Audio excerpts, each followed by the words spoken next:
All right. So when was it made? When it was made, when the Prophet Muhammad sent And when was that? Wrote the revelation. And when was that? Well, what do you mean you don't know? You don't know when Muhammad was alive? Same. Yes.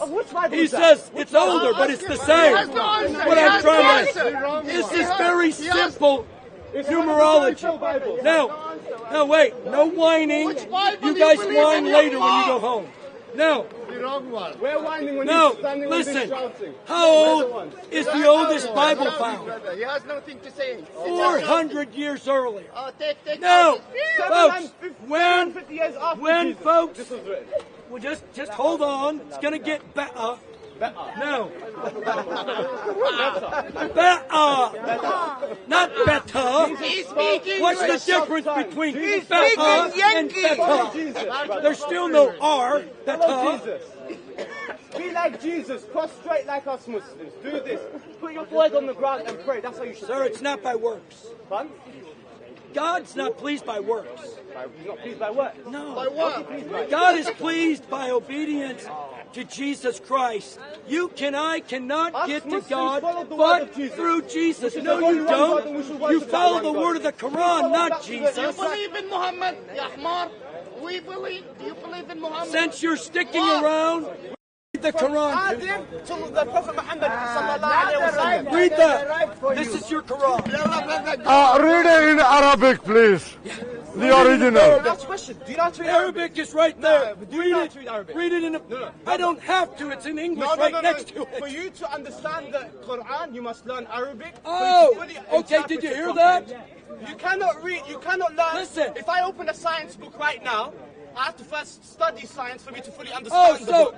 so If I don't study the science, how Arabic can I is understand the book science, is properly? it? So if you have to learn Arabic in order to understand the Quran, then that is obvious that Allah is an Arabic God. What?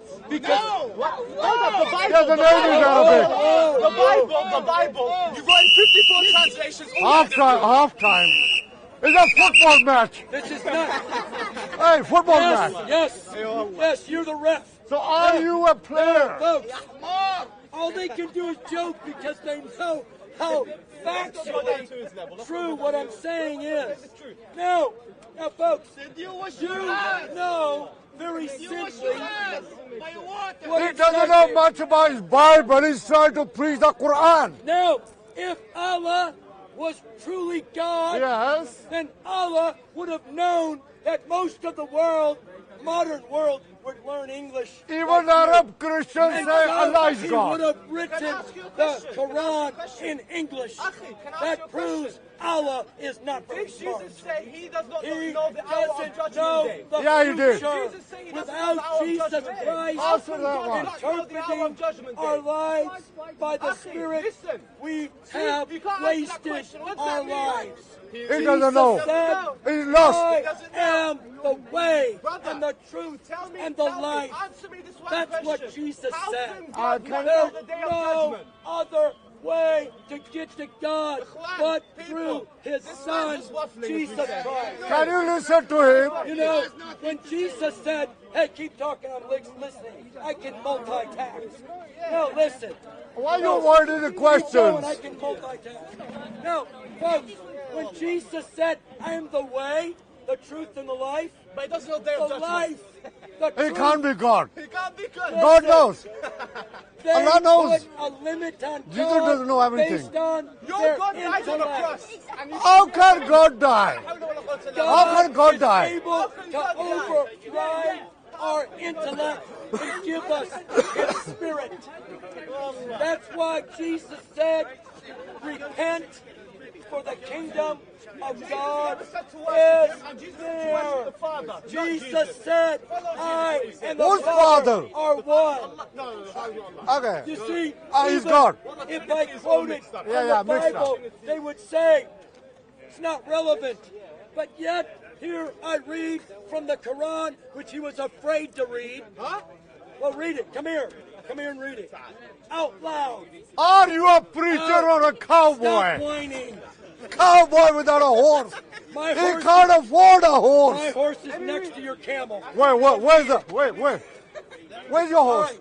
Read that. In the name of Allah, the beneficent, the merciful, Allah, I'm the best knower. Yes. Allah, there is no God, but He, the ever-living, the self-submissive, by whom all subsist, He has revealed the book with the truth, verified that which is before it, and He revealed the Torah and the Gospel after time and guidance for the people, and He sent discrimination. The Torah?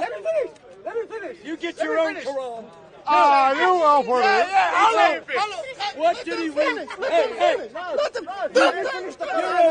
You're a Muslim wannabe. No! He didn't let me finish the book. What does that mean? He's cherry picking. How can you show someone like that? And the gospel, which was I'm 17, he looks like he's in his 60s, so... That's what the Quran says. Is that true to Arabic?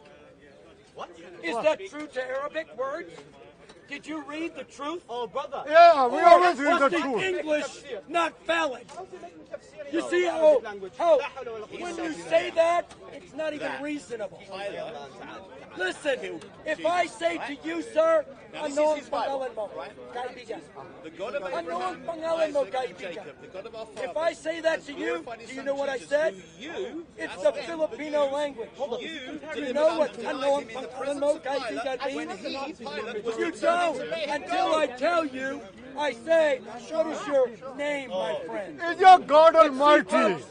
With the word of God, How your Almighty God died? Different than the Quran. How? The Quran. It doesn't know English. Is Go back to intellectual, English school, man. The Bible is a spiritual book. He has a problem in his ears. He doesn't want to listen. That Bible is the wrong one. The Bible. I'll prove it. اسمع يا حمار. اسمع يا حمار. So this was 400 years before this. And here along comes... His Bible was published in 1611 AD. King James's version. Only 400 years. That the Torah and the Gospel are before it, and that Sorry, it brother. No, is I'll be true. sitting on it. That's what the Quran says. He read it, now he ran away. No, I'm here. Listen, you're of very little significance today. One Now, question. listen. Why is he scared God of taking is the questions? center of all living things. No. Hey, would you be quiet? I'm trying to read. Yeah, can you be quiet, please? No. Here is Surah 1990. Isn't this fantastic? Isn't this wonderful? You can help people that are angry and upset because they don't have the attention. He's not a preacher, he's a Imagine what they were like in preschool. Listen, No, you listen. just saying bullshit. I'm You not don't want to listening. listen, ya حمار. I like you, but not that much. No. 1919. Ask him this. He made no. Wait. The Bible Go on. and the book of Excuse me. Matthew. Can you Excuse me. Matthew chapter 1 Oh my and gosh! 2. What a Christian! Look at that, lovely. Oh. And he said, Oh, you dislike religion? to Miriam, Sorry, are you with me, guys? you? Oh, I'm am really only sorry. bearer of a message of my Lord that I will give you a pure boy. This a pure is boy? Miriam giving Pure birth boy. the virgin. Which Bible you believe in? There is many I copies already of told Bible. you, everyone stop There is one whining. Quran. There is one Quran and there is many Bibles. Fake Muslim. There is no. I'm not Muslim. I'm just saying. You're a fake Muslim. I read it. Ya حمار. Ya حمار. Hallelujah. Hallelujah. What's that mean? Ouch, that hurts. Now, listen. You can There, which Bible I have to believe in? Can you say it? There is many Bibles. Ya حمار. He doesn't know. Ya حمار. Without Jesus Christ, Answer. there is no truth. Who's Jesus? That's why Jesus said, repent, for the kingdom of God is near. Jesus Every said, by single myself one I of us can't do knows nothing. We are guilty before God. Don't want to listen, brother. Every one of us are guilty before God. I'm listening. I can multitask. Keep yelling. Without Christ. Which Bible I have to believe in? Which Bible I have to believe in? Which Bible? Why? Why you closing down? Why you don't want to answer? Ya Ahmar. It's a difficult question. Yes, you are a difficult person. Ya Ahmar, which Bible? I'm a Muslim. Wear your glasses. He said I'm a question. You are a question. You're an unanswered question. Can I ask you one? No. Come on. When Jesus Christ said these words, Actually, why Jesus and I the read son them of to Mary? you out of Why John Jesus the God chapter of 3. Mary? Also. No, don't read the Bible. Out. Hello. All right. Do you believe Here in we Muhammad? go. Do Now, you believe folks, in Muhammad? You don't. Jesus You said don't. these Muslims words. believe in Jesus. As Moses Alhamdulillah. lifted up the serpent in the wilderness, Moses, you know who he was. Bible says As he Jesus was lifted a up the prophet. serpent in the Christians wilderness, say he's God. even so, the Son of Man Is he shall a be magician? lifted The up, Bible learn that you how to wash your hands, Ya whosoever Ahmar. believes in him When the last will time you wash have your hands, Ya everlasting life. Can you answer his question? Everlasting life. Now, sir, do you know that in Islam, he can't know that he's going to heaven? Why are you attacking Islam? There Islam is doesn't attack no you, Ya Ahmar. guarantee from Ya Allah, Ahmar. because it's all Let about people work. love what you're saying. You're saying bullshit. What Jesus said, everyone who believes Bro, perish, have everlasting life. That's God's promise. hey, was Jesus a Jewish Got to repent guy? of your How can God sin. be a Jewish guy? Jesus Which Bible How? you believe? went on How? to say, Which Bible, Ya Ahmar? for Answer. God so loved This the 100 world times that I'm asking you. No answer. Which Bible I have to believe in? He doesn't know. He doesn't know. whoever believes in him will not perish, but have everlasting life. Keep going. Your Are you on overtime? Ahmar, Without which Bible I Jesus, have to believe in? You saying? Answer his question. Why there is many churches they closing down? Answer his No, question. and many mosques is closed to people. Can you answer the question? Yeah, Ahmar. his one and only Son. Okay, I have to go now. I'll be back later on, yeah? Would not perish, but have everlasting life. Very simple question. It's a choice. We choose today whether we want. If you throw that banana, I'll be coming after you, buddy. Whoa. Hey, it just goes to show you, folks, that when you have no answers, you get violent. Hey, preacher, come on. And I'm going to tell you, folks, Preacher, that come on. God sees all. Hey, Without Christ Yeah. as our Savior, and as tell our us who God, Christ we have was. no way Tell us. to serve God. Tell God us. is a holy God. Yeah, but Jesus God wasn't God, is a was holy he? God. We are Jesus unholy. wasn't even a small We God. need He God's prayed. grace. That's If why the Jesus Bible is God, says, did he pray to "For himself?" By grace are you saved Excuse through me. faith. Did Jesus pray? It is the gift of God. Did Jesus It's pray not to of works. himself? You are hung up on the wrong thing. No. Answer the Yes, question. You are digging your own Answer. grave. Answer. Christ Answer. is the You've got no answer. resurrection and the life.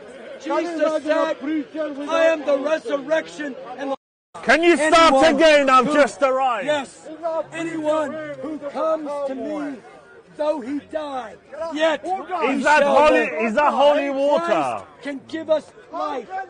Do you want some of You this? can have a new start. Excuse me.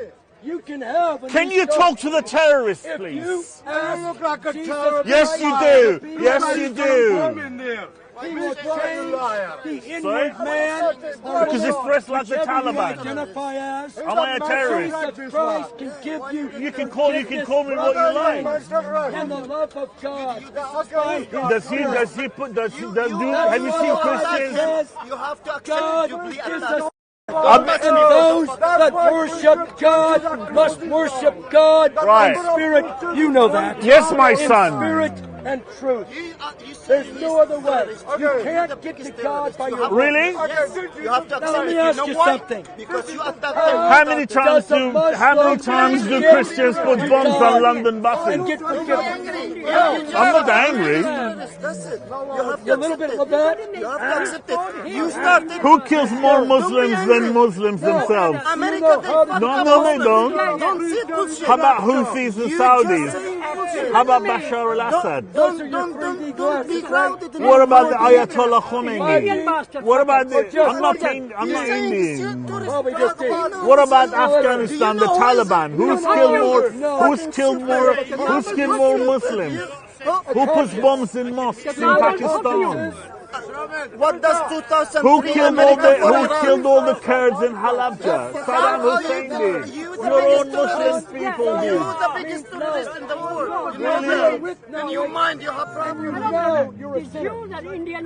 What are you talking about? What are you talking about? You know I'm Indian bastard. And most of you... The pot's calling the kettle black. I'm Indian bastard. Why you get angry when I'm saying you're terrorist? I'm married, not interested. Who is terrorist? Yeah, you said Muslims are You have terrorists. to accept it for The yourself. Muslims are terrorists. Every Muslim. You're killing yourself in Pakistan as well.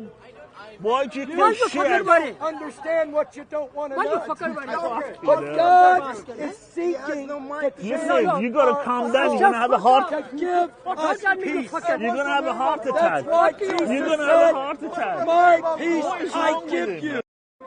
The peace that's in this world, he said. Jesus said, my peace I give you. How did Jesus have peace to give? How did Jesus Christ have peace to give us? No man or woman can give you peace or forgiveness. Jesus, amen. No, you can't get it from each other. Only God can say, Who pays your pension? and that's what Jesus said. Your sins are forgiven. There's no greater love than that. That God can give us peace by the forgiveness. What are you of talking sin. about now? What are you talking about now? Confessing with your mouth, Right. and believing in your heart that Jesus Christ is Lord. I don't like it either. I don't like it. I don't like. I'm not his friend. You don't get it. Am I your friend?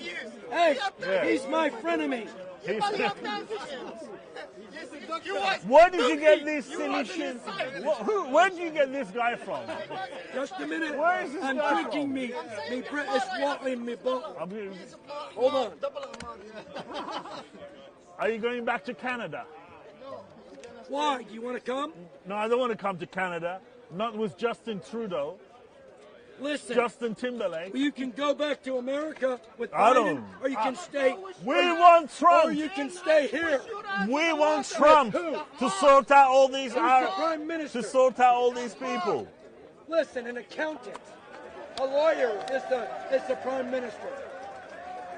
Without Jesus Christ, we are seeking something that is artificial. That's why God has given us the Like a pack of understanding pounds. of truth.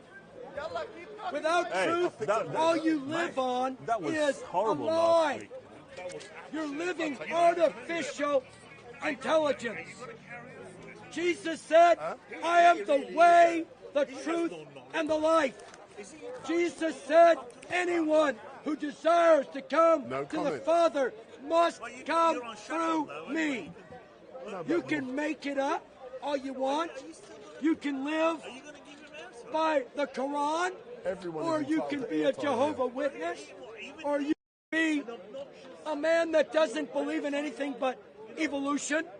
You can believe in nothing, but that does not change the love of God in Jesus Christ. It's like passing by the greatest joy for some piece of dirt.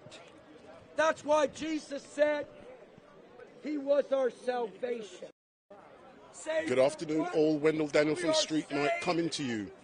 live on direct from the regular Sunday mayhem down here at Speaker's Corner, as Speaker's Corner is uncensored. So down here we've got not many people here yet. I've started with a Christian. The crazy signpost man, the man who's meant to jump up on a signpost and shout and scream all kind of rubbish. He said he would be here at 1 o'clock for me to go live with him. But he works on black man time. I don't work on that time. If I say 1 o'clock, I'm live 1 o'clock. I'm not waiting for other people and setting them standards. But I am live between 1 and 5 p.m. And what I want you guys who are already watching on YouTube and Facebook, but I don't really look in Facebook, even though it's live there now. But those of you on YouTube, in the chat, go in the chat and tell me who is your favourite contributor speaker down here at Speaker's Corner. So I'm interested to discover which contributor you like the best down here at Speaker's Corner. But behind me in the park we've got yet again hundreds and hundreds of women doing their event, and I filmed that previously, and they are back today. And in the park there were hundreds of police officers, but I'm not going there today. What my role is to capture Speaker's Corner uncensored. If they were here, I would engage with them, but today that won't be the case. But just to let you know, at 3 p.m. a special guest will be coming online, and I will be speaking to her, H-E-R, live and direct on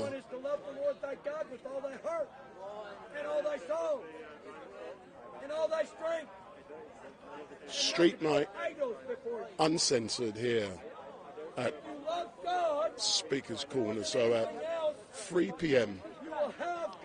a special guest, female, will be coming online, and she has an amazing story to tell. And that is all I'm going to be saying at the moment. I know some of you have said that I like to tease, so I'm teasing and I'm tickling you and I'm making you feel sweet. What I'm going to do now, I'm going to engage with Dust. So Dust is down here at the corner, and I'm going to engage with him. And also another gentleman by the name of Kevin, who hasn't been on the streets very much over the last 2 to 3 months. He's also down here. And all I also want to know from you is, as well as who's your favourite in general, there are other questions I'm going to be putting to you later on today. So I'm here for 4 hours, 1 till 5 o'clock. Big up, big up. You have a YouTube channel? Yeah, as normal. Of course I've got. Go round, go. Stay there. Let me interview you. Because well, you're scared, man. I want to know more about Assange. I'm not an authority on it, but I fundamentally believe in it. No, am I? But I'm devil's advocate. Because I fundamentally think the people at the top are bastards who are all conspirators. I might, but I'm devil's advocate, so I cover both sides. Come on, let's have an engagement. No. But why are you down here? You don't want to engage? I'm here to see Rod. I'm mates with Rod. Big up. Thanks a lot, man. How do you get rid of that enemy? Well, you reconcile it with God. How do you reconcile your sin with God? Jesus said, repent, for the kingdom of God is near. Coming from a dysfunctional family. Oh, hello. I'll catch you later. gave a story that he thinks is Dust. sound. Hi there. I want to capture he gave dust. a story which is sound and reasoned, that it's okay to murder people as long as murdering people in the name of in God is absolutely fine. I'd say I would stop people from committing genocide. I'm now going to put this microphone on dust. So once I put my microphone on dust, you'll get a better sound. So whether it happens, that's not the point. The point is you're happy with the story. You're happy that a load of people were murdered in a flood. The whole world. Let's say there was 5 billion people on the world. I'm not touching you up. So he says. But I've heard other excuses much worse than that. I'll bet you have. So you said this story about the flood and that was happened because. So where you did all this time, and you're happy because God did it, you wouldn't stop a mass genocide from happening. And not only human, but you're happy those people being murdered, as long as God deems it's okay. But not only did God murder all the human beings, but he murdered virtually every single animal on the planet as well. How can animals read the Bible? How can animals read that? The flood didn't kill people. You're saying that the ark was not for about protect. Do you know what the ark was about? And did you not know that? And did you know that he put animals on there as well? Did you hear that? And do you know why? Because the rest of the animals were killed in the flood. So even though these animals hadn't read the Bible, and they hadn't sinned, and they hadn't committed any crime whatsoever, apart from being alive, your idea of a sane and reasoned dictator, a god, is one that commits mass murder, regardless of your what you've done in your life.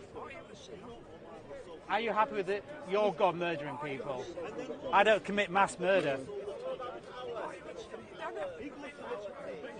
Under your own definition, it's fine to be a sinner as long as you murder lots of people. That's under your own definition. So you're saying God was wrong to murder most of the planet, all the planet almost. All right, we're not saying what we're telling him to do. I'm asking you, do you think he was wrong? I'm not saying, do you think murdering people? I'm not. So it's fine. You got no issues. Well, can I have an issue with what happened? All right. Do you have an issue with Hitler murdering Jews? Yes. So you do have an issue with that? Actually, I saw the first pictures about the people. So you have an issue with Hitler murdering Jews? What do you think it was? Do you have an issue? You have an issue with that? Yes. Good. And you know Hitler was a Christian? Yeah, I'm not surprised because he was a follower of Jesus Christ. He was loved by the Pope. He was loved by the Pope. Pardon? He was loved by the Pope. He was following Christian rules, and he would have given birth to a Christian empire. That's what Hitler did, and he did that on the back of Jewish people and virtually every single working class person in Europe who were murdered in their war on genocides. I know you didn't, but the reason why you're here now is talking about it. It's so important. Do you think Christian leadership had unfettered power in Europe? Do you think that should be allowed? Or do you think there should be a democracy and a process in place so we can all articulate our views of what's right and wrong? Which one do you think is a better system? Feel free to speak. Don't be shy. This is our time to shine. It's probably best doing it now when we're here breathing, conscious, and we do have thoughts and desires about the world. This man believes that committing genocide's fine as long as it's done underneath the name of a god. Well, I don't think it's fine. I don't think it's fine. Do you think it's fine to make genocide in the name of God? Do you think that's fine? If there was a flood, so many thousand years ago, and everybody was killed except for 8 people. Can I do anything about that? No, I'm not asking you to do anything about it. All I've asked him to say is, do you think it's right or wrong? That's all I've asked. Do you think it's right or wrong to commit mass genocide, kill all the animals, cats, dogs? Do you think it's fine? I can't say one way or the other. You have no opinion about murdering people. It's written down. This is true. Do you think it's right to commit genocide? As long as God dictates it so? Or do you think that's wrong? Men actually dictate these things for God. God, you said... He's told people how to live on this earth. And you've got a Bible which tells you how to do it. And if you live according to the Bible, there's no war. But the Bible says, in the Bible, it's fine to have slaves. Well, it says that in the Bible. It didn't, did it? Because but you do acknowledge it does now, though?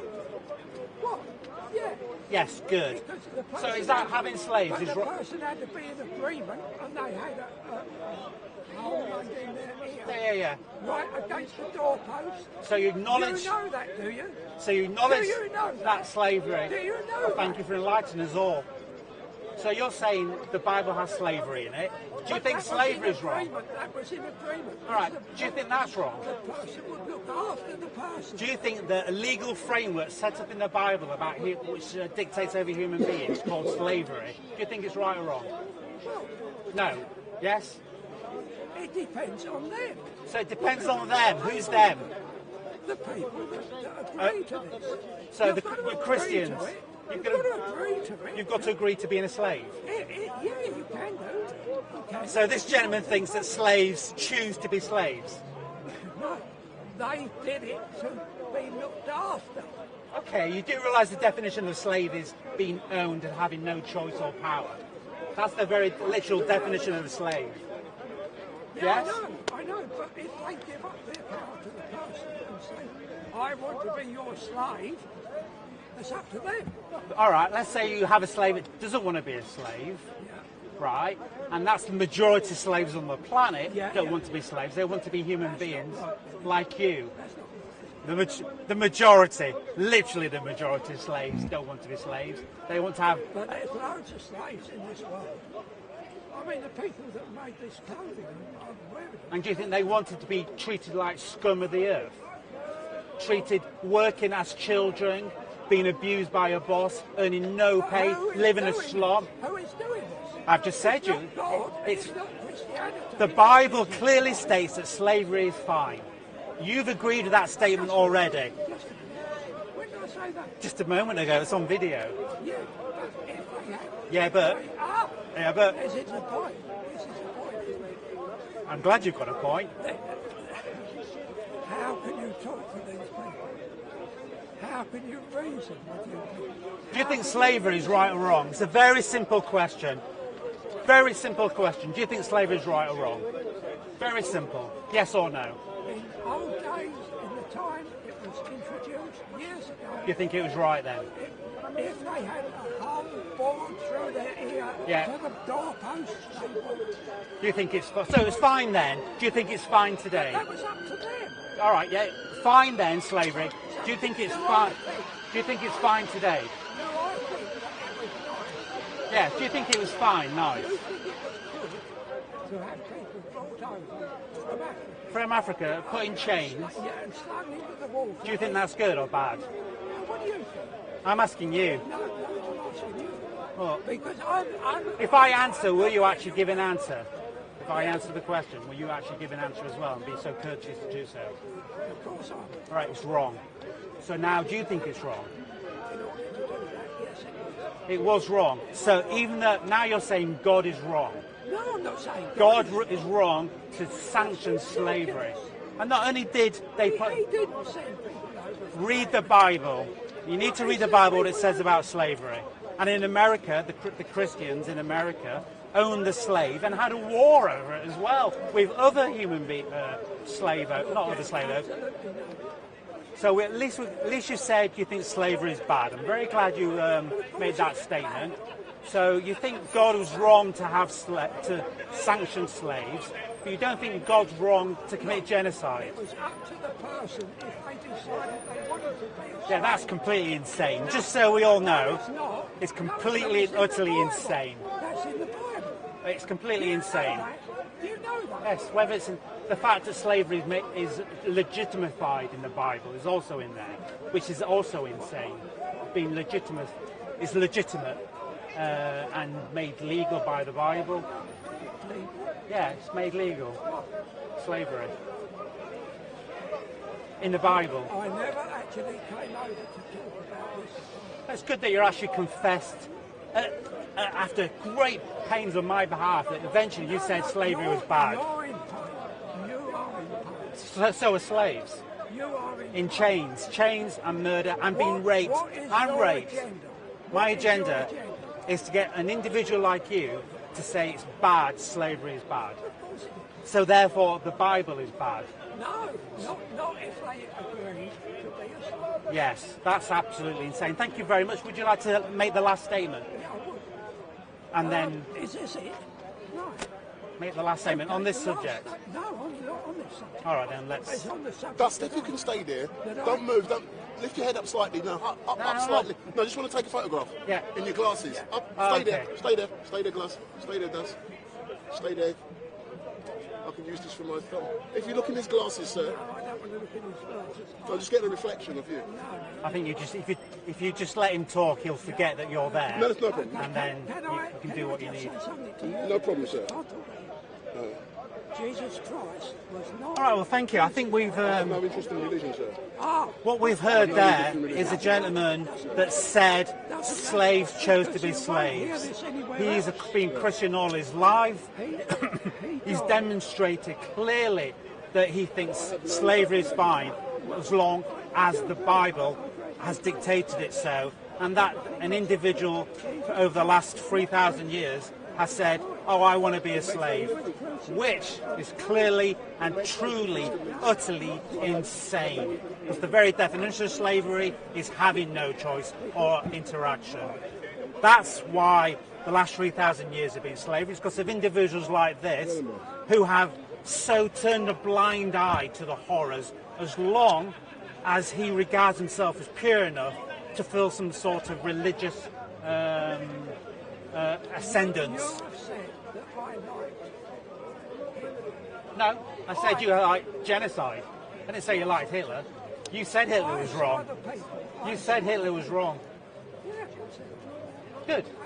And I said that Hitler was a Christian who wanted a religious empire. Yeah, I said. Yeah, I know. Yeah, but what's Let's not point out what I've already know. What's he? Was he a Christian? Yes. Look it up. Yes. It doesn't matter if he claimed to be not. His actions were dictated by Christianity. Whether he could claim to be a monkey or a banana or a root of a tree, but his actions were all done in the realm of Christianity. Yeah, but. What do you mean, yeah, but? I mean, what do you mean, yeah, but?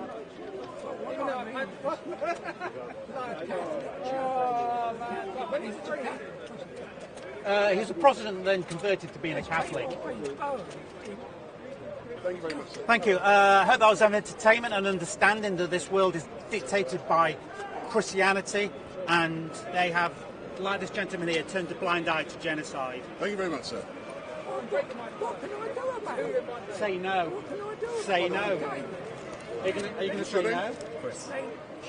I know, you have to tell Are you going to say no? And then let's move away. Yeah. You're happy to be here? Yeah, I'm fine. Wherever you want me to be, I'll be. Let me turn this one in my mouth. So say something, Chris. Hello. Testing. 1, 2, 3. Can you hear me all right? Yeah, I can hear you perfect. So good afternoon, all. I've just pulled away from Dust because I know many of you may not love what Dust is doing or saying. But the gentleman in front of me now, he actually works in partnership with. Who do you work in partnership with, sir? I work in partnership really with SOCO. So SOCO is a Christian group here that does evangelism, primarily to Muslims in the park. So when you think of people like Bob the Builder, you think of people like Paperboy, you think of people like David as well. You know, these are the people that I work with here. Excellent. So where's Bob? Is he coming down today? Well, I thought he would be. I haven't seen him yet. Maybe he'll turn up later though, so we'll see. But what I do like, when I come down here, it's normally Christians who arrive first. Why is that? The Christians arrive first because most of the Islamic da'is, and da'i I mean someone who supposedly has knowledge about Islam, they don't want to come here early because if they come here early, they'll have to be confronted with the Christians. So to avoid the Christians, they do a simple thing. They come here later, and that's why you see da'is come at like 4 or 5. That's correct. That's correct. That's correct. Yeah. So when I was listening to Dust, you approached me and you said you wanted to ask a question in regards to live streaming because I do crap live streaming. So what's your question? Right. So I've seen your live streams. I'm a subscriber. I very much enjoy what you do. And one thing I wanted to ask was, I know that you've done this thing where you had a particular set of gear that you used for live stream. I saw a video you did on the train. And I wanted to ask more about that and how the live streaming process works. Yeah, I think it is that, yeah. Actually works. Could you tell me a bit more what that is, how that works? Yeah, that's correct. What that is, the device which I've got on my tripod, which is holding this camera firm. You remember years ago, this is how I describe it to people. You remember years ago, we had a satellite dish. Yeah. And the big broadcasters would turn up on their van. You had the satellite dish on the top, and then it zoomed up to the satellite. Yeah. This is what this is that I've got, but it's not a dish.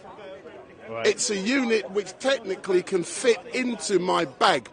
And the way it works, yeah, your mobile telephone connects to one network, true or not? Right. Yeah, it does. Yeah. And some people can live stream via their mobile telephone using their mobile, which is connected to one network. But it isn't very good, though.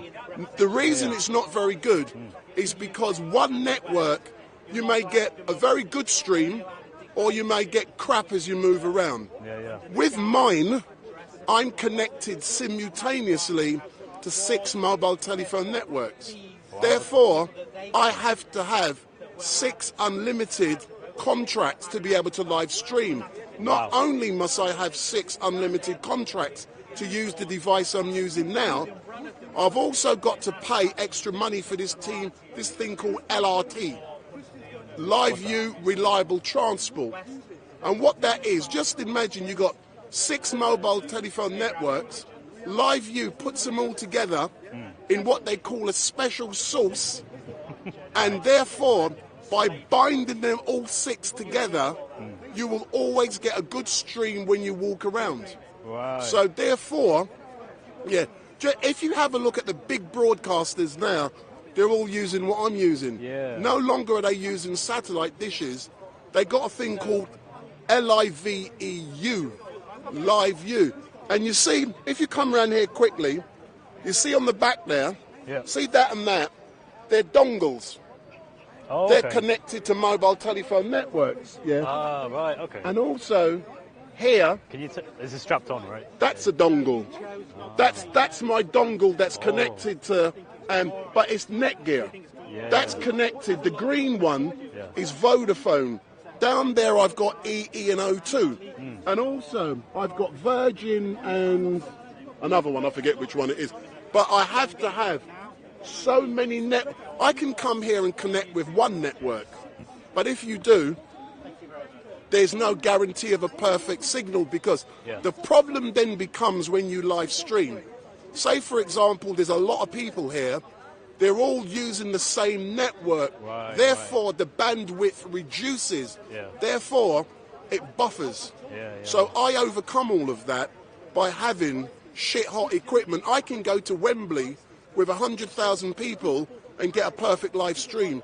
Your phone won't even connect. Exactly, yeah. True or not? Yeah, that's completely true. That's my experience with it, because when I try live streaming, and I've seen others try live streaming as well, it's low quality, and it just cuts out, and it just looks useless. It just doesn't do it. But I see your live streams, and it's smooth as butter, and it's much better quality. But the difference being, it's the connections.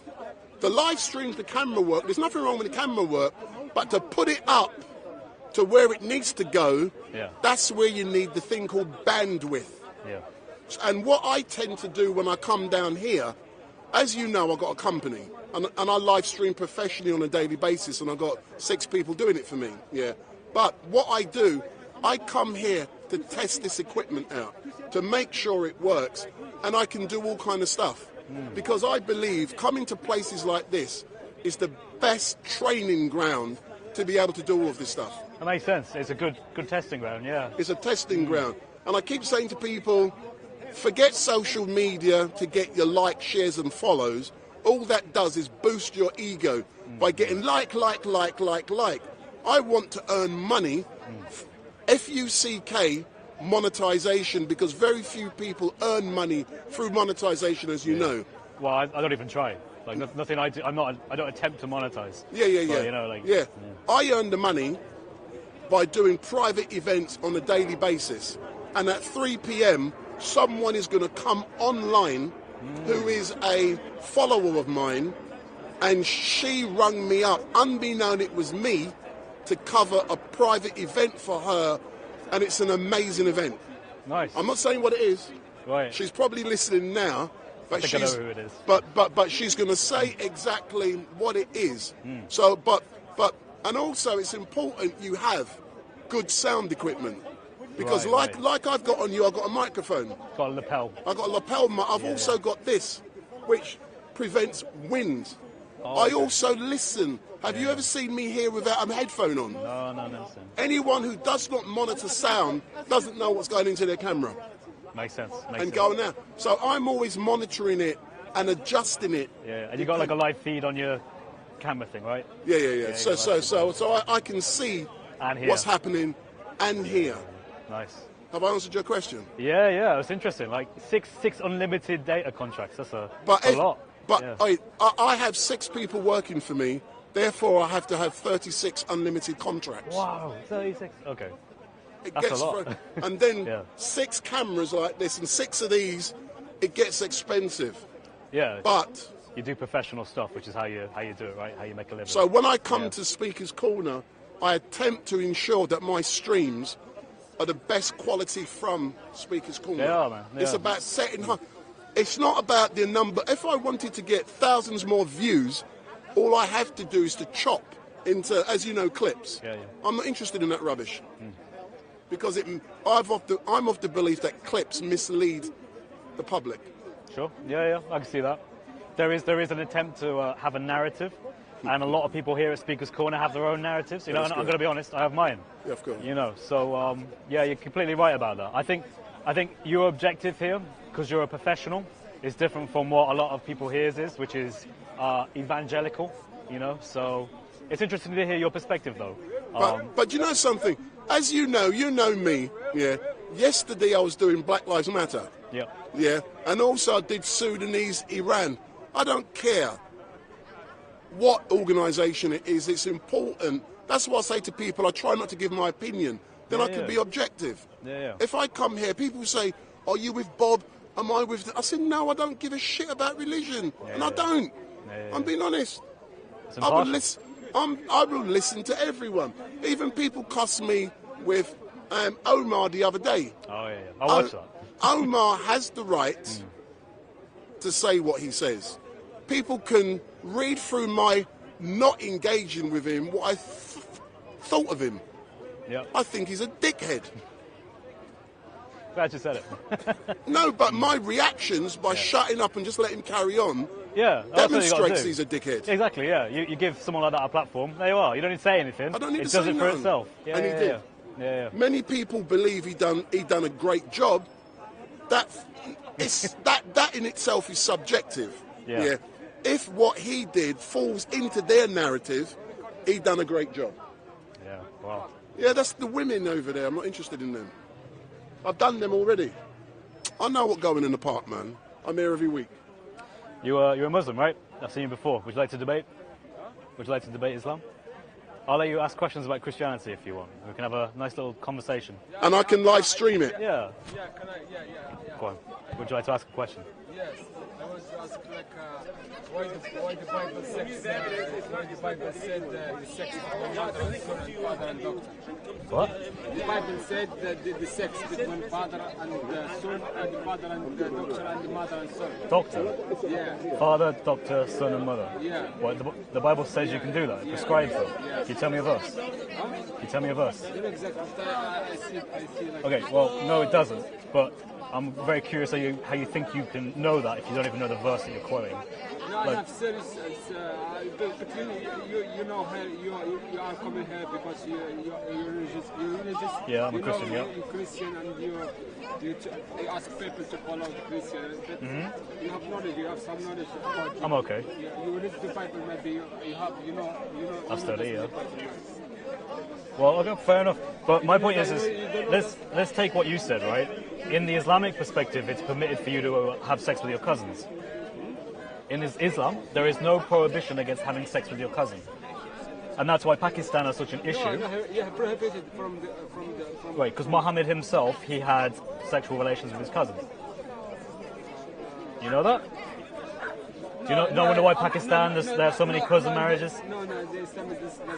No, it does, absolutely. Muhammad did it himself. And Muhammad, in Surah 33, Ayah 21, is the best example for the Ummah. So if Muhammad had sex with his cousin, you're permitted to have sex with your cousin. You know, the change is coming. You know, the change is coming between years to years. Like you know, the mountain. It's all time that's happening. Sorry, mate. I'm really struggling to understand what you're saying. I'm telling you, is English not your first language? You're talking about Muhammad. He married Aisha, like he's in 6 years old. Well, I'm actually talking about a different person. No, I asked you the question about. Right, because Aisha wasn't his cousin, but the Bible said right. Between mother and son, father and daughter. Can you show me that in a verse? No, you can get your phone out if you want. Okay, but if you forget and you can't bring it to me, and I for a fact know that's not there, then all I can say is, well, you're wrong, and you can't do anything about it.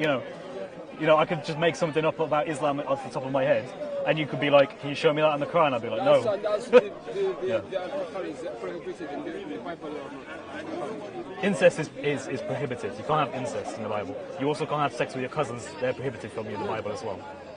But in the Quran, you can. It's permitted. Huh? In the Quran, it's permitted. Quran. Alcohol. Yeah. Oh, yeah, you can have alcohol, yeah, in Christianity, yeah, and Judaism. And Jewish, can you use that? Yeah, you can, yeah. I have some Orthodox Jewish friends, and they, yeah. So put it this way: in the Quran, in the early parts, in the early surahs, back in the Meccan period, there are verses that permit you to drink alcohol, and then later on in the Quran, it changes, and Muhammad actually says, no, don't drink alcohol. You know about that? Yes. Right. تكلم عربي؟ عم نقول من زمان الصحابة كان بيكون يشرب بعدين رسول الله صلى الله عليه وسلم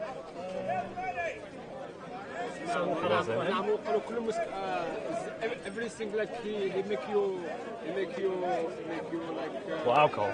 Everything is right, have you ever had alcohol? Yeah, I had, but not long. Well, no, seriously, because many Muslims have this idea. Oh, fair enough. Many Muslims have this idea that if they just take a sip of alcohol, like a bit of beer, they go all crazy and they get all drunk. It's like that's not how it works, right? There's limits of things, right? The Prophet when before he did, he showed this ummah his ummah everything what he need, you know, because well, he couldn't have, because Muhammad. I don't know what you mean. You need to translate for me. Prohibited for him something bad and give him something good, you know.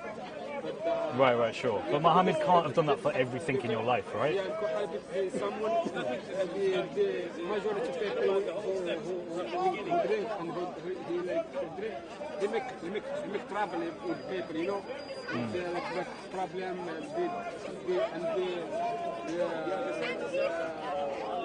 when he like drink and he listen to music, maybe he do something good. Can you listen to music in Islam? No. Not any music? No. Why can't you listen to music? Quran to prayer, to do prayer. Okay. To listen to Quran. Does that mean music is bad? Music is haram? It's bad done and kufr. Okay. When you go to Jannah, when you die and Allah willing, I guess, you go to Jannah, will you be able to listen to music and alcohol and drink alcohol then? Yes. Okay. Okay. Well, why? Surely it's bad, right? Why would God be in the presence of something bad? Yeah, because it's different between the Yeah, but if something's bad,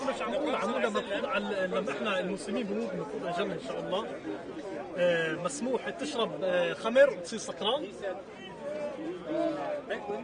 I don't know what you guys are saying, but my point is that if something is bad and sinful, it is against the will of Allah. Why does Allah let you do it in Jannah? Because if there's something wrong with consuming alcohol, why do you get alcohol in the afterlife? Because can you have a bacon sandwich in Jannah? Because it's different alcohol.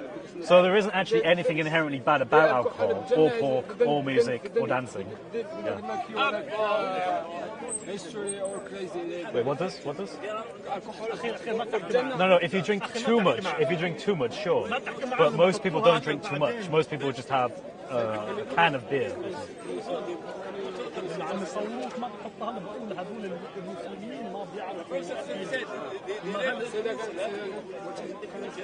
My point is that in Jannah you're permitted to do, as far as I understand, anything you want. Can you have as many wives to have sex with as you like in Jannah? If you prepare for it, for the job. Prepare for it? Yeah. How does that mean? What, you mean like be good enough? Like have good enough? In this life, to prepare for. Then you can have as many wives as you want. Huh? Then you can have as many wives as you want in Jannah. Up to you. If you didn't try. Actually, wait. If you didn't do sex with him in this life. Okay. Okay. So if you're chaste in this life, you get possibly more people to have sex with. Does that? So you know how you said that alcohol is permitted in Jannah, and so would things like pork or music or things like that. Would homosexuality be permitted in Jannah?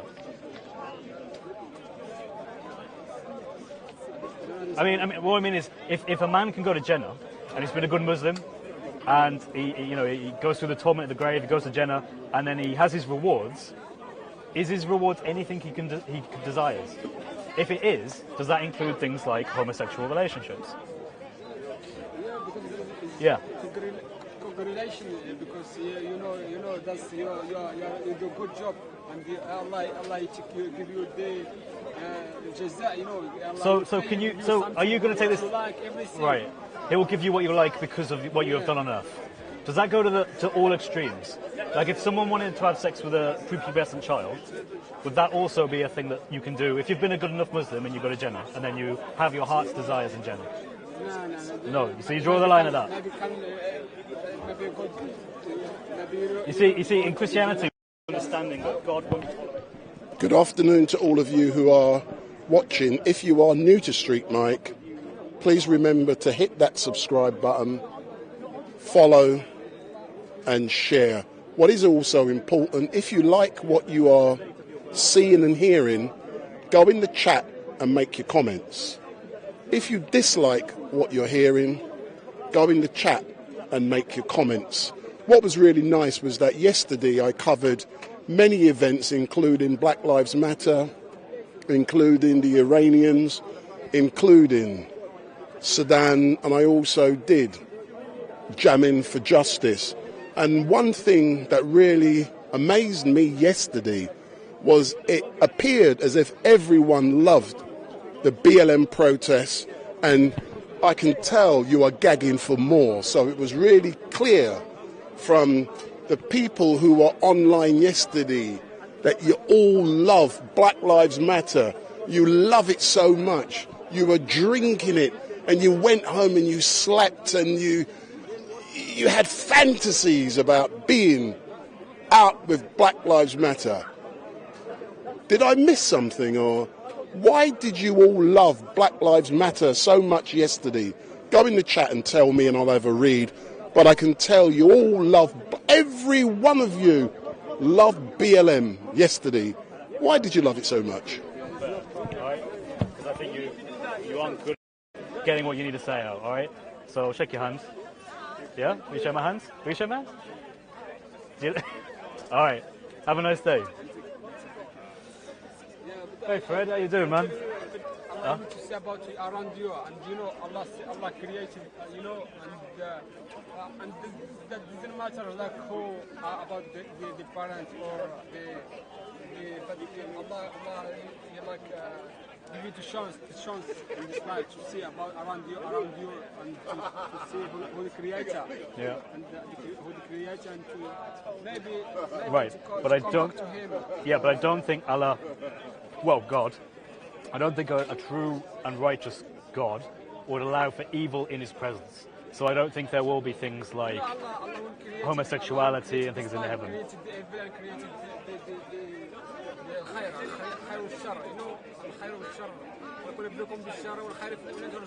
Allah give you like exam about between the two both the evil and the what is that? Goods. Yeah, the goods, the evil and goods, you know, and to show you what you put out. What like Allah didn't like the corruption, you know, to be good. Okay, well, we'll leave it at that. Well, nice to see you. Hello there. How is it? Well, that was just a Christian and Muslim dialogue, basically. I'm a Christian. Yeah, he was a Muslim. Yeah, sure. Would you want a summary of it? Okay, so Christianity is the belief that the Jews had their God Yahweh, who is the true God, who took the Israelite people to be his chosen people. He will be their God and they will be his people. And then they had a promise of a Messiah to come, to liberate them and to fulfill the promises that are written in the Old Testament. We believe that Messiah was the person of Jesus Christ, who we believe is God, Yahweh, come into the flesh. Christians believe there's something called the Trinity, so we believe God is Father, Son, and Holy Spirit. We believe that Christ came to this earth. Yeah, so it's... they're not separate, no. So they're distinct but not separate. So Father, Son, Holy Spirit are distinct persons in one God. No, they're distinct. So you have Father, Son, and Holy Spirit. They are distinct but they're not separate. They all fully partake in that one divine essence that is God.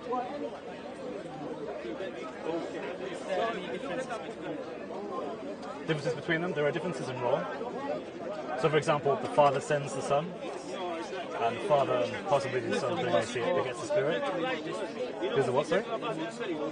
Well, they all fully partake in the same divine essence. So they all are God, and they all have omniscience, they all have omnipotence, they all have the classic attributes you would say of God. But they aren't separate, so you can't, like, take the Father and separate him from the Son and the Spirit. They all have the same level. No, what, sorry? They're on the same level of power. Yes, what we believe is that at a point in history, the Son, which is the second person of the Trinity, willingly chose to incarnate into creation.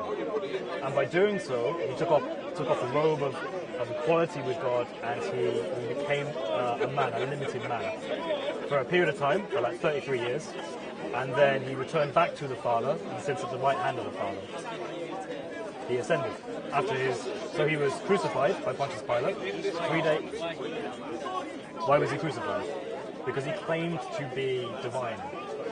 Yes, and because he was causing immense amount of difficulty for the Jewish authorities at the time. And the Jewish authorities managed to convince the Roman authorities that the best thing to do would be to kill him. What did we benefit? What did we benefit? What we benefited from was that there is someone who we believe is God in the flesh, who willingly gave his life, a sinless life. He suffered all of the things that a man would suffer, and he willingly gave his life so that everyone can have atonement in him. So now, if I became a Christian and I didn't like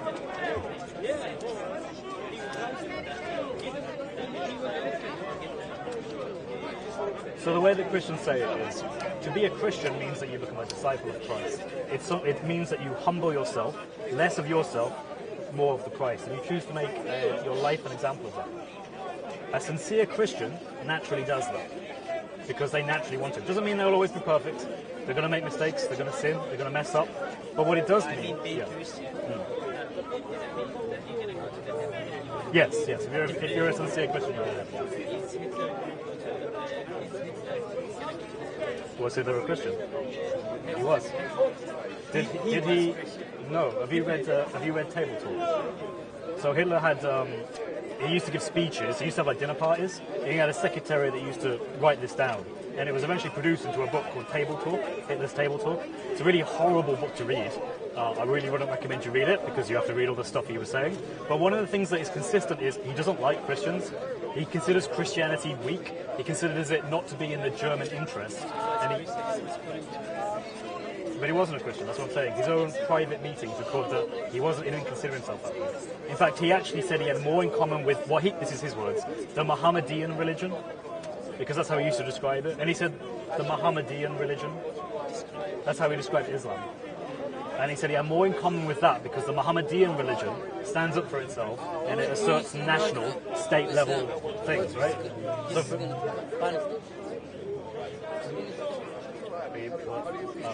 anyway, what I'm saying is Hitler wasn't a Christian. He wasn't a Muslim or anything. I would say he's probably an atheist, really. He was someone who... He belonged to the Fool Society, which was a pagan... Yes, that is a good point, yeah. Even if he wasn't a Christian, he's well, the German state had a lot of Christians in it, right? His foreign minister was called Ribbentrop. He was a Christian, but not all the Nazis. Most of the Nazis weren't Christians. Some of them were. And how come what respect in the Christian faith?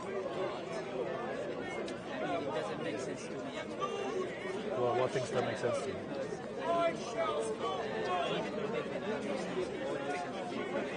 May I ask right?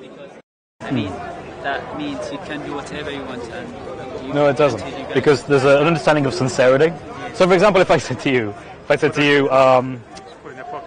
I'm a Christian, and then you saw me like go get drunk and sleep with all these women and do all these things, you would rightfully be like, hang on a second, is Chris really a Christian, or is he just saying he is? So, but the question is if you, in your own life, are sincere, and you live a life of devotion to the Lord, then yes, you are a Christian. And what that means is you have to take him seriously. We say that to be a Christian means to be a disciple of Christ. If you're a disciple of Christ, you're going to look to him as your example. And then I look to Christ as my example, Jesus, and I say, what did Jesus do? So that's a bit of a catchphrase, but the point is you have to live your life sincerely. I don't know if you're a Muslim or if you're an atheist or whatever belief you may have, but whatever belief it is, you like to think that you say you are. Okay, so you say that, I would guess you'd say you're a sincere Muslim, right? Yeah, you don't go out drinking, you're doing your best, right? So, you know, there is hadith that say that because if the last words you say is there is no God but Allah, then you go to heaven, you go to Jannah, you know that? What's the difference then? So if Hitler did all the stuff he did, and then right before he died, he said those words, there is no God but Allah, he goes to Jannah. Definitely. No. Why is that any different? I'm not saying, because when you change to Islam, that means you are changing your faith. Say again? When you change from when you became Muslim, right, that means you are choosing a new faith for yourself. Okay, yeah. So you also can't leave it. Anything before that will be forgiven. Now, if sure. For example, yeah. I mean, you might think that I got a lot of sin, isn't it? So if I became Christian, all my bad things that I did in the past, that you will be forgiven, isn't it? Hey man, good to see you, bro. If I became a Christian, isn't it? Very good. When you become a Christian, will the things be forgiven? Yeah. You will have forgiveness because of your repentance and your belief in Christ. Yeah. So everything will be forgiven, isn't it? Yes. Yeah. So something with, if you if you right. are a Christian, So again, we have kind of similar things. Yeah. But, so if you are a Christian and you did very bad things and you choose then Islam, and you become a very good Muslim. Right. But you don't need to be a good Muslim. That's my point. No. You can be a Christian, convert to Islam, and then all of your bad deeds are actually counted as positive. Yeah? That's in the Quran. No, it is. Right, okay. But that doesn't mean you are not going to be banished Right. I understand that. I agree with that. But there are particular hadiths that are sahih that say that if you do certain things or certain things happen, you're guaranteed a place in Jannah. So, for example, there is, I believe it's in Sahih Muslim, there is a hadith that says, if you say these words and they're the last words you say, you go to Jannah. It never says for non-Muslim. Yeah. It never says that. Yeah, but it is. But you're adding to it now. No, I'm not adding to it. But it doesn't say that in the text. I'm not very expert in Islam. Okay, all right. So let me give you another one. What I know. Okay, all right then. I'll be patient. So, if you are not Muslim, yeah, then before you die, you say the Shahada, then everything will be forgiven. And counted as positive. Sorry. All of your bad deeds are counted as good deeds. No, counted. But you will be, everything you did in the past will be forgiven. I think it is counted. That's as far as I know. Now, I told you I'm not very expert at all, actually. I'm not expert. But I'm telling you what I know. Okay. So, all your bad Can I deeds just say, mate, will be forgiven. It sounds like you're trying to, it sounds to me like you're trying to do a deal with God. And I think what my man here is saying is, you can't do a deal with God because he's God, and you can't negotiate with him. You have to come on his terms. Yeah, you cannot come on man-made terms, be it Talmud or Hadith or even the various doctrines of Christianity who you flip between this and that. You can't negotiate with God. You just got to give up and say, you know what, you're God. You know, right? I'm listening to you. And I think that's kind of what, And to be sincere, right? You have to be sincere in what you do. So it isn't just about saying words, or it isn't just about being like, oh, I'm a Christian now, therefore, Hitler's going to go to heaven. It doesn't work that way. Because I'm a Christian as well, but I can't go. You know what? I'm going to go out on the Raz tonight. I'm going to get absolutely smashed. I'm gonna shag a couple of women as well on the way, and then but don't worry, because when I die, I go, oh Jesus, I'm really sorry. Yeah, that doesn't work. Yeah, it's because like, you're not sincere. That doesn't count. It's not sincere. You're being insincere as a person. You're As far as I know, that if you are non-Muslim and you choose to become Muslim just before you die, right before you die, then all your sins will be forgiven. Sure, but that doesn't guarantee you into Jannah. It does? If you are non-Muslim, right? all your sins been forgiven. Right. And you say the Shahada, and you died after that. Oh, okay. You're gonna go to the heaven. Yeah, because that hadith that I mentioned where you say those words. But wait. If you are Muslim, okay. If you are Muslim, yeah. I would say it again, I'm not expert. Sure. I don't expect you to be. I don't really know that much about Islam. But if you are a Muslim, and you say in the Shahada you believe that there is only one God, you will still be banished. For what you did. Punished, right. Yeah, definitely. Right, but not in terms of salvation. Why is it? Do you mean in terms? Oh, do you mean in punishment in the grave? In the grave and in the. Do you know how you'll be punished in the grave? Sorry, you'll be punished in your grave. Yeah. I mean your grave. So the grave is for Muslims. It can be. For the good Muslim, the grave will be. As we said, a room of heaven. Right. But you know that, realistically speaking, because Muslims aren't perfect, they're going to have sins in their life. You will all have punishment in the grave. But it's different. It's different depending on the Muslim. Yeah, the sins are different. Okay, that's fine. Right. But do you know how the hadith describe the punishment in the grave? The hadith described it, Sahih hadith, that it's like a massive iron hammer that hits you in the back of the head, and it says the noise it makes will be heard by all creation. Like, if I was a Muslim, I'd be scared of that, man. I don't want a massive, iron hammer. As a Muslim, I find this one very good for me. I don't know this hadith. I'm going to show it if you want. Even though I find it very good for me because that will stop me doing bad things now. Yeah, but my friend, this could be for a Muslim who... As good as I can. But my point is that, practically speaking, all Muslims are going to suffer in the grave. Do you know that Muslims go to hell technically? Muslims go to hell for a period of time, and then they get taken out of hell if they have been a good Muslim. Yeah, you know that. I mean, if you did bad things, you're going to be. This is Surah 19, Ayah 71, I think. That's why I believe Islam. Wow. I mean, yeah. Well, it's not good. Like in Christianity, we don't have that concept. If you've been a sincere believer in Christ, you go to heaven. As a human, I mean, I believe in this. As a Right. We believe in it. Just to let you know, I might cut away from this in a minute because I can see a commotion heating up in the background and there could be a fight. So I know you love your fights, so I'm just watching in the background and I might cut away from this.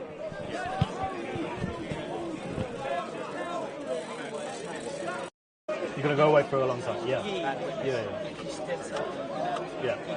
Yeah. Which is good. I mean, I believe this is the same thing what is in Islam. I mean, if you didn't ban himself, that means you are not the Muslim. You will first be banished.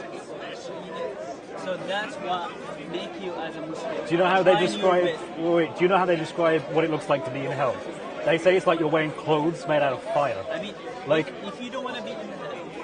But no, all Muslims go there to some degree. Not all the Muslims. No, all Muslims. But then Allah takes the good Muslims, the ones who are best, and they take them out. The Quran is clear that all of you will go to hell, including me, like in your belief. I studied Quran. If we speak in Arabic, I can bring you a lot of evidence.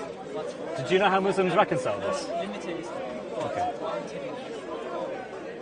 It's not all the Muslims going to go to the hell. But those who are making bad things in this life, they're going to go to the hell. But realistically, every Muslim is going to have sins. No Muslim is perfect, right? Absolutely. Right. Even Muhammad wasn't perfect. Muhammad is perfect. He is perfect. We believe that he was perfect. Okay. So does the Quran not say that Muhammad sinned? Does the Hadith not say that Muhammad sinned? Yeah, the Hadith say that Muhammad sinned. Yeah, so he had forgiveness for his sins. We believe that Muhammad is perfect. I mean, he never committed any sin. Do you know that there is a Hadith, right, where it says Jesus had no sin, and he feared for his salvation. Muhammad did have some sins and he was forgiven by Allah, and he feared his salvation. Yeah.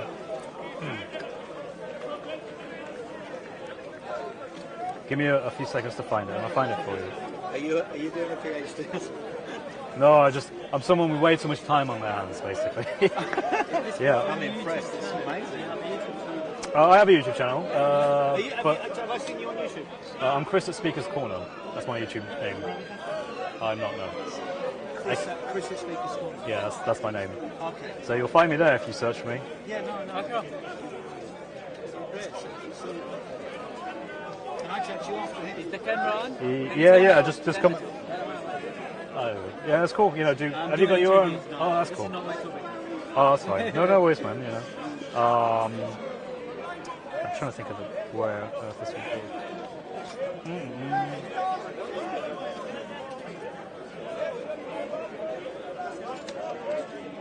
Okay, I think I found it. Yeah, Sahih Bukhari. Okay, I'm reading from halfway down, but this is Sahih Bukhari, the statement of Allah, how he taught Adam all the names of something, and there's the Arabic, and it's Sahih Bukhari 4476. So let's read it. I only know English, so I'm going to start because it's a long one. But basically, then Adam will remember his sin, so Adam had sin, and feel ashamed thereof. He will say, go to Noah, for he was the first apostle Allah sent to his inhabitants of the earth. Then go to him, and Noah will say, I am not fit for this undertaking. He will remember his appeal and feel ashamed thereof, and will say, go to the Kali-Rahman, which means Abraham.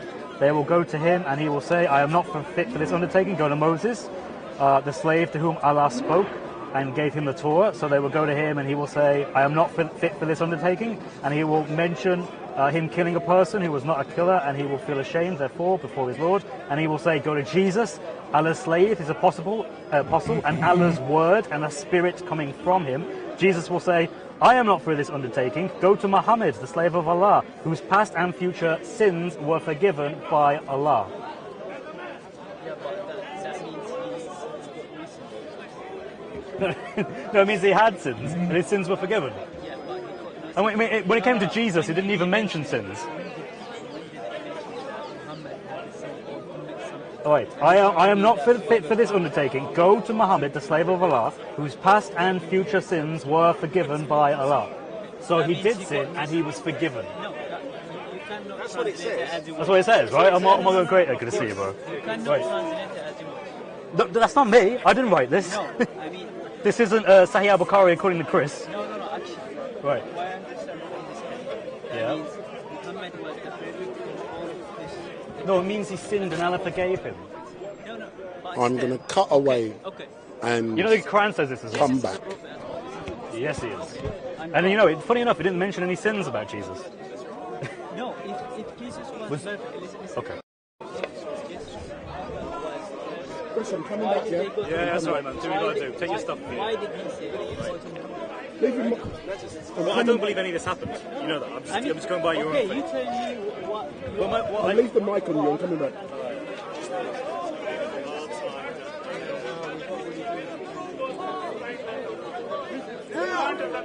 If Christ is preached, you're telling lies.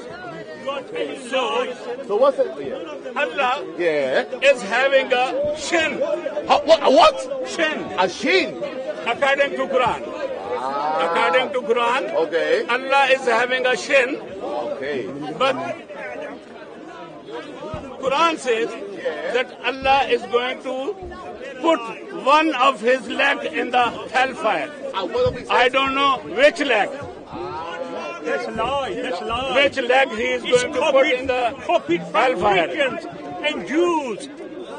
And I don't know whether his leg is the burned leg or copied from Bible and Torah.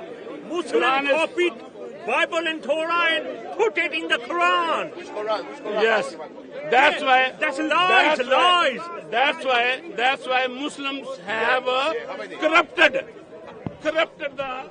I'm actually looking around and I can't see no heavyweight Muslims down there like the Ali's, Shamsi's, none of them are here. So I'll stick with this. In the Bible, Jesus is up on the cross. But the Quran says that Jesus is a coward person. He ran away. No, that's a lie. Jesus is a coward person. That's what the Jews he say. Ran away. That's what Jews say. Allah took him away. Someone else was on the cross. Somebody else was on the cross Judas. instead of Jesus. Judas was Whereas Jesus came for that purpose. To be crucified for all of us. No, that's a lie. Jesus will come back to rule the world. Yes, Jesus will come back. Not Allah, not Muhammad. No. Allah is down Allah here. will not come back.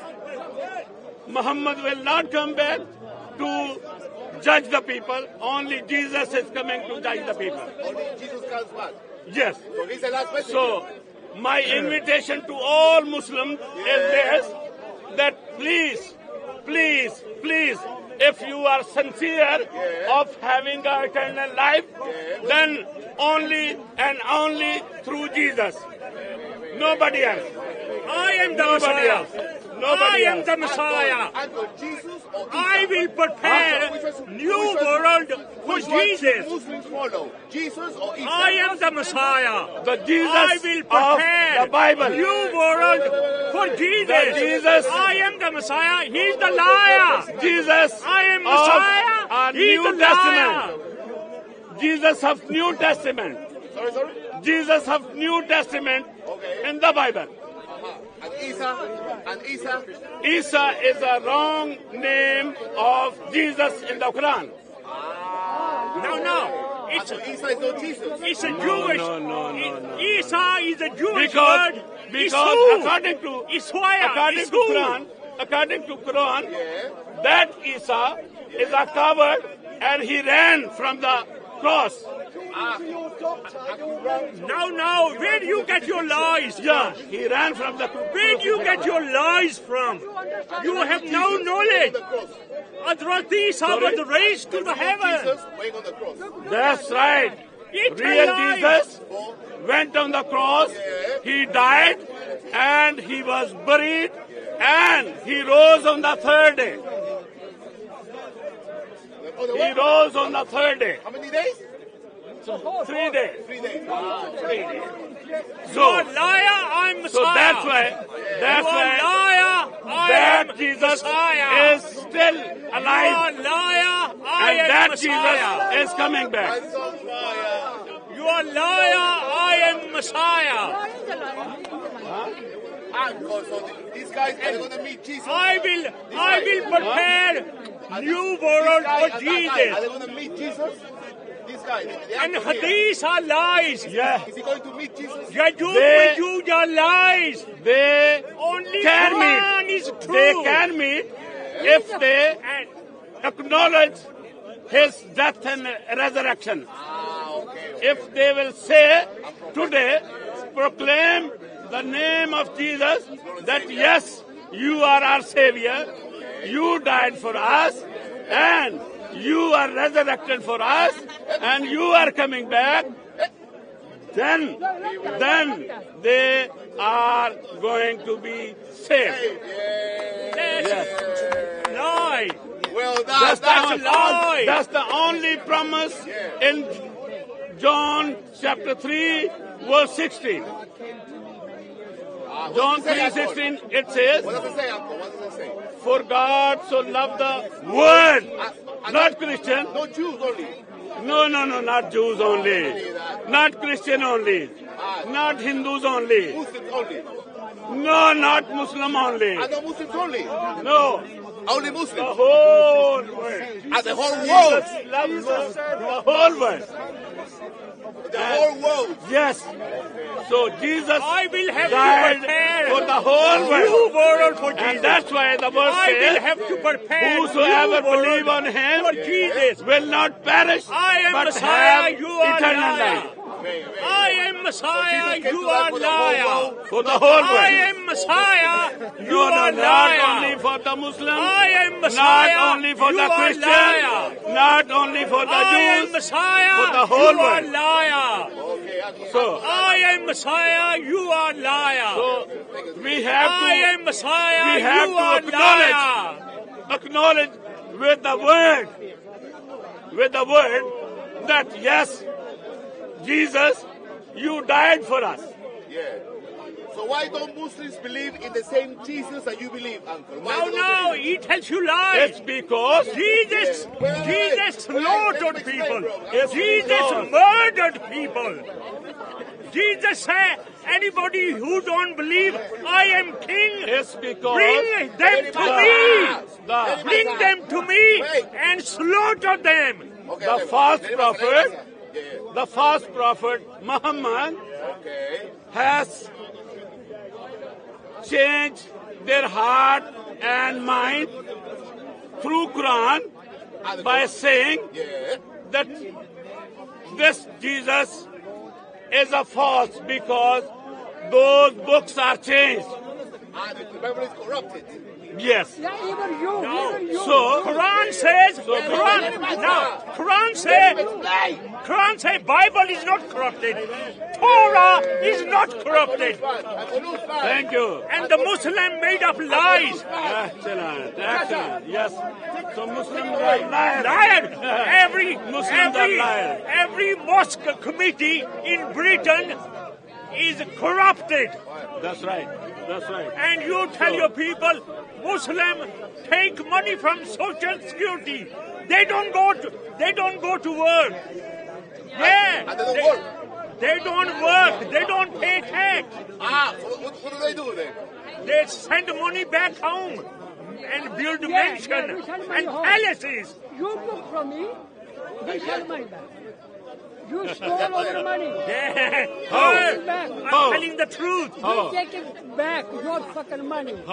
You stole from my country. We'll take it back. You are getting Indian fucker. You are getting benefit here. He's an Indian fucking bastard. You are getting a benefit here. The bastard Indian. You are getting a benefit. He's an Indian bastard. The money of this country.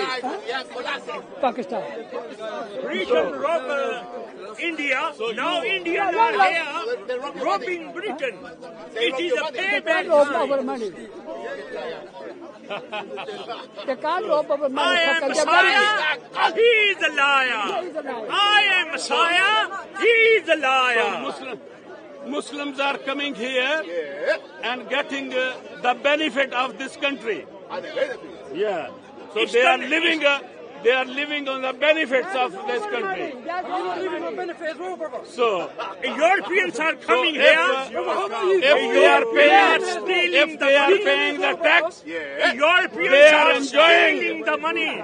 the infrastructure of this country. The way of life. You have That's no right. right. They are enjoying it They come here to because work. in their own countries, their living lifestyle is so bad, so they run to this country. Good afternoon to all of you who are watching. My name is Wendell Daniel, and welcome to Street Mic, and I hope you are enjoying the madness you are hearing at Speaker's Corner Uncensored 2023. And don't forget, at 3 p.m. we will be having a special guest online, and I can't believe I'm going to zoom in on this man's head.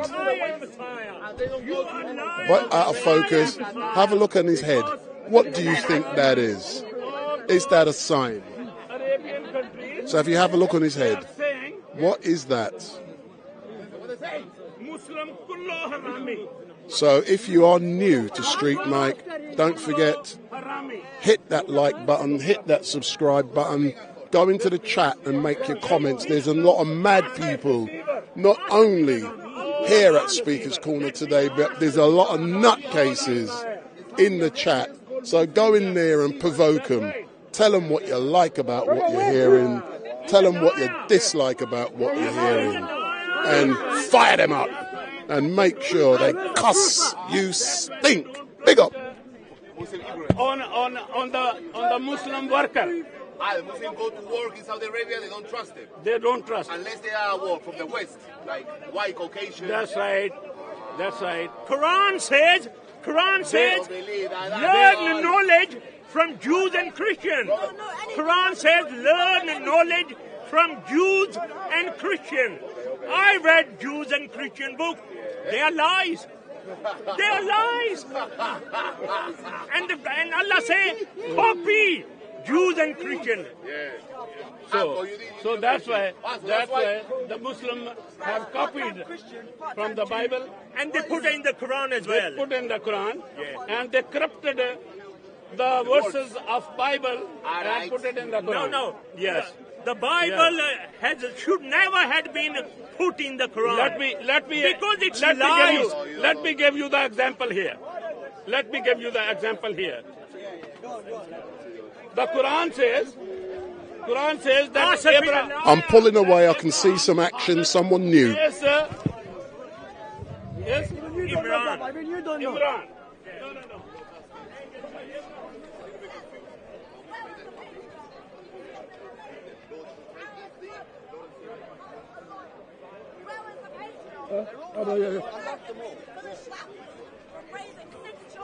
Excuse me. Big up. Why are so many women successful? My name is Zarina Matcha. Hold on, girl. Hold on. Street Mic is here. It's the beginning. Sure. Hold on. Street Mic is here. And I'm going to interview you. Don't forget. Don't be scared of me. I ain't scared Big of up. anybody. Hold on.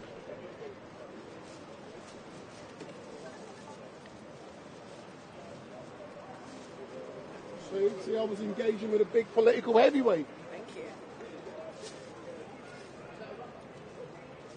Thank you. So if you introduce yourself. Whoops. Shall I start now? Yeah, go on. Good afternoon. My name is Zarina Matcha. I have a YouTube channel called The Rational Female. For the past year, I have spent time, energy and effort speaking about why feminism is nonsense. I have interviewed an incredible lady named Janice Fiamenko, an American hero and champion of equal rights. Janice Fiamenko on YouTube and myself have sat down at length and discussed why feminism is trash. You see, many people believe that feminism is all about equal rights for women, but it was not. Feminism was all about gaining power for a small cabal of extremely privileged, extremely spoiled women who use their power and their privilege to abuse the system. Voting rights were not gained as a result of feminism. Voting rights were about gaining power for the working class. The suffragettes did not care about the working man or the working woman or people of colour. Equal pay was passed. 1963, President John F. Kennedy passed the Equal Pay Act because more women were entering the workforce. And why were more women entering the workforce? Because contraception was invented in the 1960s by men. Contraception was not thanks to the feminists, it was thanks to men who studied and researched and gave women the privileges that we have. Women should be thanking the men that made our lives easier. Every single day, millions of men work their asses off. Every single day. What about the domestic violence against men? 1979, Gels and Strauss. Men are just as likely to be recipients of domestic violence as women. 1979, Gels and Strauss. You're talking shit. You don't know anything, you stupid idiot. Now shut up. I have done my research, okay? Women are not systemically oppressed by any patriarchy. Women are divine. Can you stop? Who's holding women back? I'm holding women back. Yeah, you are. And why am I holding women back? Why are you insisting on being stupid?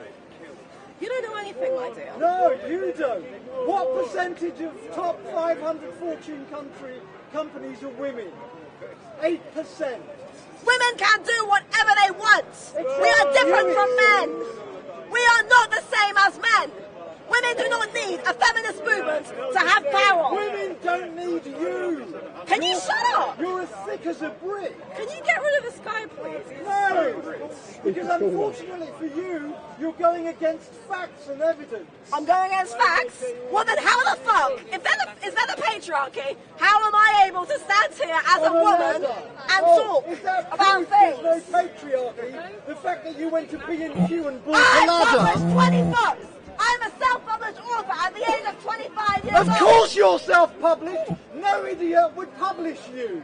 Well, maybe I'm self-published because I had the guts to go out and do it myself. No, you're self-published because you talk shit. I think you talk shit, sir, and I think you should wash your mouth with soap. By the way, I like your t-shirt. I'm a big fan of Jimi Hendrix. Jimi Hendrix would call you a twat. All along the watchtower. Purple Haze. I love music. Some of the best musicians are women. Women are brilliant! Women are not oppressed by the patriarchy! Patriarchy is a feminist myth! Brighter than you are, I'm more smart than all of you fuckers! What kind of music fuckers would they be? I like all music! I like to move it, move it! I like to move it, move it! Politics and more Barry White in your life. Feminists believe that women are inferior to men. Feminists believe that there is a patriarchy. Name me one good thing that feminism has ever done for women. Name me one good thing feminism has ever done for black women. If feminism was for all women, then why was there a womanist movement? Why was womanism created? Sorry, what you talking about? What is your topic? Feminism. In the 1960s, a bunch of extremely privileged women used their privilege as a way. Sorry, how do you define feminism? Feminism is a social and political philosophy that claims that women are systemically oppressed by a patriarchal society. Yes. Are you a woman or man? I identify as transgender, fluid, pangender. That's what the feminists have done. Feminists believe that gender is a social construct. Do you have a boyfriend or girlfriend? Both. I am pansexual. I am polyamorous. You are bisexual? Yes.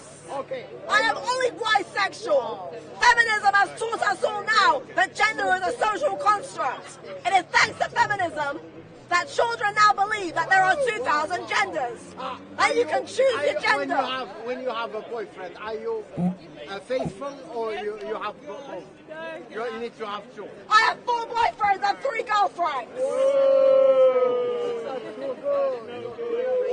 Women can do whatever we... Can you say that again? How many... Say that again. How many boyfriends and girlfriends? I have 4 boyfriends and 3 girlfriends. Most of them are talking to you. Exactly. They all worship me because I am the queen. Feminists have brainwashed millions of women in the West into believing that they are oppressed. There is no evidence that women in the West are oppressed by patriarchal society. Women all over the world are oppressed, you half-wit. What about men? What about men? Men aren't oppressed, they're the oppressors. Yes. Men are the oppressors? Give me one example of men being oppressors. Women and men are supposed to work together. We are supposed to complement each other. Women and men were created in the eyes of God. Who is suffering more in Ukraine? The men or the women and children? We should be caring about everyone, regardless of whether they're a man or a woman. We should care about everybody. Who's the first to suffer in a war? Everybody. Women and children. It is men who are sent out to war. It is men who are disposable. Dr. Warren Farrell wrote The Myth of Male Power, discussing why men are treated as disposable. Society does not value the role that men play. Society does not respect the role of the working man.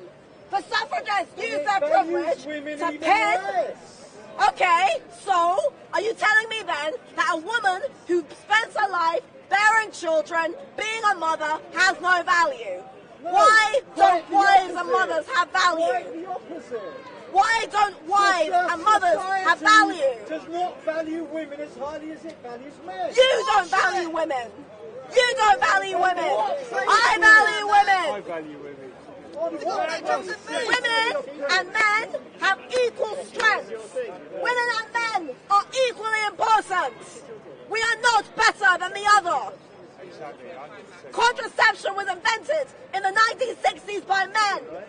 Voting rights were given for the working class. My mum and dad believe that women and men are equal. Feminism believes that women are oppressed. The etymology of feminism is fem, meaning women, and ism, meaning doctrine. It is a doctrine for female supremacy at the expense of men and non-feminist women. Most women statistically do not identify as feminists, yet the feminists think that they have the right to tell us what to do. Feminists believe that they speak for all women. Well, they don't. They did not speak for Bella Schlafly. They did not speak for Margaret Thatcher. So many women project feminism. Shazad Ali stated that the feminist movement had nothing to do with black women. The feminist movement used the African American civil rights movement as a way to gain power and privilege for a small group of women at the expense of men and non-feminist women. How about Islam and women? How about Islam and women? What do they think about Top G being set up! I'd rather not comment on that. No, you wouldn't rather comment on that. Because that's not really my business. No, come on. I believe that women and men are equal. I believe that children Do you think Top G's been set up? What do you think about Andrew Tate? Andrew Tate has done nothing wrong. Oh, really? Andrew Tate is not a misogynist. Why is he a good guy? Because he beats women up. He does not beat women up. This is a lie. The media are lying. The media are lying about J.K. Rowling. J.K. Rowling is a good-hearted woman who is standing up for children. He's been set up by he's been set up by the Romanians. They want his money. Okay. Andrew Tate has done nothing wrong. Really? J.K. Rowling has done nothing wrong. Really? They are human beings and their lives and their voices have value. Andrew Tate is a pimp. No, he isn't. He's a fucking pimp. He's not a pimp. Show He's playing a character. Show evidence. Who did he beat? Who did he beat? Wait, don't worry, just carry on. Who did he beat? Who did he beat? Doesn't matter. In society, we are taught that we live in a patriarchy. Patriarchy is a theory that men hold more positions of power than women. Yet what feminists forget is that women and men are different. Women have just as much of a right to be just as successful as men are. However, it is through our differences and our unique contributions that we make different choices about what we want in society. I am an author. I am a 25-year-old self-published author and YouTuber. I do not need feminism. Those of you in the chat, put your questions in the chat and I'll put those questions to this young lady. Put your questions in the chat and I'll put your questions to this young lady. So what do you think of the trans movement? They want to become women, but women don't want them to be recognised as women. If grown men and women want to have a sex change, that is their right, but they should not be enforcing it on to children. Feminists are the ones who said that gender is a social construct. It is now thanks to the feminist movement that we have a generation of men and women who believe that gender is a social construct. Gender is not a social construct. It is a biological reality. Feminists like Kathleen Stock, Julie Bindel and Louise Perry are all angry now when it's their movement that started this nonsense in the first place. It is thanks to feminism that men and women are now confused. You see, the role of a woman is different from the role of a man. This does not mean that women cannot be successful. This does not mean that women cannot have careers. It simply means that we are different. A woman is an adult human female. So you accept the transsexual, your woman, and a man has transformed himself into a woman, right? Which means that he can use you to say, I am a woman, that I can now use women's toilets, that I can do this, and taking away everything that a woman's worked for. If a man has had a sex change and looks like a woman, that's fine. I have no problem with that. That's people's personal rights. But we should be careful about things like sports. For example, I do think transgender people should have separate sports. Same with things like medicine. When it comes to day-to-day life, if a person looks like a woman, presents as a woman, I can't tell the difference, it's not my business, that's fine. But we should not be putting this on the children, and we should also be careful when it comes to sports. When it comes to sports, we cannot say... And facility. Well, separate bathrooms, isn't it? Man, woman, trans. A man's a man, a woman's a woman. A man is a man, a woman is a woman. There's a minority of people who do suffer from gender dysphoria, which is a medical condition, and they deserve help and support and compassion. But we cannot give them help and support and compassion by pretending that there is no difference. In fact, it is a fact that men and women are different, that transgender people exist. If gender was a social construct, trans people would not exist. Trans is a made-up situation. Gender dysphoria is a medical condition. It is a genuine medical condition, and trans people do deserve empathy and support, but they will not gain that when we ignore the fact that women and men are different. A woman has different functions from a man. That does not mean that she is not equal to a man. It just means that the role of men and women are different in society. For example, in a relationship, most women, when they have children, would like to be home with their children. A society that does not value mothers, that does not value wives, that views being a wife and mother as oppressive, is a society that does not care about families, that does not respect the role that a mother plays in raising a child. I don't think that's a fair society. Africa, the role of the mother... Those of you in the chat, go in and pose your questions. Put your questions in the chat and I will ask the questions on your behalf. I'm actually laughing at some of those questions already, but don't forget to share this link with your family and friends and ask them to subscribe. So share it, and I'm going to get this lady to come back next week and hopefully I can open with her. So, Hatun, someone is taking over. Women do have value. Women do have that value and merit.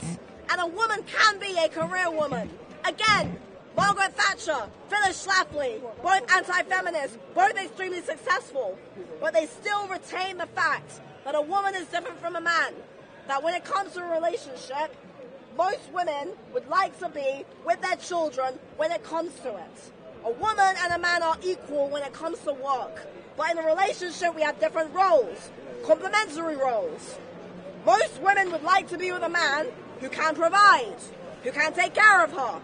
It is the fact that men have a certain role in society as providers, as protectors, as carers, and their role is not being respected. Society is not caring about or respecting the role that men play. So many men all over the Western world are unable to see their children, are unable to receive rights, fathers' custody rights. So many men are being screwed out of the right to see their kids, the right to be with their children. because the laws right now are not favouring men. We have a gynocentric society that is not caring about fathers, that is not caring about children, that is not caring about wives and mothers. Before feminism, societies used to care about families. Societies used to value cohesion, unity, wholesomeness. Now what do we have? We have individualistic societies. We don't have societies where communities are valued, where families are valued. There is nothing wrong with valuing family. We have got to value families if societies are going to flourish. We must respect and honour the masculine role, just as we must respect and honour the feminine role. This is not sexist. This is not oppression. This is common sense. This is how human societies are functioned. Societies function and flourish when women and men work together. Not when feminists tell us that being a woman means you're being oppressed. That you should reject family. That you should reject motherhood. That you should reject being a wife. That you should view men as oppressors.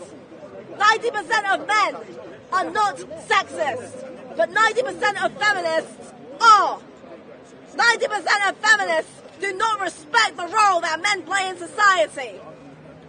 90% of men are not oppressors of women. As a matter of fact, one study found that only 10% of men have abusive tendencies towards women. 10% of men.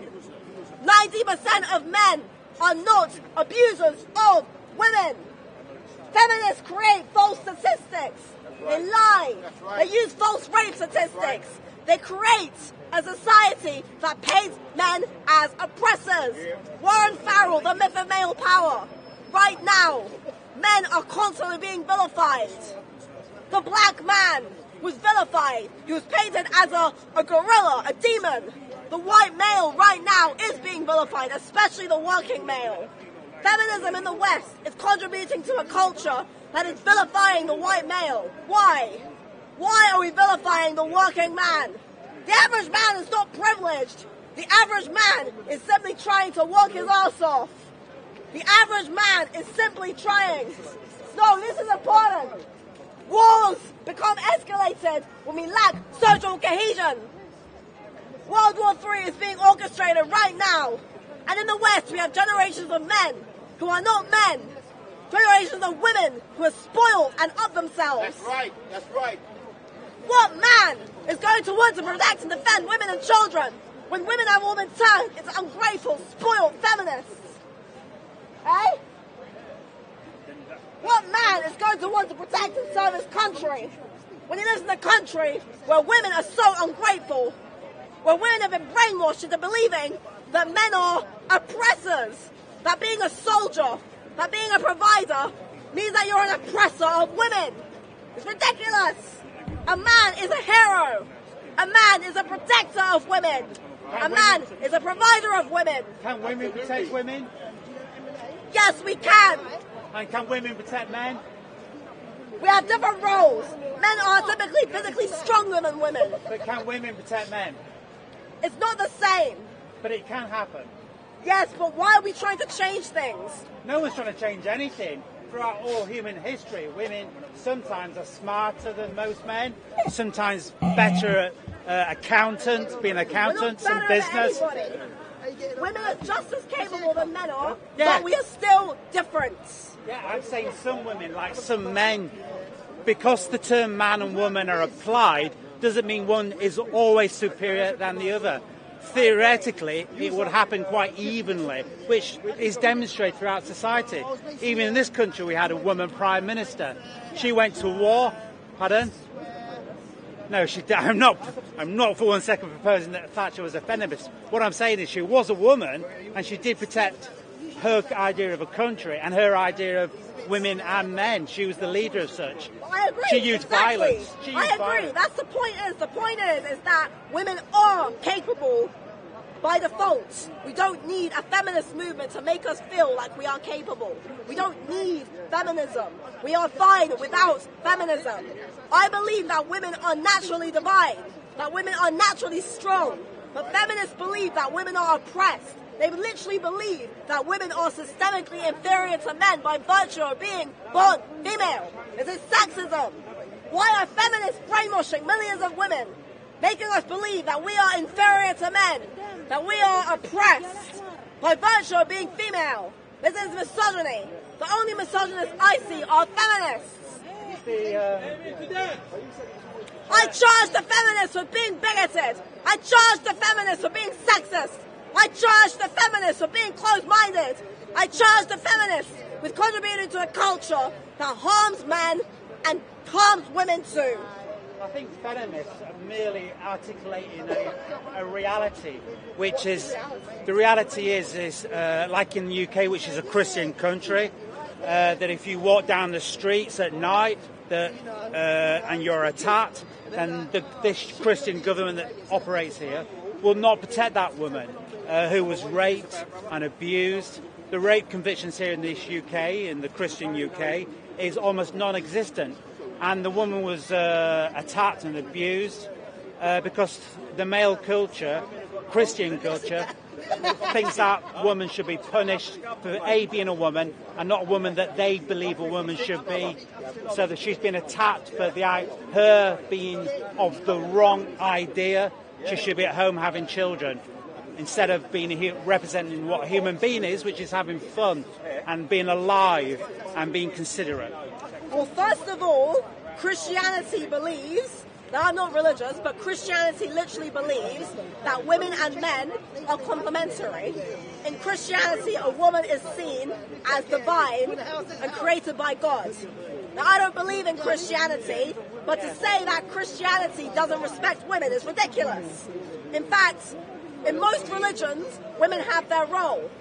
In most faiths, women are respected. Now, granted, I don't necessarily agree with all of that, but to say that Christianity doesn't respect women is ridiculous. It's the opposite. Chivalry, for example, is largely tied to Christianity. Again, not saying I agree with all of it, but the Christian tradition of chivalry insinuates that a man's role is to protect and provide a woman, because both a man and a woman are complementary and created by God. Now, as for saying that Western societies don't care about rape victims, well, this is bullshit. Because if a woman is raped, most people will go and defend her. If anything, it's men who are raped every day in prison that are not cared about. Male prison rape is barely even acknowledged. It's literally part of the culture. The real rape culture happens every day in men's prisons, and no one cares about it. No one does anything about it. The rape convictions in the UK are a terrible indictment of Christianity, who Christian judges and the Crown's prosecution service just don't care whatsoever. But the police in the UK try to protect women, try to care for them and articulate the law of justice that they required, but they are betrayed by the Crown's prosecution service. The police are. The police are doing a wonderful job, and yet they know that when a woman comes to them and has been attacked, they know in the back of their mind that this is very unlikely to not even to make court, and if it was to get to court, very unlikely to get a conviction. And so the police have to suffer with that torment because the legal system here is owned by Christianity, and it thinks women should be abused and attacked if they don't conform to the norms of Christianity. Is that wrong? Well, first of all, I don't know why you keep saying that this is a Christian country. This hasn't really been a largely Christian country for a long time now. I mean, as a matter of fact, this country has become more and more secular over the last several decades. So saying that society is enforcing Christianity in the UK is false. I mean, maybe it's because I'm a Londoner, maybe I don't see it, but as far as I'm aware, this society is not institutionally Christian. And again, to go back to my early point, Christianity believes that women and men are equally divine and complementary by God. Now, I do agree that there are problems with religion, but that's a problem of religion. That's got nothing to do with feminism. For example, in the USA, Roe versus Wade was overturned largely due to evangelical Christians not believing in individual liberty. This is a problem of Christianity, got nothing to do with feminism. Christianity is its own doctrine with its own set of ideas. Now, We don't need feminism to be a flip side. We just need a set of sensible, pragmatic views. We don't need to flip from Christianity to feminism. And again, you keep assuming that society doesn't care about women, but this is wrong. No, I think most society men, care. society cares. Society I cares. agree as well that the crown is a problem as well. But again, you're criticizing institutions like the royal institution or Christian institutions. Well, those have nothing to do with feminism. What we need instead are institutions that care more about societies that are modern, that are not necessarily based on any sort of ideology, not necessarily based on religion, not necessarily based on this doctrine, but instead based on human rights, humanity.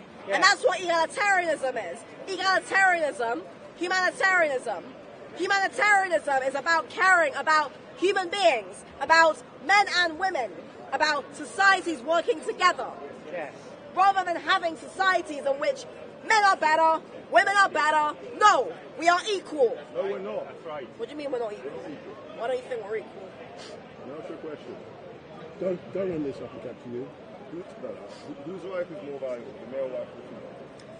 Well, biologically speaking, a woman's life is more valued, and I don't mean that in a sexist way. It's because women bear children. So in a biological standpoint, a woman's life is more valuable and a man's life is more disposable, which is why men go to war, which is why men fight in war. But before feminism, women used to respect and value the male role. Women used to respect the thing that men did. Pardon? You didn't mention first wives, though, don't you? Yes. This is important. Well, women used to respect the role of men before feminism. Feminism doesn't abuse men for being in a role, by the way.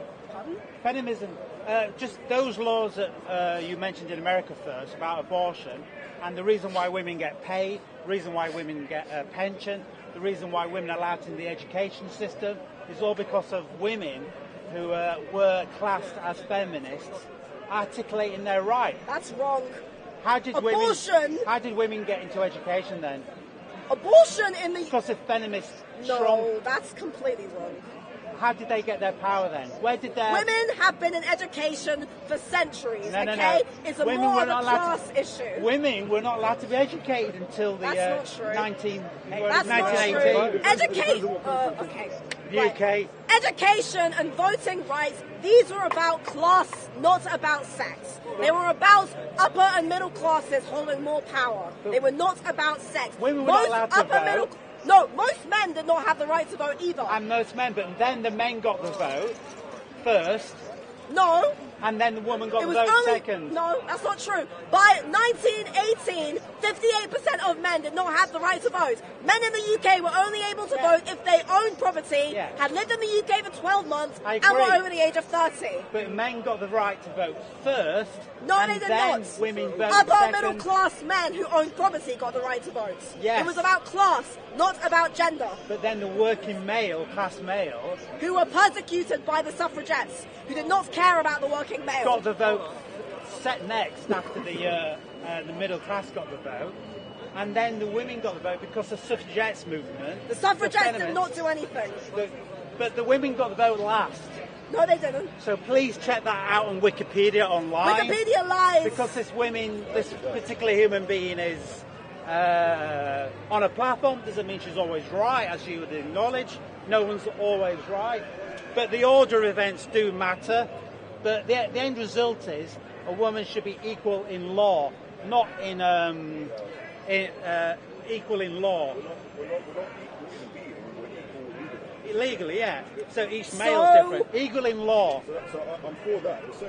Societies, how it used to be is that when a man and a woman got married, they were viewed as one unit. It was typically viewed that a man had his role and a woman had her role. I'm not saying that I 100% agree with that. Society has progressed, and for good reason. But it was not about oppressing women. It was about the fact that men and women had different roles. That when a man and a woman got married, the man's role and his responsibility was to provide, was to own the house. The house was in his name because that was his responsibility. Because he and the woman had different responsibilities. It was not about oppressing women. This is a complete lie. Well, exactly. What is oppression? To me, oppression is the African American slave trade. That's oppression. Oppression is the Native American genocide. That's oppression. So how does the female experience compare to that? It does not. Women in the West have never been oppressed on the basis of being female. They're repressed by disagreeing with what you've said. No, they are spoiled, privileged, and don't know anything about their own rights. White, upper middle class, Anglophonic women have no right to talk about being oppressed, okay? Olympe de Gouges, during the French Revolution, claimed the tyranny of man, while millions of Native Americans are being slaughtered. Upper middle class women like Olympe de Gouges and Mary Wollstonecraft and Elizabeth Cady Stanton do not know anything about oppression. I'd like to discuss with you gender dysphoria. Gender dysphoria is a medical condition. What would you like to ask me? Well, first of all, what is your view on the broadest sense about gender dysphoria? So, gender dysphoria is a medical condition. I do have a lot of sympathy for people who suffer from this condition. It's not their fault. I think that people suffering from gender dysphoria need help. They need compassion. However, the current transgender movement, especially in the West, has gone from being sympathetic to people with an illness to using people's afflictions as a way to gain power and victim mentality over others. And this is not right. There's a famous case recently, which had a lot of publicity, about a man who'd transferred to be a woman. What makes no sense? And committed rape. And the issue surrounded whether she or he should go to a male only or a female only prison. What's your view on that? So there's definitely men who pretend to be women to abuse, say, the system. They're not representative of all transgender people. These people are specifically sick. They're a very small minority. There's a difference between somebody who is genuinely a man suffering from gender dysphoria who wants to become a woman and somebody who is abusing the system to then go and abuse women. We should not be conflating the two groups. It's wrong to assume that all transgender people are dangerous. I completely do not agree with that view at all. But there are definitely... Well, what we need to do is we need to have more psychiatric evaluation. We need to be having more psychiatric evaluation, and we need to be actually taking this issue more seriously, because the problem is that a lot of people who suffer from gender dysphoria have a serious issue. Good afternoon, my name is Wendell Daniel and I'm currently live streaming. Can I ask you a few questions?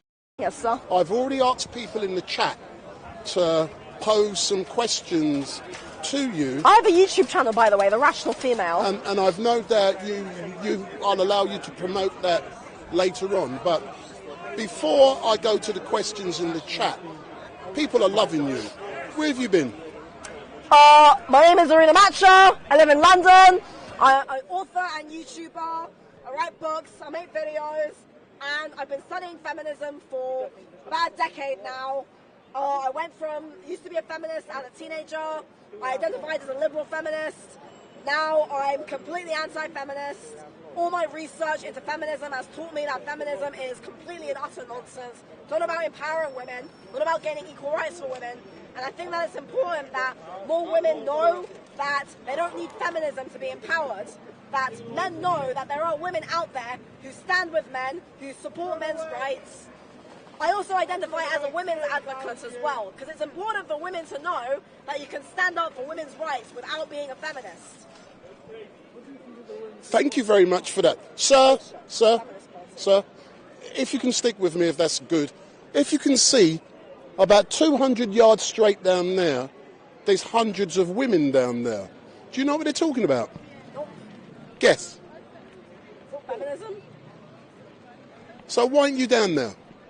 Because I believe that the feminist movement is a female supremacist movement that is designed to suppress men, suppress masculinity, and turn women into victims. and that most feminists are extremely spoilt, extremely privileged, use their privilege to bully other people, they're bigoted, they're professional victims, and they don't respect women, and they certainly don't respect men. They don't respect children either, as a matter of fact. They don't respect anyone but themselves. What's your view on trans women in sports? I think that sports should have a separate category for transgender people.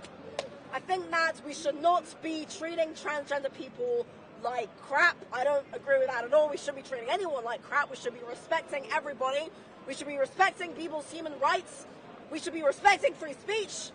But unfortunately, it's a simple biological reality that a transgender woman is not the same as a biological woman. Therefore, for the safety of women, it seems most logical to say that we should have separate sporting categories for transgender people. Right now, that seems to be the most logical and most safest way, and I really wish that we could start communicating more with transgender people rather than having people feel like they can't say this, they can't say that, and actually having more conversations, more dialogue, because most people don't despise trans people. We want to help them, but we don't want to ignore biological realities and potentially put women in danger. One thing I like is that you're trying to be succinct, and if you continue to do so. I've got many questions, and Amanda Sinclair has said, how does Andrew Tate, one who degrades women, help your cause? So I view Andrew Tate as a satirist. I think that he is basically a man who I have many agreements with, generally speaking. He's against all of this woke bullshit, political correctness, this extremism, and what he's done is he has effectively brought these views in a very humorous and comical way to light. I don't disagree with a lot of his points. I don't think that he's necessarily done it in the best way, but if you actually listen to him speak, you can see he's not a misogynist. He doesn't dislike women. He spoke this very clearly on the Piers Morgan show. I think that he, like many others, is symptomatic of the frustration that many people are feeling right now, that we're not allowed to speak. I feel frustrated. Just on Monday, I went to Trafalgar Square and started shouting at people on the street because I felt frustrated, because it feels like if you have alternative viewpoints, you're not listened to. If you're a woman and you're not a feminist, they don't care. If you're not fitting into anything that is part of the mainstream view, you're just ignored. If you've got controversial views, you're just not included at all. People don't even want to listen or ask you why you think the way you do, and that's very frustrating. I think Andrew Tate has been very badly mistreated. I have a lot of sympathy towards him. I think he's been completely treated like shit by the media. He's been vilified, thrown in prison. This is wrong. Same with J.K. Rowling. It breaks my heart how J.K. Rowling has been vilified. I agree. Actually, I was thinking that. J.K. Rowling, Tommy Robinson, Andrew Tate, they're all being vilified. And they're not. We're not villains. We're standing up for free speech, for human rights. How do other... No, sir, can I finish? Yeah. I like your necklace. He's allowed to speak. No, I'm finishing this and then I'll allow him. Thank you. And you know I love you, don't you? The bullshit was getting quite high. So, how does other women in general relate to you when you look at the things you're saying?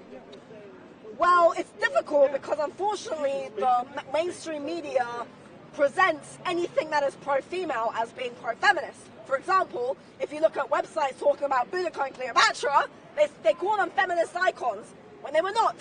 How could they have been when the word feminisme was not invented until the 1800s? Feminism does not exist until the Age of Enlightenment. How on earth could women like Boudica and Cleopatra have been feminists? Doesn't make sense. But I do think a lot of women do feel the way I feel. They're just afraid to say it. In fact, I've got female friends who feel this way, who are afraid to say it. There are women who are literally terrified of what's happening now. For example, friends who tell me women are now being called birthing people, egg producers, people who menstruate. And they're fed up, but they're afraid. So I do think that as a young woman who is not afraid, who is outspoken, who is standing up and saying, no, we don't have to tolerate this. We don't have to allow a small cabal of feminists to walk all over us. But actually, I want to start a new women's movement that is actually not a feminist movement. I think that it's in order. I've got a subreddit called Women's Advocates, which advocates for women, but does not advocate for feminism. One thing that is really great for me is that I argue that not enough women come down here at Speaker's Corner. It's male dominating, and the male lady, a lot of people say my wife Hatun, no longer come down here. My next question to you is, people are loving you. I love you in a professional way. I was doing something completely different. You stood out and I rushed over here to ensure that I got what you were saying, and I must admit, I'm loving it. I don't normally give an opinion, but today I'm giving an opinion. I'm loving what I'm hearing. I might not agree with it, but I'm loving it because you have a belief and you're willing to stand on your soapbox and you're willing to say it. So my next natural question is, next week I'm going to be here 1 o'clock when I'm going live, and I want to go live with you. Does that mean next week you're coming back down here? You can see I've got rubbish. Next week, are you going to be here? And I'm going to give you my number. I hope you give me yours professionally, and I want to go live with you. How about that? Because people love you, man. I'm down for that. I'm absolutely down for that. I believe in intellectual honesty. I don't believe in hating anybody at all. I believe in facts, justice, truth, and most importantly, freedom of speech. People should have the right to speak. And we live in a society right now in the West, we don't have free speech. People can't say what they want. People are terrified. People were terrified during lockdowns, during COVID. People were afraid to speak out against COVID. People were afraid to speak out against vaccines. And they were suppressed. It's not right. People should be allowed. I believe that people should be allowed to voice opinions, no matter how controversial they are, because if we don't listen and have discussions, then we don't know what people are saying. But one thing that is great, you've just said you like facts. Let's talk about them facts. Earlier on, you said you have how much men? How many boyfriends you've got?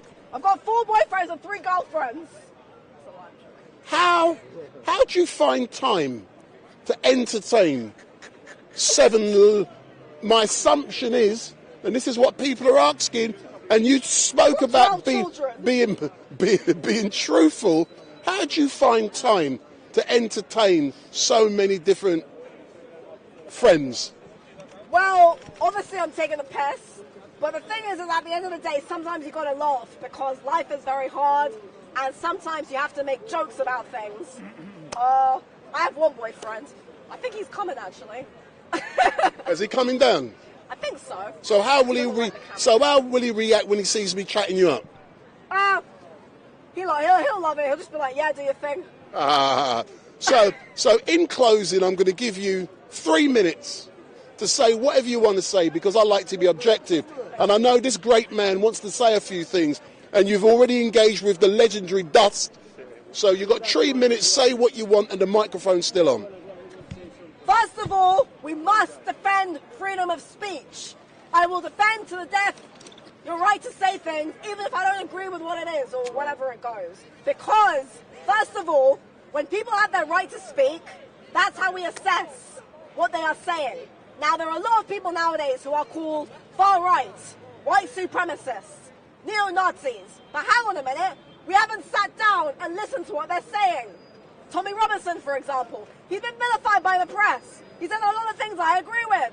I don't think he's far-right. I don't think he's evil. I think he's just a guy who's saying what he's feeling. Now, I don't have to agree with everything everyone's saying all the time. But we should be able to have conversations without shutting people down, without throwing people off platforms. One of my favorite people is David Icke. People think he's a lunatic. I think he's a fucking legend. I think a lot of what he says is a bit nutty. Doesn't matter. The fact is, he's expressing a point of view. We have to have freedom of speech. People used to fight for freedom. Now we are suppressing freedom. This is supposed to be a democratic society. And our feminists people shouldn't be have afraid. freedom of speech. Yes. Feminists as well. Yes, of course. Good. Feminists have a right to their freedom of speech. But feminists don't want people like me to have our right to freedom of speech. That's the problem.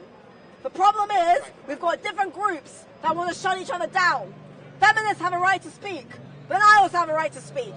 I think everyone has a right to speak, even people with extreme views. Why? Because it's by listening that we prevent things from getting dangerous. If we don't listen and discuss, this is how. Then people get angry. Then they become extreme.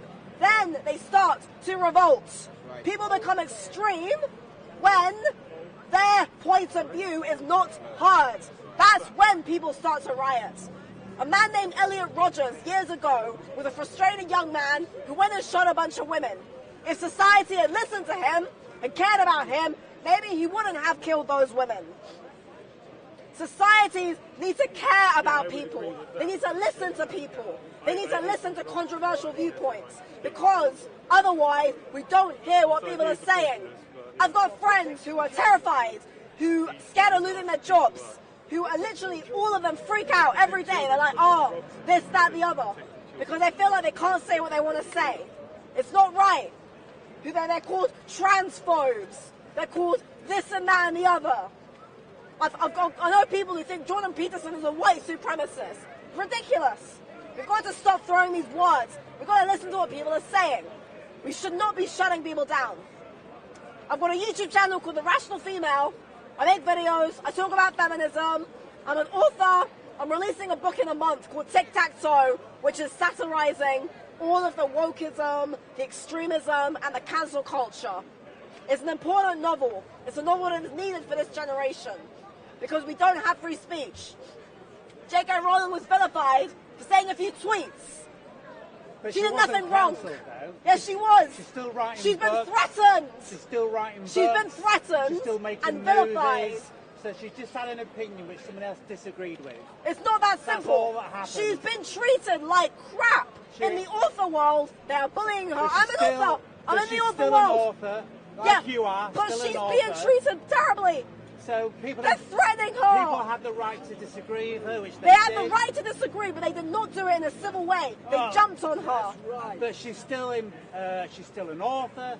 She's still respected in the movie world, and she's still. She hasn't given back her human rights awards. She hasn't been shot or anything. She hasn't been shot. She just had an opinion. She had an opinion. She articulated that opinion. And people have treated her like crap. And some people disagree. It's not that simple, but it's not that simple. They're not just disagree. Anyway, I'm going to be moving away from this now, and I'm going to make sure Still writing books. She hasn't been cancelled. She's had death threats, man. People shouldn't be I threatened get for death saying threats all things. the time. Don't worry about it. Yes, but she has been treated like crap for 3 years. You're not going anywhere, are you? But she's still an author. She I'm hasn't going been over there. I've cancelled. got something to do, but you're not leaving here, are you? No. Good. Well, I'm going to come back to you. We can exchange details, yeah? Sure. Our email is probably preferable. Yeah, whatever, yeah? I'm just going to be over there. Everyone's got my details anyway. So she's still an author. Just say something about women's rights and all that. Sure, yeah. Because I think there's two massive things going on. You know, women should be working on it. I had a conference about a year ago in Canada. Thanks a lot for the thing, yeah?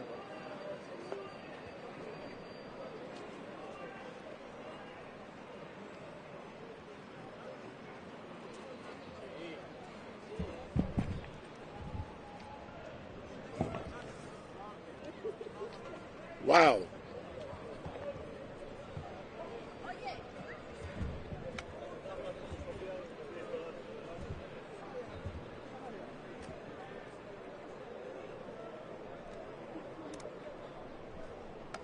I'm just setting up my camera, and good afternoon all, my name is Wendell Daniel. I know you know who I am already, and that is the first time I've met that young lady, and I'm confident that she's going to be a hit down here at Speaker's Corner.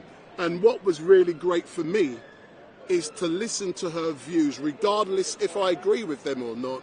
She believes in something passionately, and it's important that if you have a belief in something, she's willing to come down here and to put her views to a baying crowd. And as you see at the start, one of the regular guys down here, don't know his name, but he heckles everyone.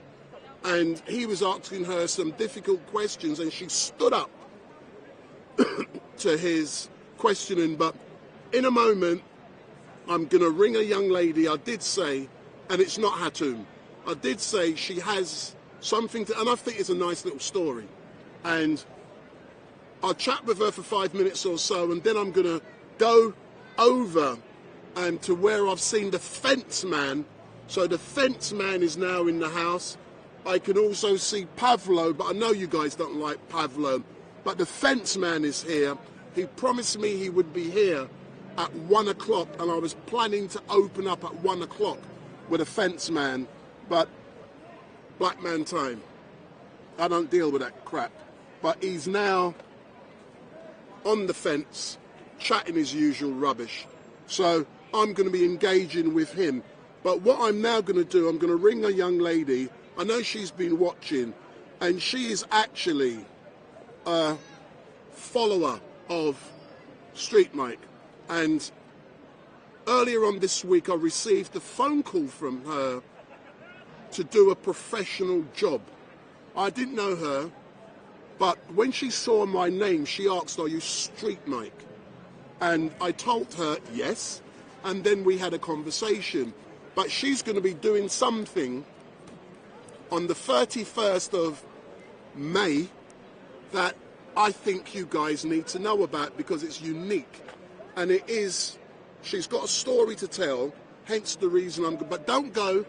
I'm going to say about 5 minutes and then I can pass to, then we'll go and see the fence man. So I'm now, so Sam. Hello. Yeah, hi, I can hear you. Oh, you can hear me. So, have you been watching? I have. See, that woman is amazing. Did you like her? I don't agree with her, but do you know what? That's a good one to keep following, please.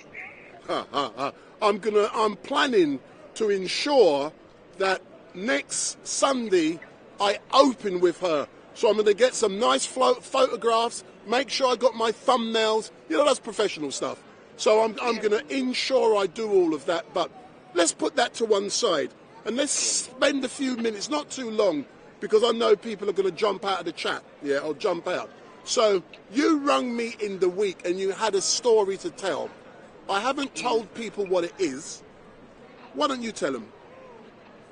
So, as an avid watcher from 2000 COVID days, obviously I've been very ill, stuck in the house, and obviously you were doing your stuff down at Hyde Park in the marches, so it's been very entertaining, it's been very informative. My grandmother, who was a legend of North London, she passed away at 100 2 weeks ago after a battle with a stroke. So I'm looking at arranging her funeral. Obviously, I'd heard that you do that before when you're doing your live streams, but didn't put 2 and 2 together. Then I got a call from a cousin of mine. He said, "Oh, I know a videographer that can stream your funerals to all corners of the earth. His name's called Wendell." And I was like, "Oh, I know that name." But we put 2 and 2 together. And then when I did speak to her, I was like, "Hold on a second, that's StreetMic. I subscribe and follow him. I've been following him for 2 or 3 years now." And yeah, so I obviously, because I believe in what you do and I love what you do and the quality of it, and you don't have to pay me now because at the end of the day, it's the truth I'm talking. I want you to have the honor in streaming my grandmother's story to the four corners of the earth, as it says in the Bible. Yeah, so if I could just come in there. You rung me because your grandmother, who reached the ripe old age of 100, had passed away, and I will be streaming that funeral service, and it's going to be in a big, amazing event, and we can tell people about that in a minute, yeah? But you've come to me, and I've agreed to do it for you, and tell the people about the details about what you are planning. Yeah, so my grandmother lived a fruitful life in North London. Everybody knew her, so... The Queen of North London. The Queen of North London, North East London. And everybody knew her, and even up until her 98th birthday, she was still going downstairs and doing her shopping locally in the stores. So she was very independent. So obviously she deserved the same type of funeral like the Queen of England. So she will be laying in the church where people will be viewing her, coming to view her and see her. And then we're doing a horse-drawn procession through the area of North London where she lived. So hold on. For people listening, so after the night before, so on the 30th, she's gonna lay in state, like the Queen did down at Westminster Hall at the Houses of Commons. So your grandmother will lay in state, and then on the 31st, the funeral service will take place. Then she's going to be taken back home, and she's going to be placed in a horse-drawn carriage and taken all over London before she ends up at a crematorium. True or not? True, but it's not all over London, it's the north part of London, yeah. All over the north part of London. And StreetMic will be live streaming all of that. And and you've given me permission to put it on YouTube so that the people now can see it.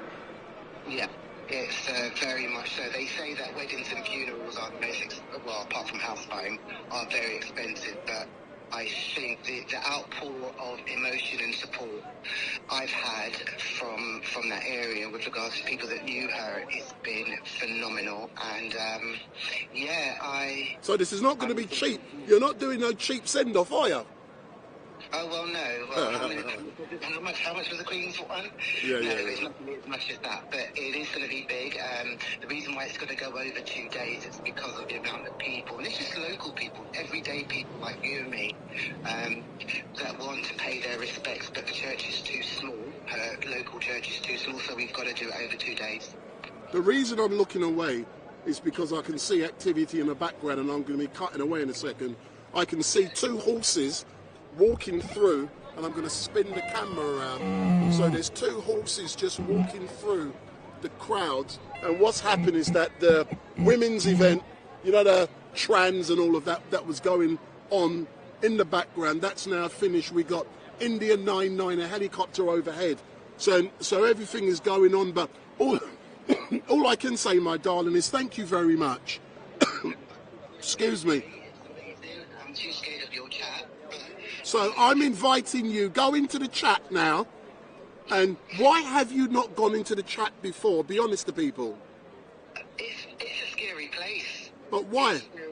I'm scared of your chat. It's not hostile. It's very amusing. People in there are lovely, but yeah, there's times that just leave it at that. It's a lovely place, but it is a bit. It's also scary. So I'm inviting you to go into the chat, and people are going to be easy with you, but thank you very much for updating people. And like you say, on the 31st of May, there's going to be a state funeral in North London for your 100-year-old grandmother. And you know that her brother lasted to 105. Wow. So her brother beat her, Wow. It wasn't as big. Wow, and StreetMic is going to be doing it. So, you know, with many others. So thank you very much. I'm now going to cut away and go over to the young lady and then go to Fence Man. But I'm expecting some Muslim heavyweights to turn up. Let me call someone over. Pierce Corbyn's here. Do you like Pierce Corbyn? Anyway, can we move on? Yeah. Anyway, let's move on. Shall I be chatting to Pierce Corbyn because he's in the background? I'll just say hello to him. You decide, yes or no? No, I'm asking you. You're in control. Shall I chat to Pierce, yes or no? Yes or no? That means... I guess I know his brother very well, but yeah. Right, then let me call him over for a couple of seconds, and then I'm going to chat with a lady. Pierce! Call Pierce. Pierce! So Pierce Corbyn is in the house. He's just coming. If he doesn't, I'm just speaking because I'm just. So what I'm going to do, if Pierce Corbyn doesn't fingerbod straight away, I'm going back because I've got to finish. So Pierce Corbyn is now coming over. I'm just going to say a quick hello to him to see. Yeah. I'm just going to chat him with Pierce, and then I've got to go. There's a big queue. There's a big queue if you want to speak with me. But you've got to wait at least half an hour because there's a... Yeah, that's no problem. Yeah, so I'm just going to speak with Pierce Corbyn, So if you mind me putting my arms around him, don't worry. Piers, come round, sir. So, Piers, good afternoon. Good afternoon. So where have you been hiding for the last couple of weeks, man? I haven't seen you. Picking up StreetMic everywhere. Oh, that makes a bleeding change. But, Piers, how are you, sir? I'm very well. Yeah. So, what have you been up to? Because the last time I saw you was the Stop ULEZ or the ULEZ protest down at Trafalgar Square 2 Saturdays ago. Well, that's been going on. We've been to many of these, or organising them as well, anti-ULEZ protests. We've had big ones at the town halls. The important thing now is get to your town hall, demand your council refuses to have ULEZ and refuses to have the cameras installed. But do you want to take down existing cameras? We were in Sutton, for example, or Romford, and yesterday I was in Yorkshire. But Piers, yeah, okay. I've previously said it to you. Yep. You are in that phase of life where you should have your feet up, chilling out, relaxing, not going around the country boosting your ego. Well, so why don't you just chill out and relax? Well, Huddersfield's a nice place to be. I was there yesterday. Boosting my ego. Well, I don't know. It is a kind of ego boost, but there's other things I could do. No, of course. Let's talk about science and the forecasting. Let's talk about delayed a bit. But anyway, buy forecastweatheraction.com. This generally cold April, we predicted that a long time ago. 2 years ago, when we were here, I said you was a nutcase. Yeah, right. And I still say you're a nutcase, but you know I'm only joking.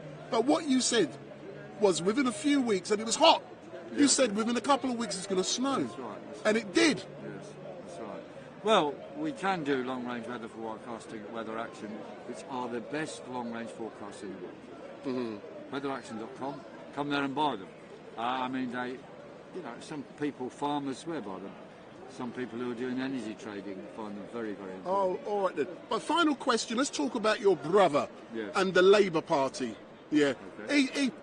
Keir Starmer has ensured that your brother, and I know your brother's not very famous. Who's your brother? My brother is Jeremy Corbyn. Oh, are you serious? Oh my word! Jeremy Bernard. So my younger brother. He's your younger brother, and you're setting the standards by being the older brother. Correct. But he's been prevented from standing in, is it the Islington North constituency? Yeah. He can't stand as a Labour candidate anyway. Have you had a discussion on whether he will be standing as an independent like Ken Livingstone did? Well, to an extent, but I think it's likely, but I can't speak for him, but I think it's likely he'll stand as an independent in Islington North because people there want him. Yeah. And it's only right that the Labour Party should allow him to stand as a Labour MP, especially because people want him, and it's a monstrous attack on democratic rights, what's happening. But I think it's important to understand why is this happening now? And the reason is that it's clear that all parties have decided they want Starmer in power, in inverted commas, next time, to impose the World Economic Forum tyranny. And how do we know this? Well, 2 reasons. One is this Together operation, fake opposition. They were set up with people who, like Leslie Caton behind them and Rishi Sunak, worked together to set up a school in East London, which was closed down for dodgy dealings, right? But the point is they work together, right? And then we have this Alan Miller character, who's a front man for it, and the foundation of the event was, when they formed together, was Richard Tash was present, i.e. Nigel Farage's front man for Reform UK. But one thing I don't want to go down is mention the C word, because you know what YouTube is like. Oh no, we ain't talking about that, no. Yeah. But, okay, there's all sorts of questions about these people. Yeah. But what they want to do, the next election, is Reform UK trying to get into the movement, using Together as a bridge to get movement people to vote Reform UK. Now that is a way of getting rid of Tories, getting rid of taking Tory votes and ensuring Labour wins, and that Labour has a free run to a big majority in the next Parliament, with Starmer dictating on behalf of World Economic Forum. Let's talk about... But before we to understand why then they want to get rid of my brother and Diane Abbott and That was who I was going to ask anybody about, Diane. who's essentially minor opposition, because they go along with most of World Economic Forum, but for Starmer there'd be trouble in Parliament. He wants them out. That's why all these things are happening together. Do you believe that even though Diane may or may not have made an error, I'm not saying she did or she didn't, she then recognised the significance and she apologised. Even though she apologised and retracted, do you believe that Starmer will ensure that she's expelled? Yeah, she'll be expelled or gagged or both, you know. He wants them out. The A word is just a pack of lies to control. Andrew Bridgen, A word, my brother, A word. I've been A worded on the grounds that I'm my brother's brother, therefore I must think the same. I mean, it's complete nonsense. I mean, I was married for 22 years to a Jewish woman. How can I be the A word? I mean, it's crazy. If we even say the A word now, we might get closed down, because the A word, you're not allowed to say it unless you're, well, I don't know who decides you can say who's the A word, but it's tyranny. I hear you, but as normal, sir, thank you very much, and I look forward to... I've got your diary for this week, right. And you're likely to see me this week. Oh, exciting stuff. Big up. Big up, StreetMic. Big up. Thank you very much, sir, yeah. So we're now going to catch up with... That's for the reference that I said, so you know exactly what we're talking about. But if you're picked up... Oh, the lady's here. Excellent stuff. So that's Piers Corbyn. I've now got to go and deal with two other people, and then I will... So I've got a massive queue.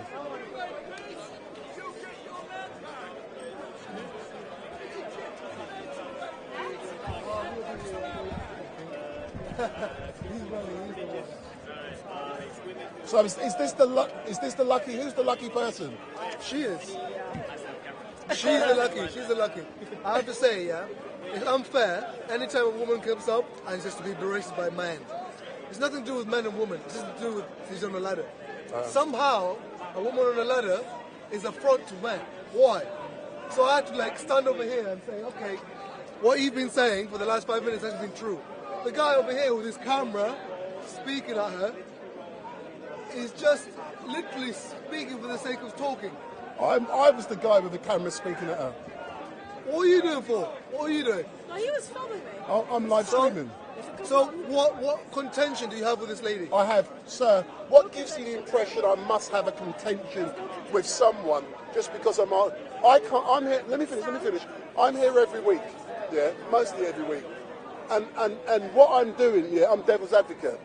I have no views on anything normally when I come down here. Oh, so that's your role? That's my role. Oh, that's beautiful. So, you need that. But you see how you jumped to a conclusion that was No, not you, I said him. What? Oh, don't worry about Dust. Dust is easy, man. But where's she gone? Is she's coming back. No, she's coming back. No, she's not going anywhere then, because I want to exchange details, because next Sunday I want to go live with her at 1 p.m. when I come down here. So can you make sure she comes and finds me? Oh, is it you? Take my number, please. 07846. Hey, come, let me ask you some questions, man. Are you behind the camera? But you have to have a reason. But the reason for what? You have to have a reason for going against. You know what I mean? Otherwise, it's pointless. What? The truth. What is the truth, sir? The truth is subjective. Only to people.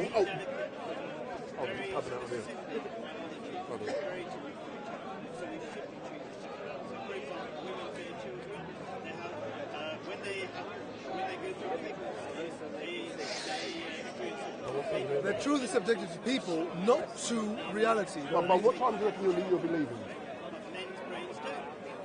I'm going to come and find you because I want to give you my card. I want to have a chat. Let me just find Fence Man, and then. But yeah, I said you have to have a reason. So, because he acts as devil's advocate, but Sometimes you just do it for any reason. It just goes against the truth for no reason. No, sir, that's an assumption. You have to watch my style. I have. And then... I have. I've just done it. Just 1 minute of talking to you, yeah. You don't know, no, I've got to... I'm coming back. I'm coming back and I'll give it to you. I'm coming back.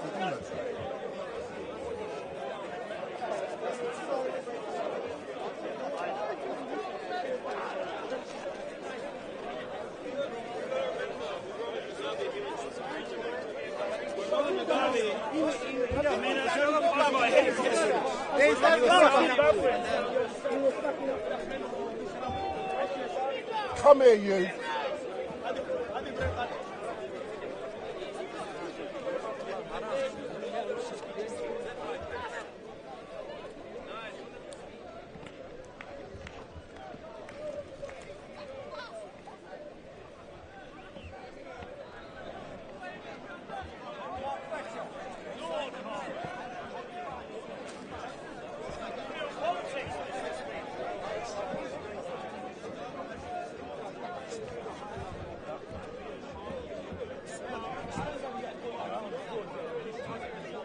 So there's Fence Man. Oi, come here. Come here. You start. No.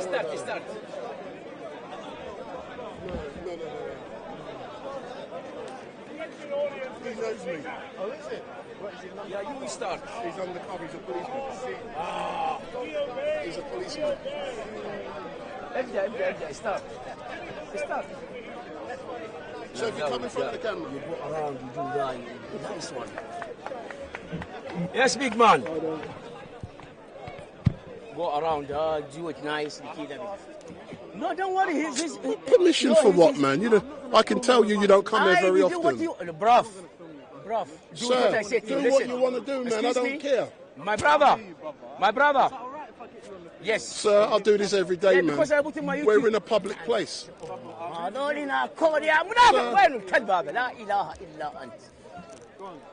Sir, can you do it? So look into the camera.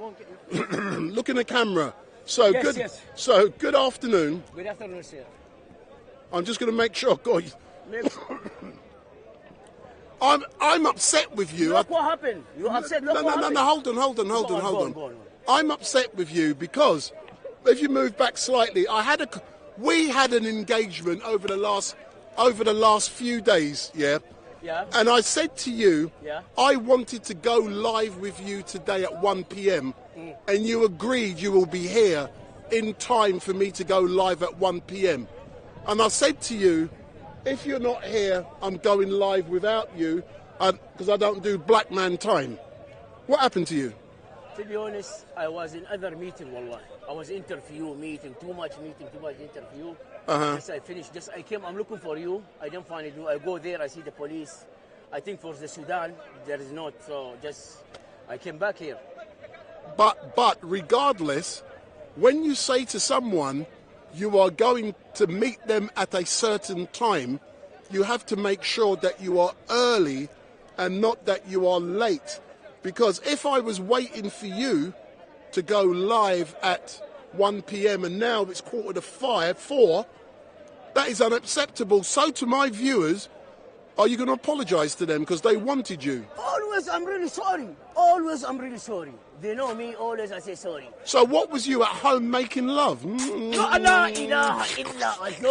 No, me. Nah, those people from Munafiqun know me. I was in meeting. So hold on. You wasn't at home doing a little ting with somebody, getting all excited. I'm at home. I do something like what? Don't forget my microphone. I can hear everything you're doing. Yeah. No, I'm not. No, I don't like women. I don't like women. Some of women are. I'm at a big meeting. You will see the meeting. It's a nice meeting. Me, I close door. I open other door. Now I have other door. But do you understand the importance? I'm going to say this not in a very dismissive way, but it is. If you're saying you're going to meet me at a certain time, you must have the courtesy to message me and say, I cannot come at that time for these reasons. It's a courtesy but you did not afford me that courtesy. So what's happening? Don't worry about him. Look in the camera. Do you want me to go? Because to be honest, okay, I'm sorry now. I'm sorry now. You expect it? I'm sorry. All right then, you're sorry. Thank you. Make sure it don't happen again. Moving on. So how have you been, sir? Everything is fine. When I went there, they catch me. They didn't let me go. You will see everything, and now everything is changed. Next week you see me, my big car, my house, everything. Alhamdulillah. But just to let you know, you could have a big house, a big car. It doesn't make no difference to me, because those material things are of no interest to me. I do not drive because I have no. So you can't try and. I got a big car, so what? I got a bus pass. What's the difference? No, what's the difference? About that because people they like material life. I say I don't like it. Yeah, but I don't. I don't like this material, but the material is coming. Alhamdulillah. When the material comes, you see the people they coming back. All people they leave me, they come back. I know. But anyway, moving on. Fence man. Yeah, man. Get on the fence and preach. Yeah, man. Preach. Preach. Big up. There you go. La ilaha illa anta subhanaka. No, I know what he does. I've just asked him. Yeah. I leave. No, sir. Leave my microphone on. My microphone has come off. No, leave it on.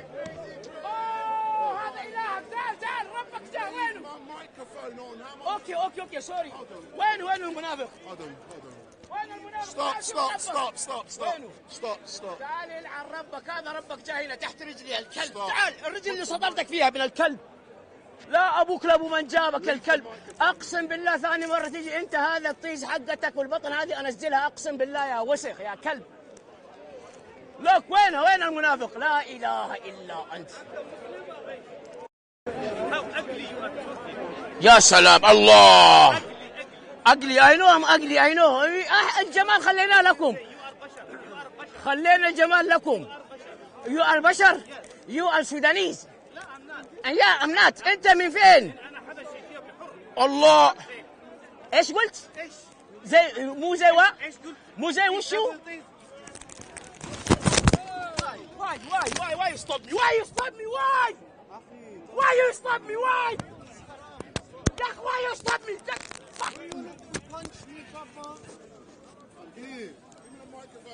لا إله إلا أنت.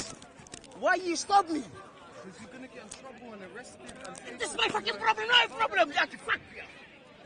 Why you stop me?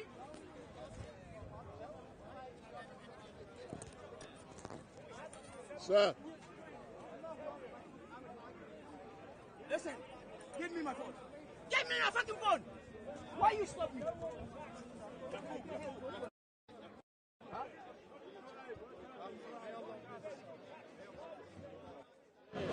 Why you stop me?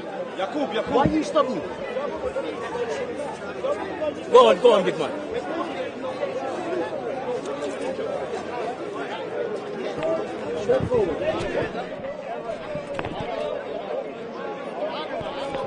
So, if you look into the camera, what happened? What caused you to do that just now? Okay. Did you listen what he say?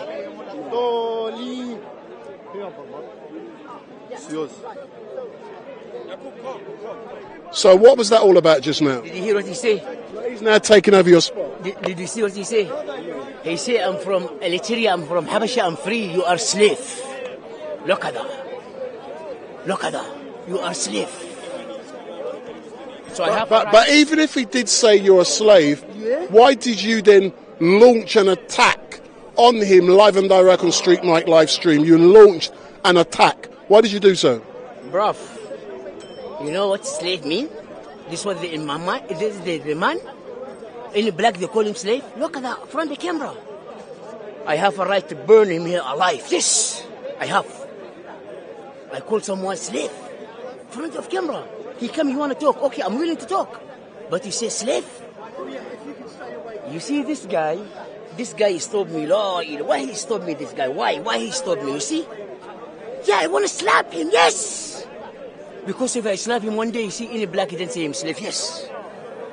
Look, he stopped me. If I go, I hurt myself. So what's the point now? So we are at Speaker's Corner.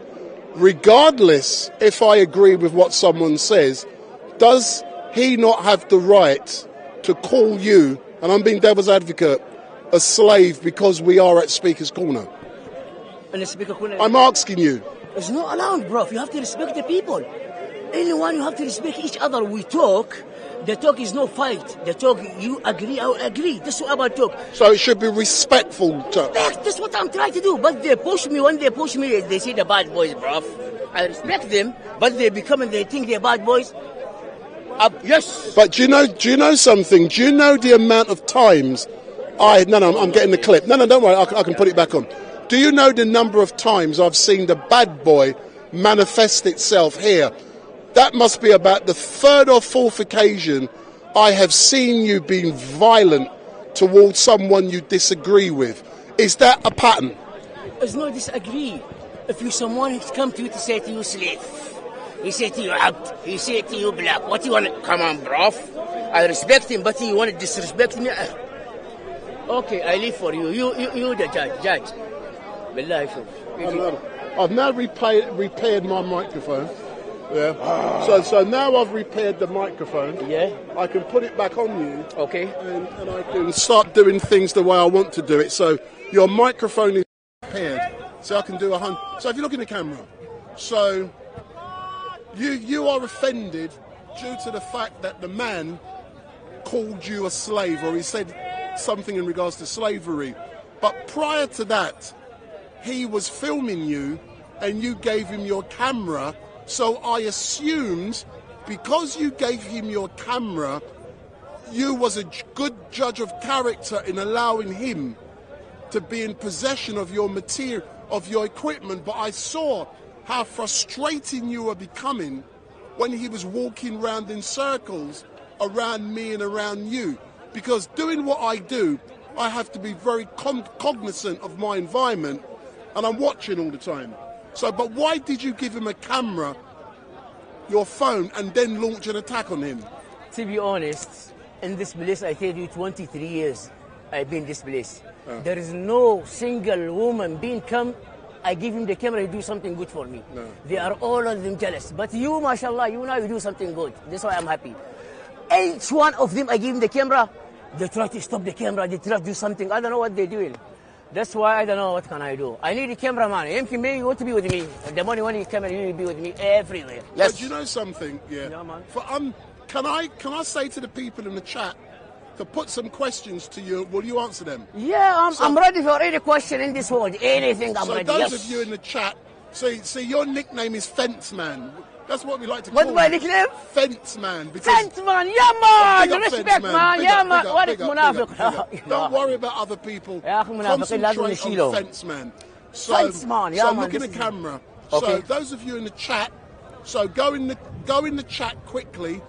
All I want is 4 questions. I don't want comments like with a young lady just now. I want questions. So ask Fence Man 4 questions. So the first 4 questions is going to be asked. So I'm still waiting, but yet again, yeah. Where can people find your material online? What is your YouTube channel called, or TikTok, or whatever? What's it called? My YouTube is SHUYAB Shuaib Abkar ABKER. My name, you put my name, you find me everywhere in this world. It's me. Munafiq, Allah yal'ana umman jabatka. Right, the first question is from Sola Scriptura.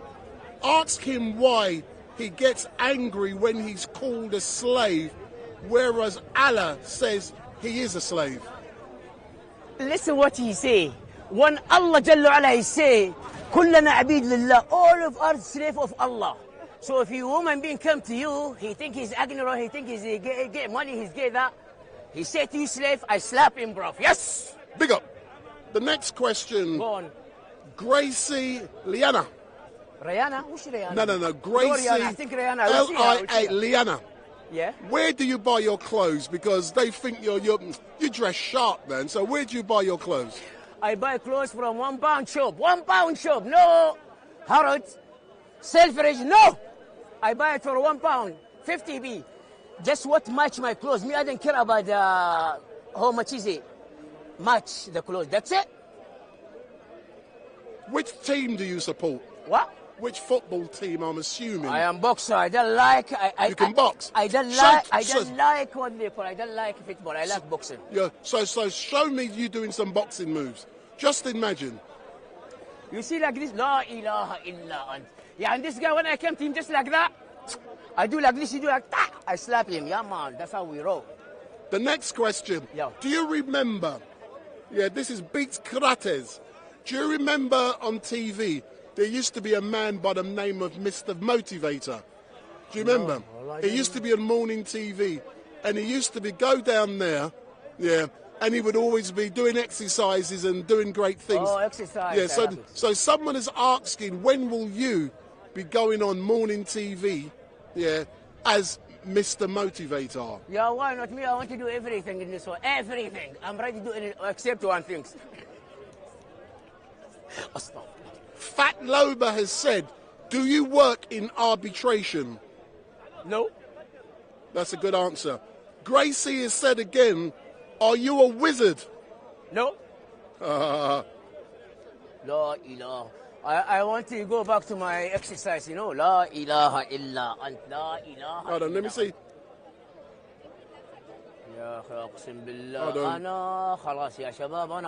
So another person has said, yes. What was the favourite mental home you stayed at? What's that mean? I don't understand what you say. Say again.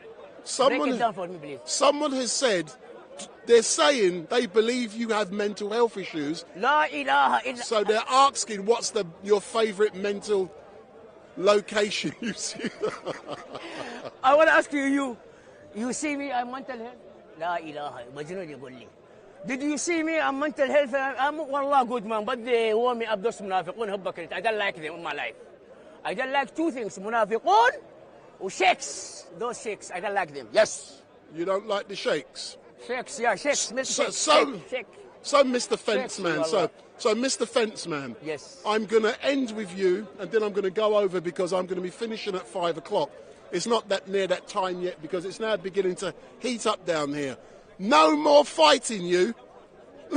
I'm not fighting. They came and they tried. They tried to fight me. When they tried to fight me, just straight away, slap them. So back on the fence, leave my microphone on, and I want you preaching the word. All right. So go back on the fence and okay, preach the word. All right. So now watch Mr. Fenceman. انت يا ورع انت يا ورع وين هذا المنافق لا اله الا انت اذا جاك لا اله يا اخي اسمع انا والله ما يا اخي ها وزع اقول ممكن تروح تشوف لك كذا بقرة الحسك ممكن تروح تشوف بقرة الحسك يا واد انت ببلدي هنا في لندن انتبه احترم نفسك واقلب وجهك يس انت فينا في لندن في بلدي اوكي احترم نفسك بلدي وش عندك احترم نفسك سمعت الكلمة هذه احترم نفسك بالله احترم نفسك لا انزل هنا انزل هنا اوريك شغلك يس He's done it again. He's attacked a man again. ابو كلاب من جابك الكلب يس سمعتوا ايش قال He kicked him in his face. لا يتكلم معايا ويقول لي دجاج الاهبل شوف جنبي وقلت له ايه كذا بس عديت بهذه واحده ما ريحت نفسي يا ابوي انت وياه انت روح هناك انت وياه يا جيسس انت بليز can you go somewhere please leave me alone please الحين هذا الدجاجه شوف بالله جاني تحكي عربي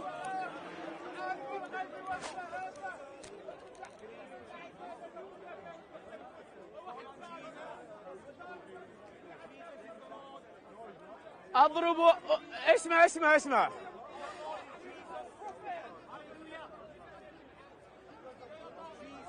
يا اخي ما مش تقول انت بينك سنفره في لسانك. روح انت سنفر يا اخوي. انت شكلك كذا شكلك ما ضربوش.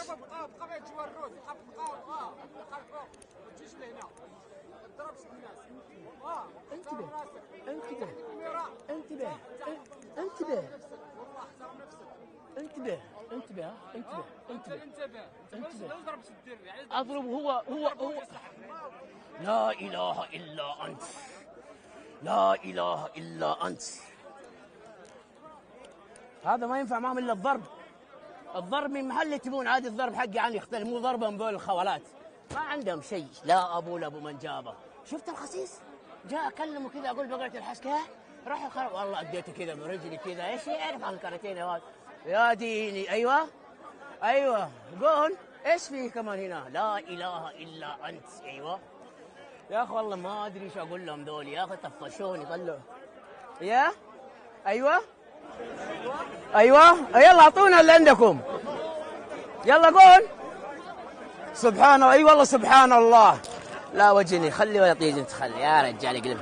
الحمد لله قالت لك. واو واو واو يلعن كس أم. لا إله إلا. Listen, did you record it? The guy. I need that because I think I'm recording nothing. لا إله. يلعن أب. وين الشل. تعال يا الزق تعال خلني. لا إله بالله كل هذا التصوير ما جاء شيء. أعزائنا المشاهدين نرجع عند المنافقين واللحية تكنس الأرض والثوب للركبة. وين هذا؟ والله أعطيته واحدة يلعن أبو أمه. وينها؟ والله أعطيته واحدة خلاه يروح يخبر أمه. خلاه يقول لأمه يقول هذا والله أعطاني كذا برجله كذا طيرني طلع زيتي. يا مان listen. لا إله إلا الله. يا أخي أنا والله أنا بعتزل. أنا بعتزل الفن. أنا بعتزل خلاص. من حبكم يا زين عزلنا خلاص. إحنا عزلنا قفلنا الدكان تعال. ايش قلت؟ ايه تحياتك. لازم تقول تحياتك. هنا في كفوف هنا يا مان. ايوه لازم يقولوا تحياتي يا مان. هنا في كفوف يا واد. يعينوا. وين المنافق ابو بطل وينه؟ لا اله الا انت. يا اخي اقول لك الله ما لي خلق ام ذولك. ما لي خلق. You know what? I'm done. I don't need them. What I need with I don't need them. I don't need them والله. I don't need them. I'm done. I don't need them. I don't need them. I don't need. Let's finish this interview. Okay, let's go. So, yeah. I'm going to ask you again. Go on. Yeah. You were engaging with a gentleman just now. Yes. And you lashed out again and kicked. Yes. You kicked him in the face. Yes. Why did you kick the man in the face? Okay. That man. And before you answer the question, go on. Please remember, I'm recording everything. Yes, I like that. No, but there's opposites to me recording. Yeah. That means the recording is potentially a form of evidence that can be used against you in a court of law. Therefore, if you are attacking someone and kicking someone, people can download this evidence and use it against you in court. Are you aware of that? Listen. Go on. I do this speech. He's in Arab. He see me black. Okay, he come in. He go this ignorant life. What do you say? I say to him, listen, I'm speaking. What do you want? What do you speak, Quran? I say yes. He said to me, he swear on me. So he swear on me. Straight away he get what he want. This is what he want. Yes. Those people, I know them. This is what they want. But would you, I note your comment, but would you agree? Yeah. What you're saying, you were offended at Speaker's Corner by the fact that someone said the word slave. Yes or no? That offended you. Yes or no? Yes. So that was wrong in your eyes. Yeah. Yes. It's wrong with anyone. Now listen, I'm now going to apply legal argument to what you've just admitted. Yeah. You've admitted. Alaikum salam wa rahmatullah. Yes. Yeah, why not? Yeah, always I'm here, always like that. No problem, always I'm here. But they want me up. No, I'm okay. I'm okay. Okay, continue, please. if you pick my microphone up and put it back on. Oh, sorry. Wallah, you see, they don't let me alone. La ilaha illa anta subhanallah. I'm still applying legal argument to the facts and also what's just occurred, yeah? So let's go back to argue legally, yeah? So he said something involving slavery. You didn't like it. Let's agree what he did was wrong. You then reacted by being violent and kicking that person in the face, which is a criminal offence. Yeah? Do you acknowledge, regardless you were, what's the right word? It begins with an M, not motivated. It was I forgot the word now. Provoked. You were provoked. Okay. And you reacted. Yeah? But would you agree kicking a person is wrong, regardless of what caused you to kick him? It's wrong, but why they come to... Oh, listen. Each sex, anyone speak, it's okay. But when I speak, they come in like devil. I don't give a damn about them, yes? Let them come. Then I note that point. Moving on to what's just occurred with a gentleman who come up and embraced... No, there's two sides to that. Why do you believe, I'm being devil's advocate, the man came up to you and embraced you and said sorry? Why do you believe he did that? Because they know what they have done. When they go, they think and they say, oh my days, I do something wrong. They know, yes. But do you believe the man would have done that if I wasn't recording, yes or no? No. Do you think he would have done that anyway? They do that every time. How many times I fight with them, I go behind the camera, they come and sorry. You see what they're doing? No, hold on. Could that be they said sorry because they were told by someone to say sorry and they didn't act on their own will? I want to know if you're aware certain things that go on here. Do you think they did that on their own? I think they do by own. I know these people, bruv. I was born in Mecca. I know them. Mecca al-Qura. I know them. Look, bruv. So you believe what you did was right. The gentleman went away. He reflected on what he had done or said, and then he come back and said sorry. Because he's doing something wrong. I accept it because he knows himself. He know what he's done to me. Yes, he know. Yes. I don't believe that's what happened. Up to you. And I will. Let me justify why I don't believe. I come here often. Sometimes people do something, and I call it their handlers who are behind me. They get them to come and apologise because they understand the consequences of what they said. Yes. This was La ilaha. You see? No. Okay. I'm sorry. Okay? It's all right? I'm sorry, okay? But all I'm saying, can I be honest? Yes, go on. You must be careful. Come down here. Yeah, I don't agree with some of the things people say, slavery and all that crap. Yeah, but, yeah, if they say it, they say it. Yeah, but you must be careful in how you lash out. I will lash out at you like I'm lashing out now with words, not with physical violence, because one day you're going to kick someone in the face and you're going to end up in prison. Remember, I'm telling you that. You are too violent at Speaker's Corner. And if you keep being violent to people, people will be violent to you. And if you are not careful, you are going to end up somewhere, either in prison or in a box. La ilaha illa. 23 years I'm here. When those people, they are not here, I'm cool. But summertime when they came, look at them, look at them. Like Qadha said, they came and just, they need this guy. This guy, he'll show you who's this guy. Yes. They need me. Welcome, come. Yes. But anyway, as normal, thank you very much, Mr. Fenceman, to engage in with Anytime, Street welcome. Night. I say to people, welcome, marhaba. But all I do ask you, stop being violent towards others. You say that every week, but then I see you being violent. But stop being violent, because someone is going to be violent against Mr. Holt. Okay. Stop it. Okay, I will stop. Okay, sorry, people, I'll stop doing that. I've given you a legal opinion based on fact. I've applied the law to the set of circumstances. I've also applied my knowledge to what I see happen here. And my microphone has fallen off because you keep hitting it. This microphone, I want to buy for you something nice, wallahi, inshallah. Yeah. All right then, man. But thanks very much. You're welcome. And you see this young lady here? Yeah. Yes. What's wrong with her? Yeah. I'm going to go live with her next week. Yeah. Because I can't rely on you. Hold on. Get.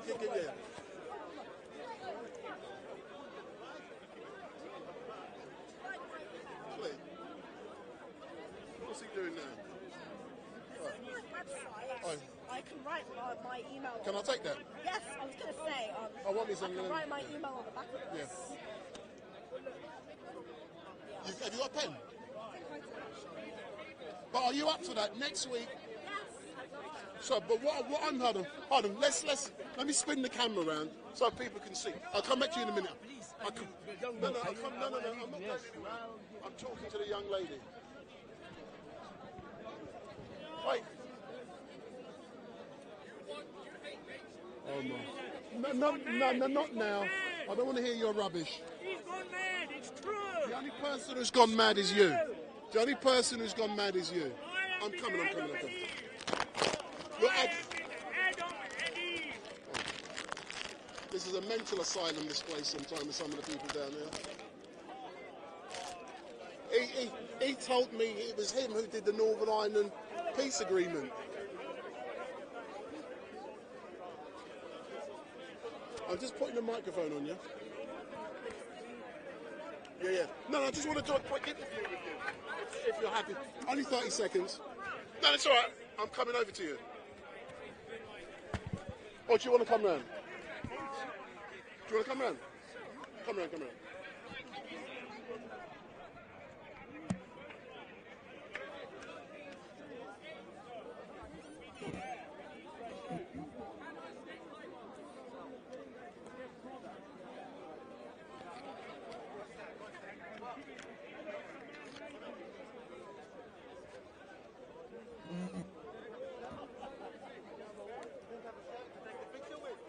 Testing. So if you stay there, let me put the microphone on you to make sure I get great sound. Can I put that on you? All right, yeah.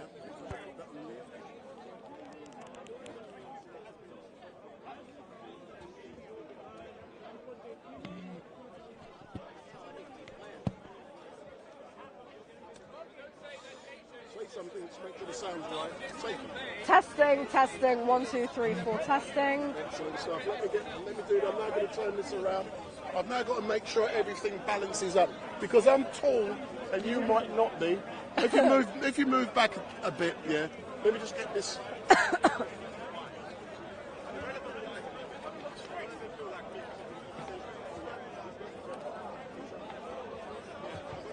That's lovely. So you're now going to be making your way home or making your way elsewhere with your lovely partner who I've already met, yeah?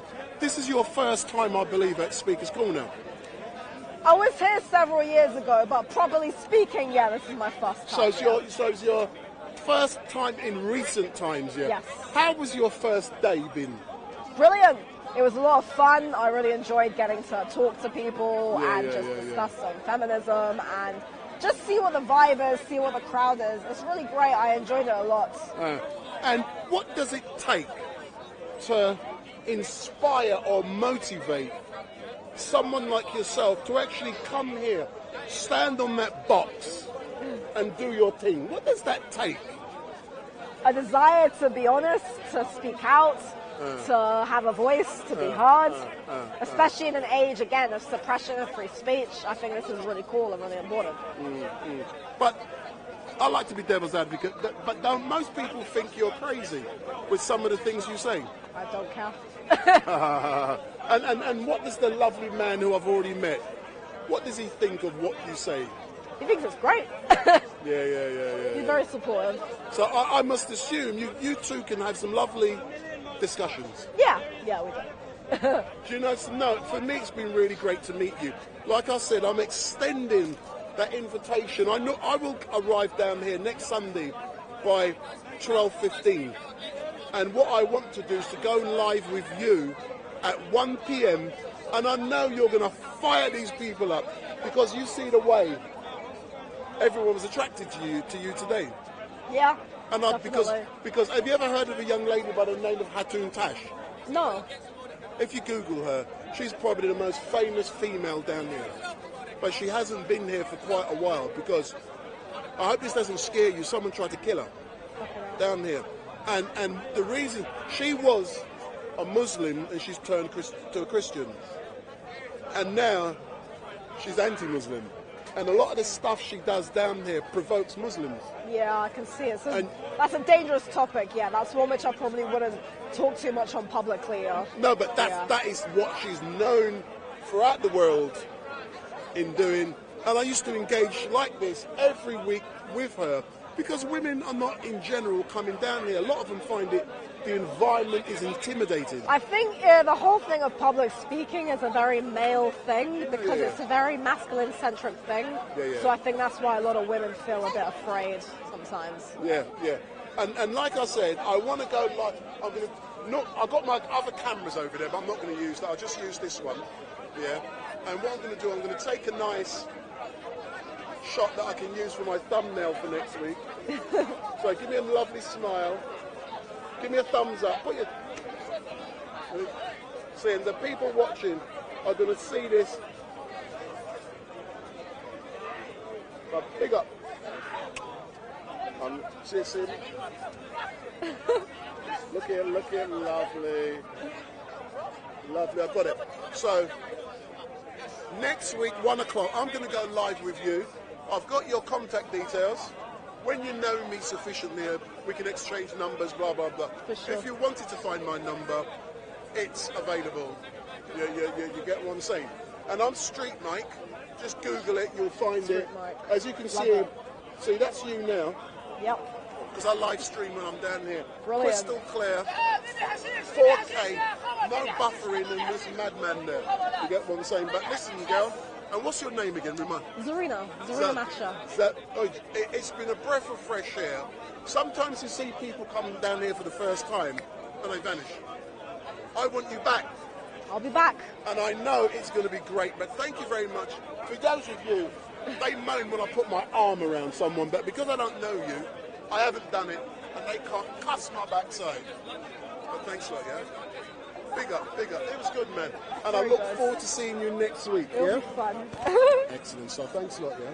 But as I said, I want to go live with you at 1 o'clock, but I should be here by 15:15. I normally set up over there with all of my stuff. It takes about 20 minutes, half an hour, if everything goes well.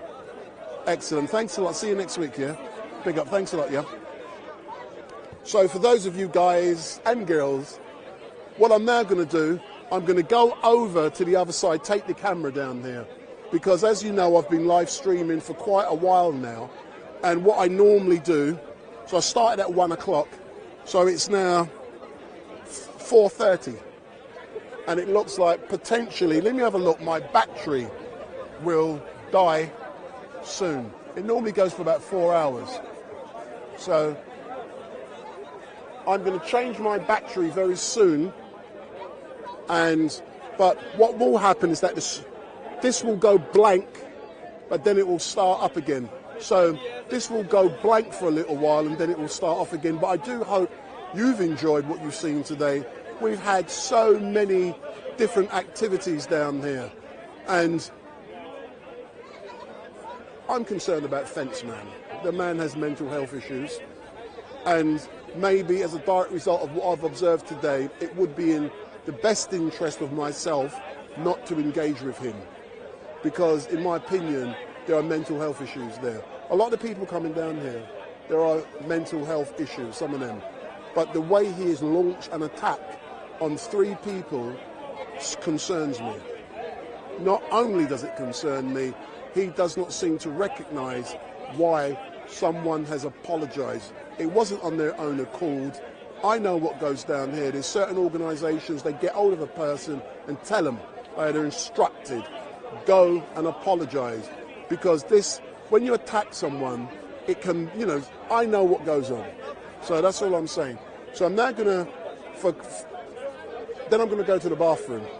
Yeah. So for about 5 minutes, yeah, you may not see much, or you will see, but you won't hear from me. Most of you are probably glad you're not going to hear from me. But I have to change the battery.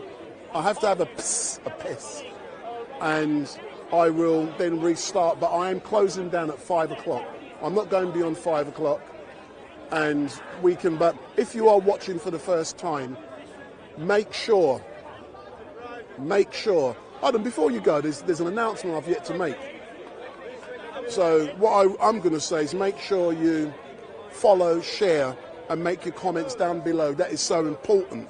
But what I'm now going to do, which I've forgotten to do, my apologies, is to make an announcement, because yet again, I know all of you who are watching now, that every single one of you love Sasha Johnson. I'm going to make an announcement in regards to Sasha Johnson, because I know you love her and you want to see her soon, and you love what she stands for.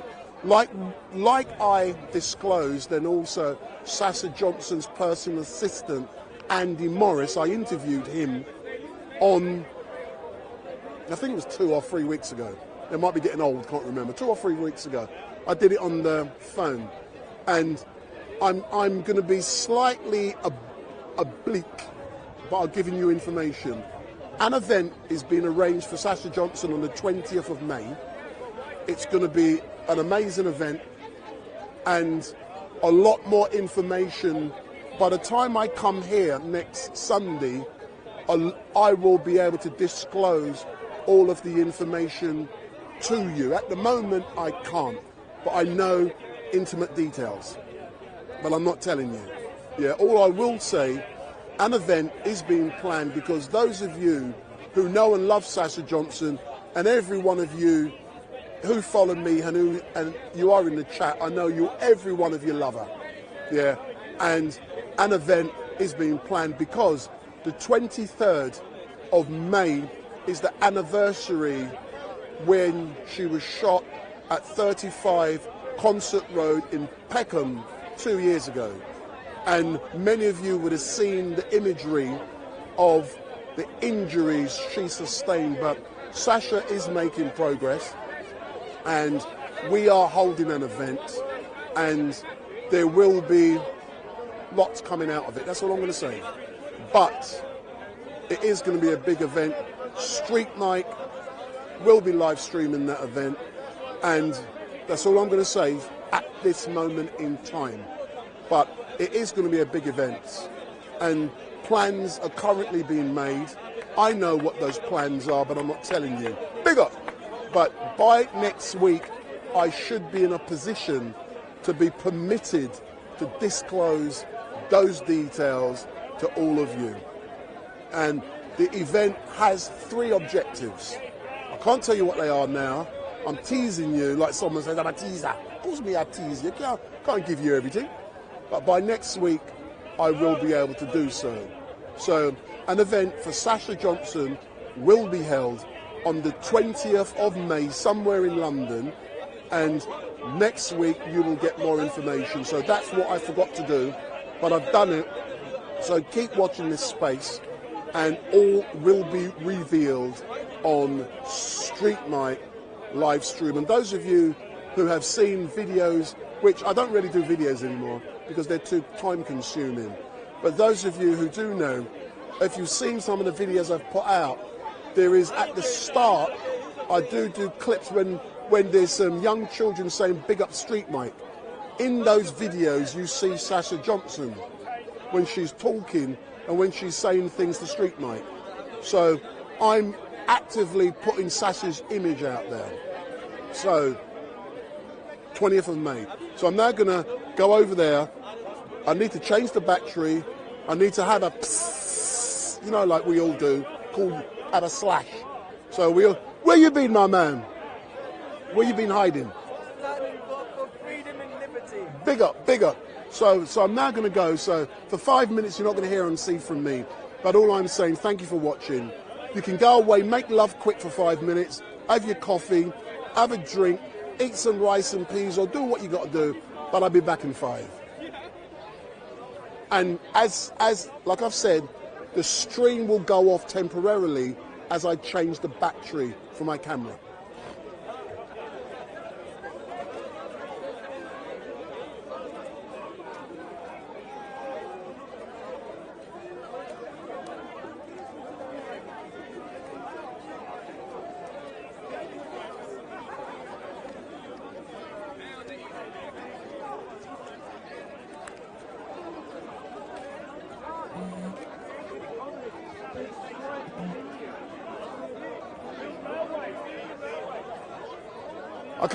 Come up.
Cheers, man.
You're good now.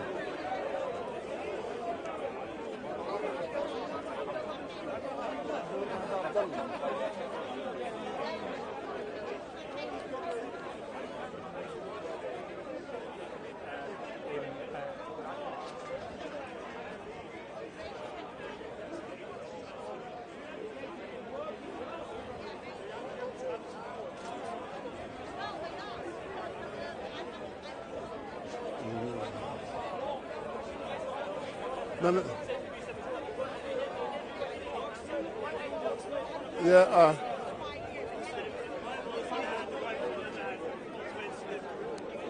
So I've now returned back, and I forgot to switch. Just to let you know, Shamsi's in the house. So go in the chat and tell me if you want me to focus on Shamsi. So if you want, Shamsi's in the house. So let me know if you want me to focus on Shamsi. So the stream is now going to go off as I switch batteries over.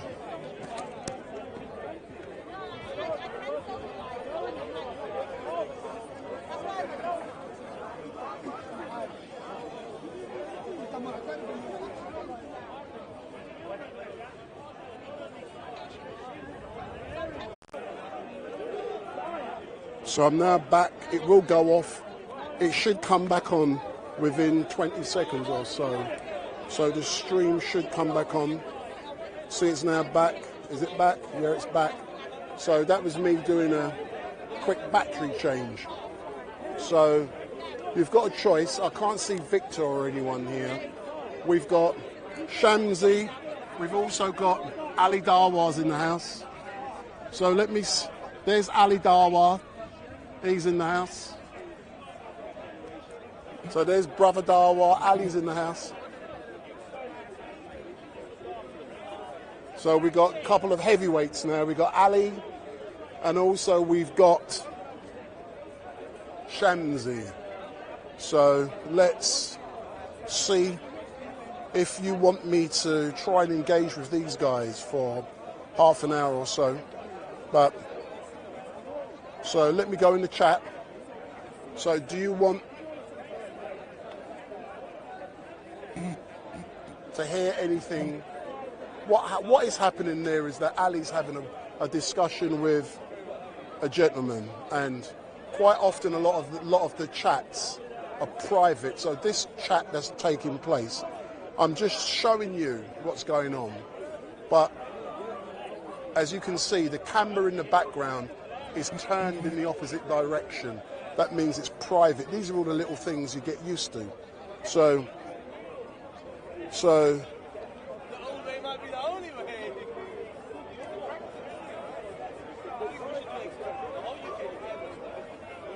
do you want Pavlo?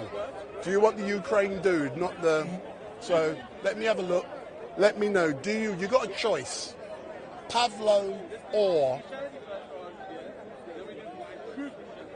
Shamsi. So Pavlo or Shamsi, who do you want? Pavlo or Shamsi? So Pavlo or Shamsi, you got a choice. I know you want Victor, but I can't invent Victor if he's not bloody here. Gregory, I know my picture quality is amazing because I pay heavy duty money for the picture quality.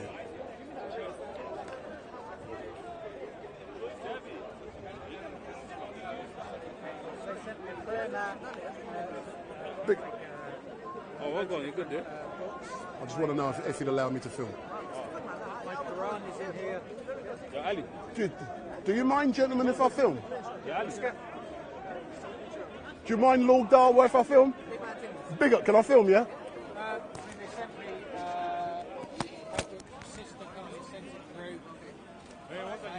Ali, I'm going to give you my phone. Phone as a... Can I put this mic on you, Ali? No, I got the mic. Oh, is it here? Can I put this mic on you, Mr. Ali? Yeah, but yes. Can you do it on your own phone? No, that's fine. Can we? When are you going to put this up? I always live. Okay, because can you take the audio from here? We can if you send Okay, it. yeah, we'll sort it out. We'll get it from there. Which one you got, man? 1 second. Salam, hi, Nabi, right? Yeah, get on with it. Just after, let me speak to this brother. Just quick. Oh, no, come. Quickly. Yeah, barakallah. MashaAllah, your story is very interesting. I really want to... For the Shahada, Yeah. do you ask for La ilaha illallah Muhammad Rasulullah? Ashhadu an la ilaha illallah wa ashhadu anna Muhammadan Rasulullah. Yeah. So, if you want to, Arabic's fine, so if you want to tell me... Sure, what we can do is... I'm missing. Yeah, sure. What we'll do is, before that, I'll repeat it, we'll do it slowly, but before that, what we'll do is, we'll just go through just a bit about you. Sure. So before I go into that, so is that wide lens? Should we get a bit close? Just 1 step back. This is a close step. Oh, okay, okay. Alright, so, okay. Come, do you want to stand on my right? Yeah. Okay. Assalamu alaikum wa rahmatullahi wa barakatuh, brothers and sisters and dear friends. Hope you guys are well, inshallah. We are here in Speaker's Corner.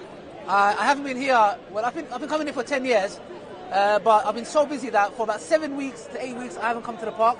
I was busy with some other projects, alhamdulillah. One of them is the marriage documentary, which is coming out in a minute, inshallah. Any hour it's going to come out, I just uploaded it, just need to proof watch, inshallah. And if it comes out, I'm going to sacrifice a camel. But anyways, that's a different story, because we've got a more amazing story here. Brother, what's your name? Yusuf. Brother Yusuf. How you doing? Fine, thank you. What was your name before Islam? James. James. Okay, that's interesting. Now, his story is amazing. It's actually very beautiful, yeah? So, as you can see, subhanAllah, that you lost your left arm. Yeah, motorcycle accident. Okay, can you tell us a bit about yourself? Like, tell us from just before that happened to now, and you, I'm not going to say becoming a Muslim, because you do pray. The Leicester, I think one of the masjids in Leicester have given you this shahada, but you haven't uttered the shahada till this day yet. Okay, so qadr of Allah, it'll be an honor for me to, inshallah, to be involved with that. So tell us a bit about before the motorcycle accident to you coming to Islam. Lost my arm when I was 18, a very serious motorcycle accident. After then, I went back into education, took my O-levels in a year, 3-year degree. I've been unhappy, I would say, up until about 18 months ago, drinking, smoking. Very... Carry on, sorry. Very unhappy. Yeah. I was in a very dark place during COVID. I found Islam. Was this after, when did your motorbike accident happen? 1987. So 1987, so about a good, well, I'm 89 birthday, so I'm 34 years old, you know, but some say I look 24. I'll just go with that. I'm just trying to...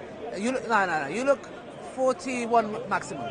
I'm going to do that, mashallah. So, okay, so for about a good amount of time, you have, obviously, you lost your arm.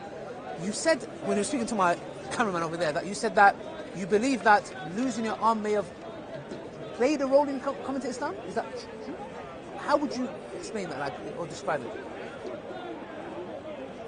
I would say I never accepted the fact that I'd lost my arm, and it was listening to Mufti Menk, who said,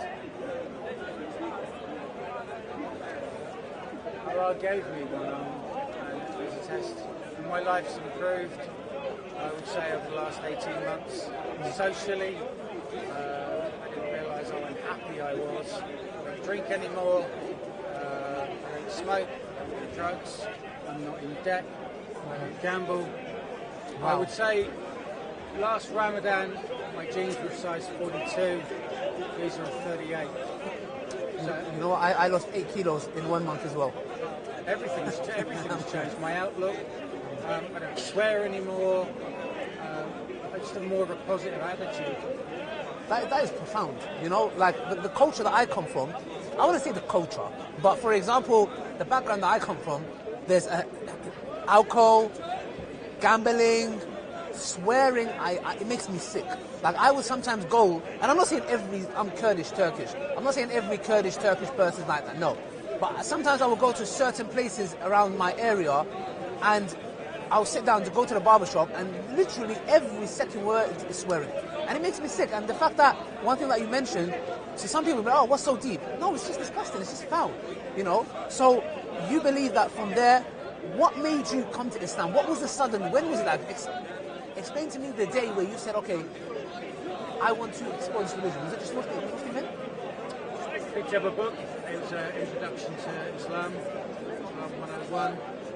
As I started to read it, I saw myself. On that day, age 35, paragraph 3, I stopped drinking. December, I stopped smoking. Then I started to follow people on YouTube. Yourself, Hijab, Imank. Just led from there. I go to a very good small mosque in Newmarket. We have a brilliant imam, 23. Everyone is really kind, and I'm very lucky.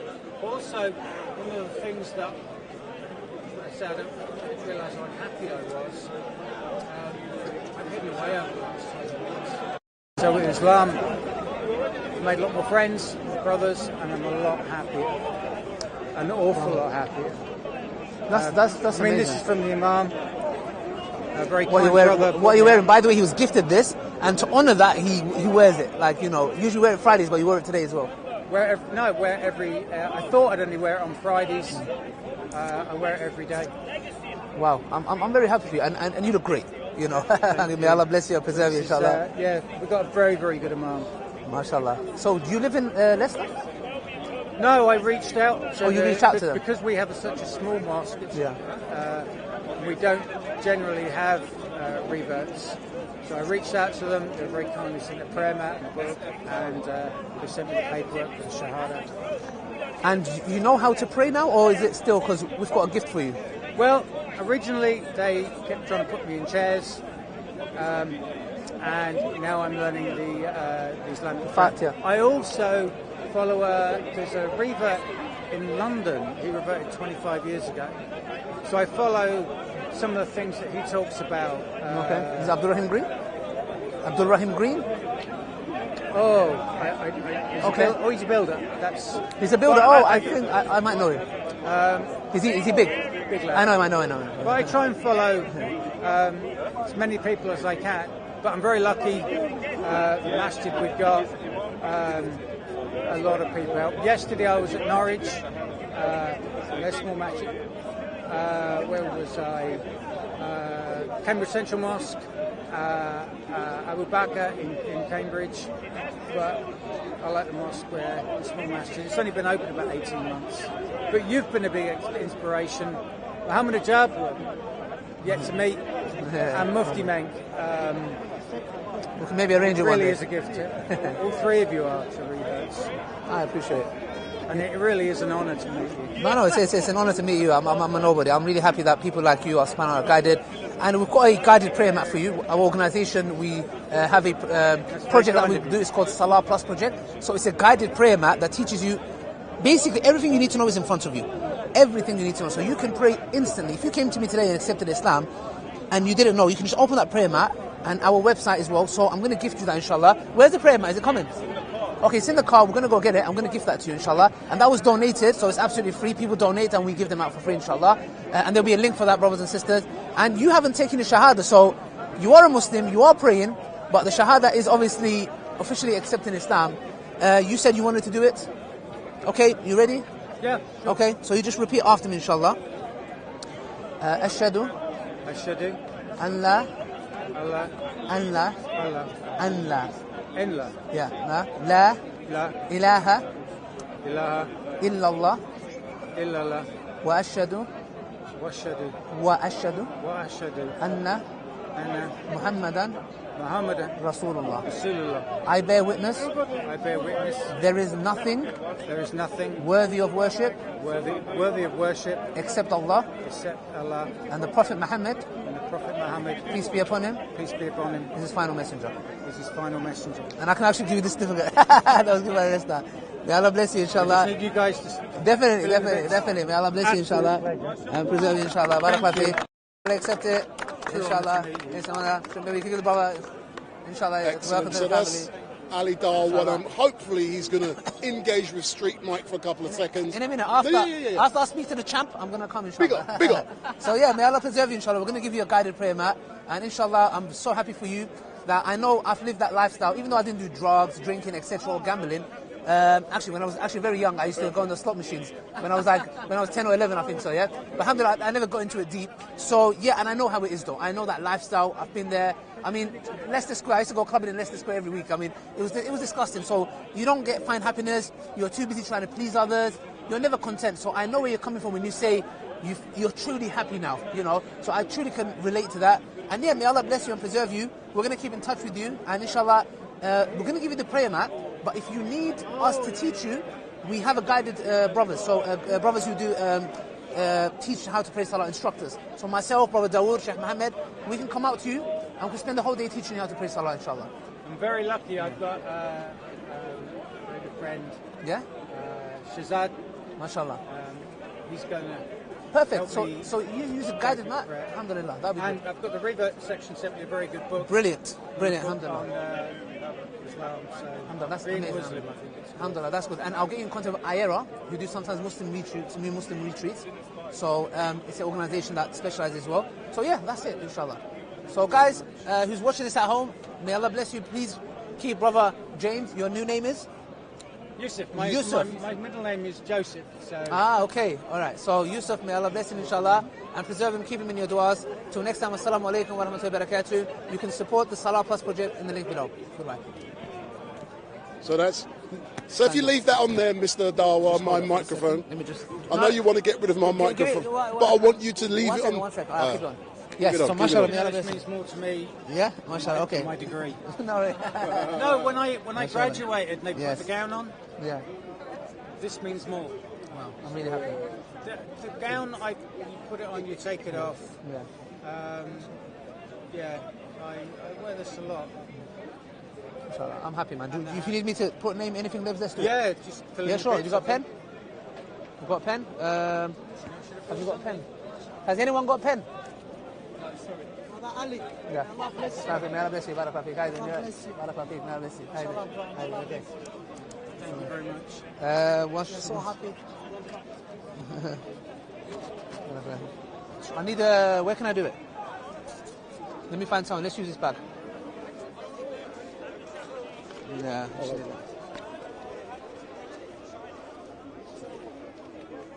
I learnt my first Arabic words from you.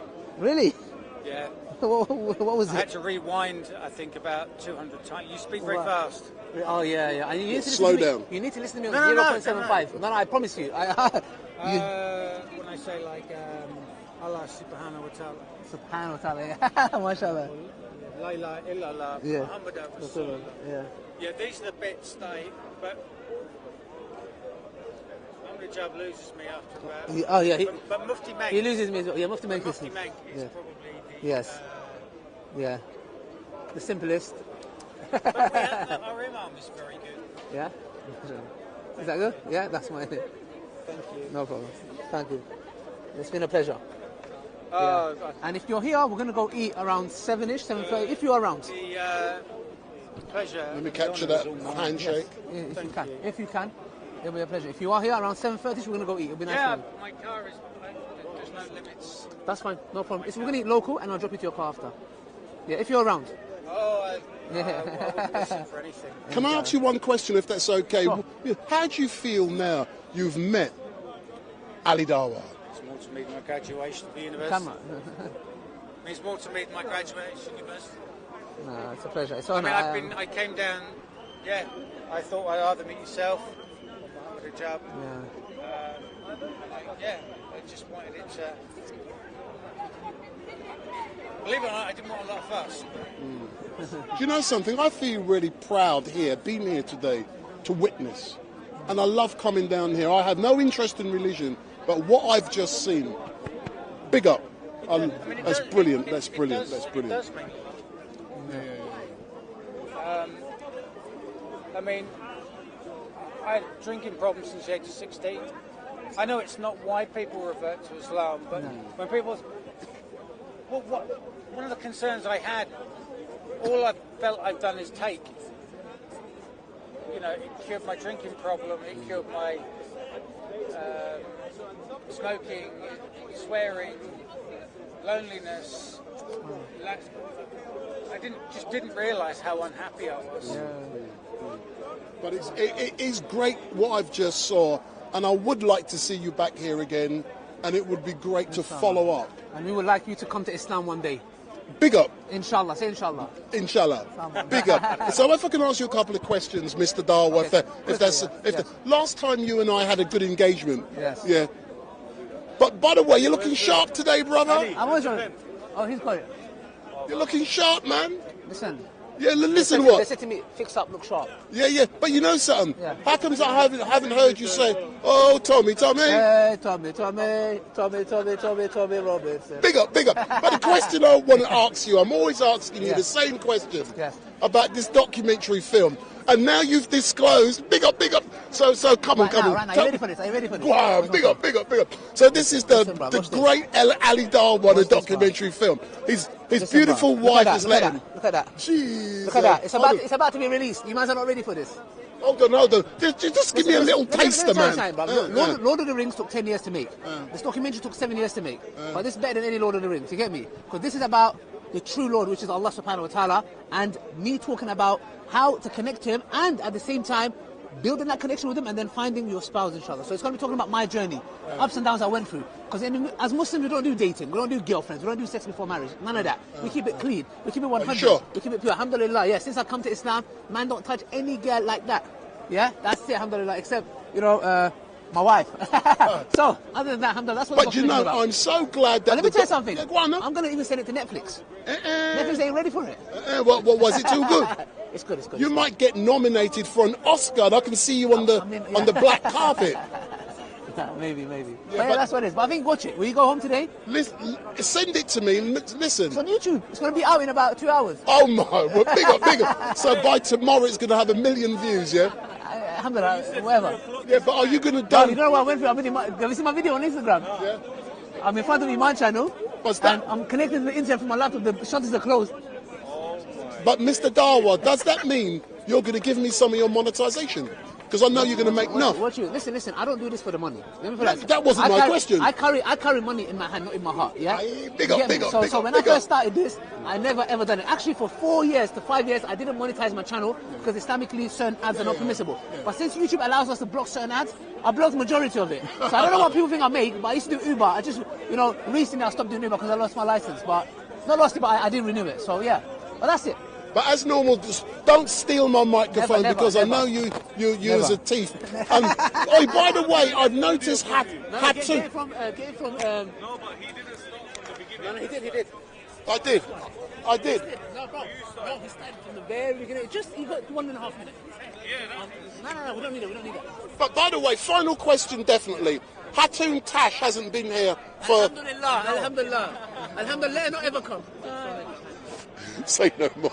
We're so happy. Have you seen the park? It's flourishing. Brilliant.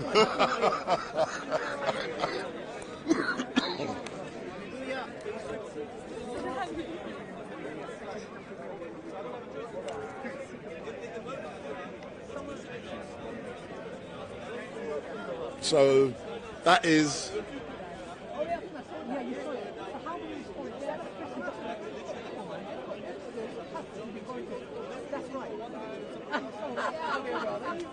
So that's Ali Darwa, and he's just given StreetMic an interview, and I do like Ali. He's a good geezer, and he always engages. And last time I interviewed him, he did say that he was making a documentary film, and like he said, it will be released tonight on YouTube in 2 hours. So I am now going to be closing down because I have come to the end of the live stream. I did say 5 o'clock, and it is going to be 5 o'clock in a few minutes' time. All I can say is thank all of you for watching StreetMic. It has been amazing. But what I will do, let me capture a few minutes of Pavlo and Shamsi. So I'm going to capture a few minutes of Pavlo and Shamsi.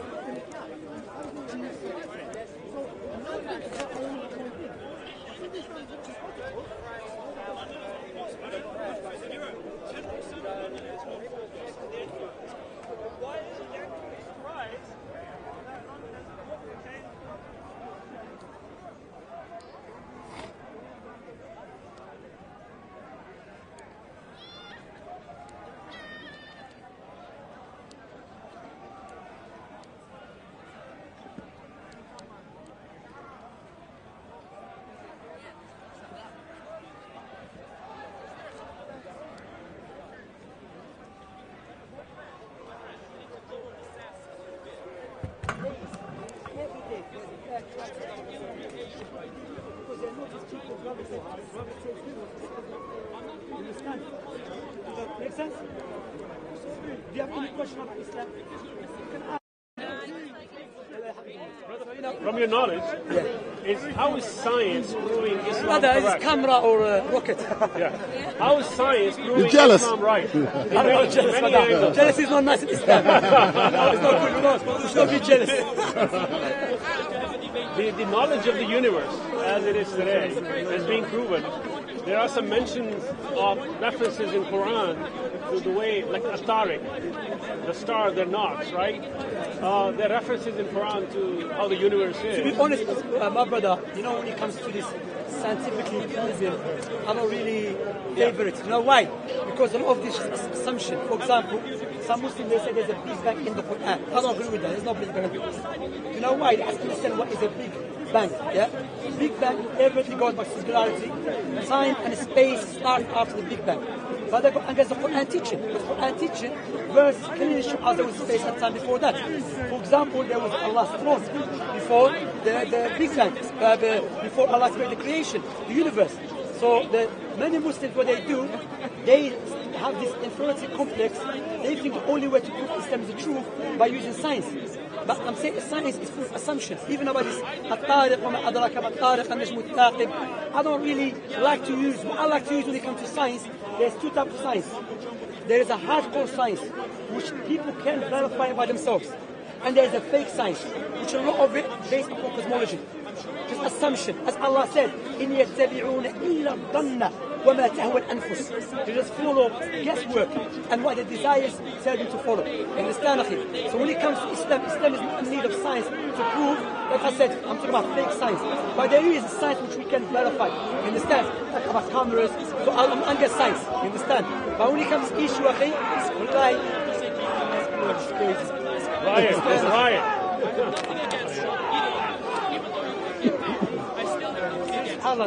So many will say no, because Allah subhanahu wa ta'ala mentioned in the Quran. Victor is in the house. Victor is in the house.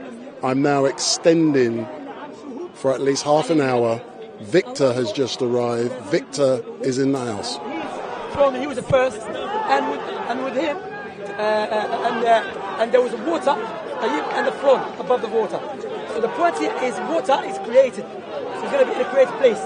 So that shows you that God can get the teaching of Islam, Big Bang. Big Bang actually comes with a package. It's not just we can tell I accept Big Bang like singularity. Come on, singularity is nonsense. Assumption. Is a collective knowledge. There's collective knowledge that is also scatteredly mentioned in Quran in many ways. There is some stuff, but you have to understand, when it comes to some stuff, yeah.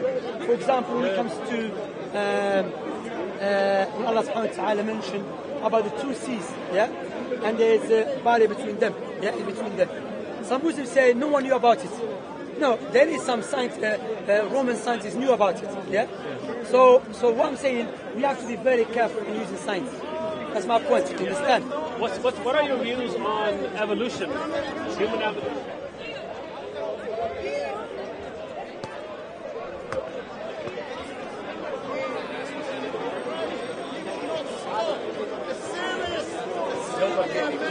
No, I'm just going to get Victor. I'm just getting Victor.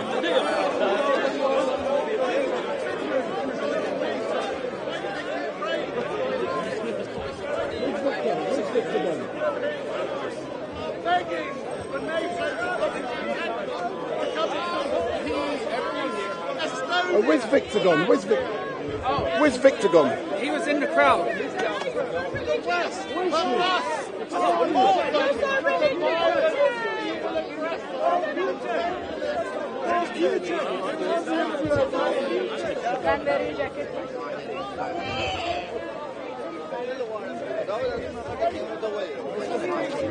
Great to Russia.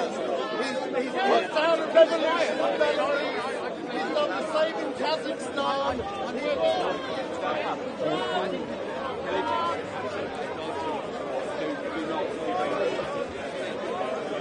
Where's Victor gone?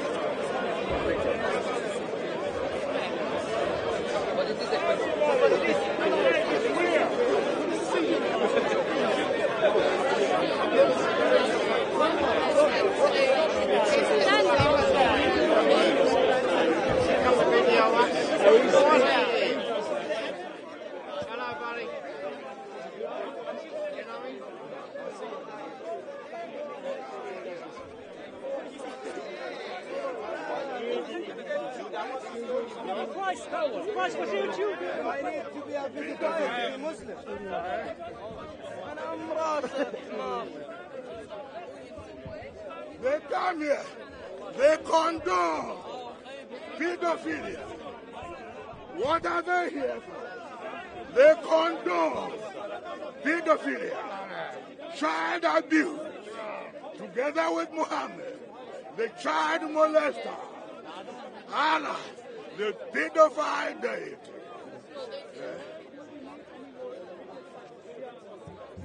I don't give you my opinion. Everything I say is in your books, in your Quran. Instead of shouting at me, if I say, if you're a sensible person, go and open the Quran. Chapter 33. There is no 33. There is no 33. Allies, how shameful Islam is, how shameful Muhammad is. I challenge any of you, open it up. Quran 33, verse 50. Why don't you can Google it? Google it up and read it and see the shame of Allah, the shame of Muhammad, the shame of Islam, the shame of Muhammad. So do you condemn pedophilia? No. So you agree? I asked him, do you condemn pedophilia? He said, no. Right now, look at him. I asked him, yes, right now, do you condemn pedophilia? He said, no. It's the same with Muslims. Is there any Muslim? Are you a Muslim or not? Are you a Muslim? No. Are you a Muslim? I'm a Muslim. So do you condemn? I do, yeah, I do. Do you condemn? I do. You do. So you disagree with Allah?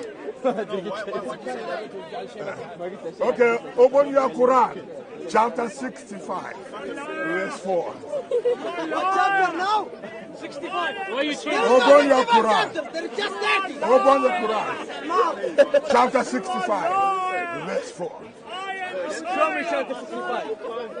Show me. Are you not a Muslim? Show me. Open it. Show me. You can Google it right now. Google it right now. You should Google it because you are saying shit. Quran 65, verse 4. Allah decrees marrying and divorcing children. I am Messiah. You are liar. Yes. I am Messiah. You are liar. I am Messiah. Liar. You are liar. I am Messiah. See Muslim mentality. You're liar. If you are new to StreetMic LiveStream, please remember to hit that subscribe button, share and follow. So if you are new to StreetMic LiveStream and you like what you're seeing, hit that subscribe button.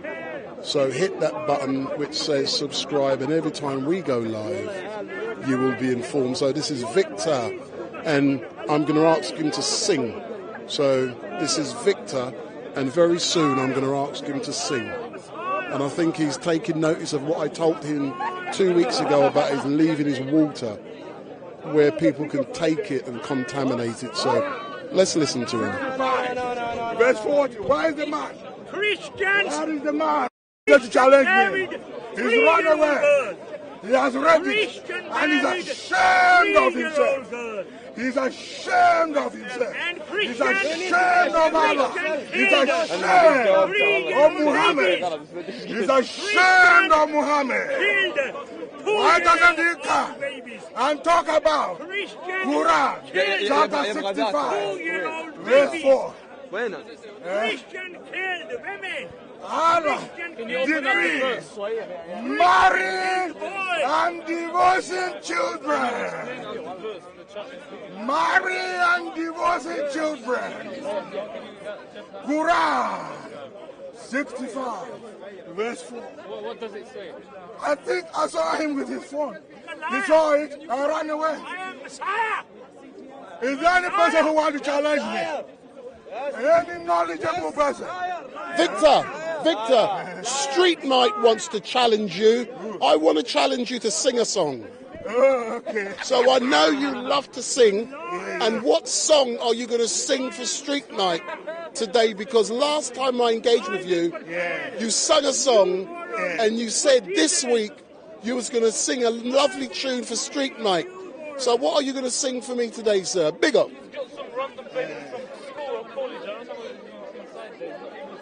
No.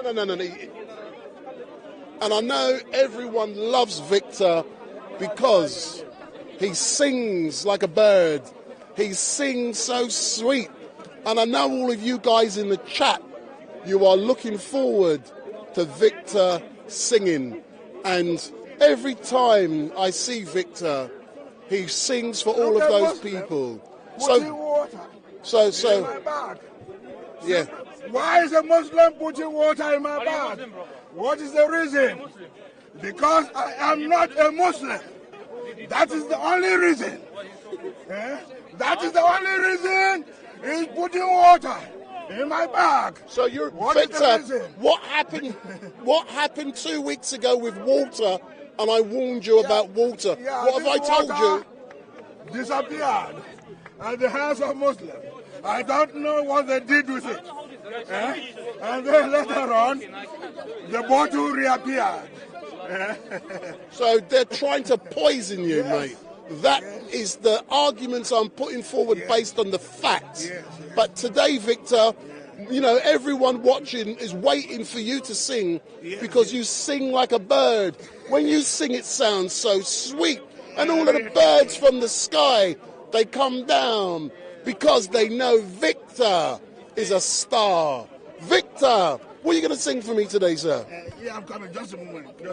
You take a long time, man.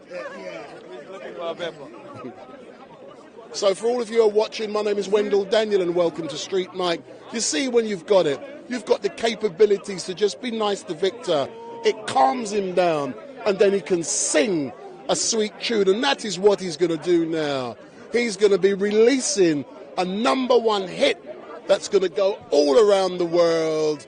And even Victor, why? So Victor, what are you going to sing for me, sir? Yes.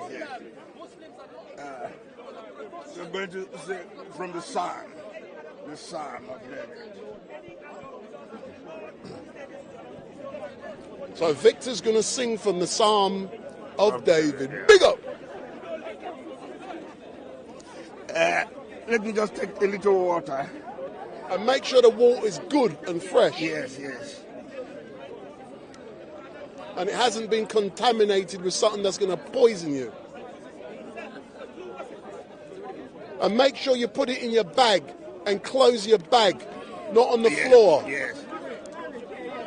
Take precautions, because you cuss the prophet and people will get back at you. So today is the third Sunday after Easter, and these are the propers. I'll just sing the introit. We have 2 hallelujahs today. I'll begin with the introit. It's taken from the Psalms. You belong.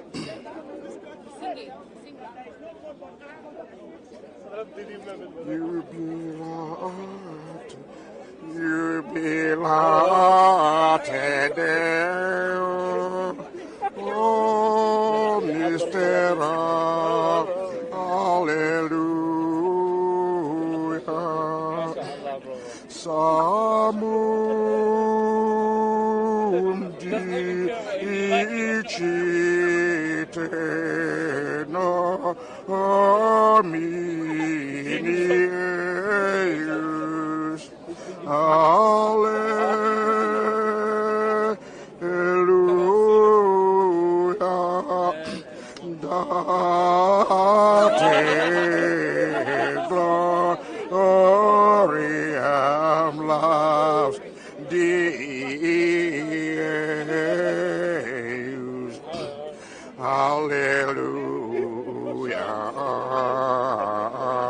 Sir, don't do that. I've got you on film. You stupid.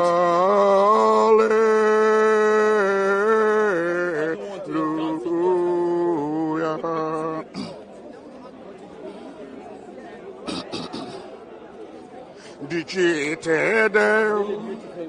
quam terribilia sunt opera tua, Domine, in multitude virtutis tuae, mensientur tibi inimici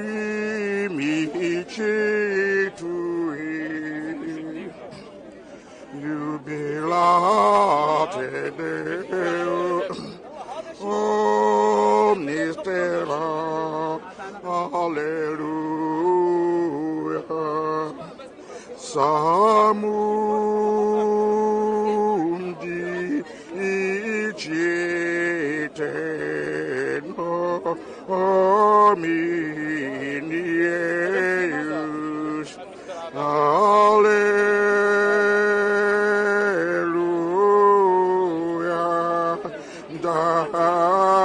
date gloriam laudis,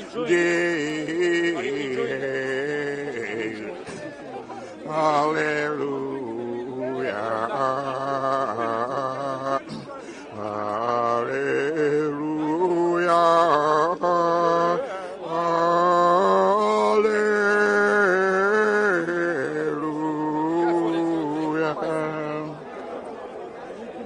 I just sing this one more, yeah. Hallelujah.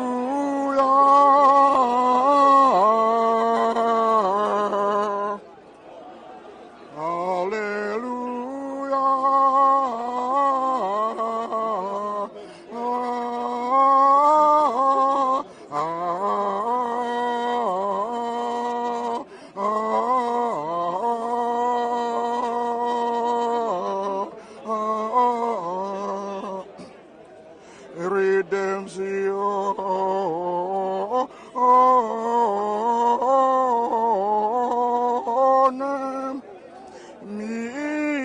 misido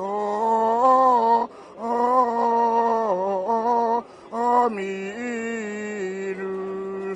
in populum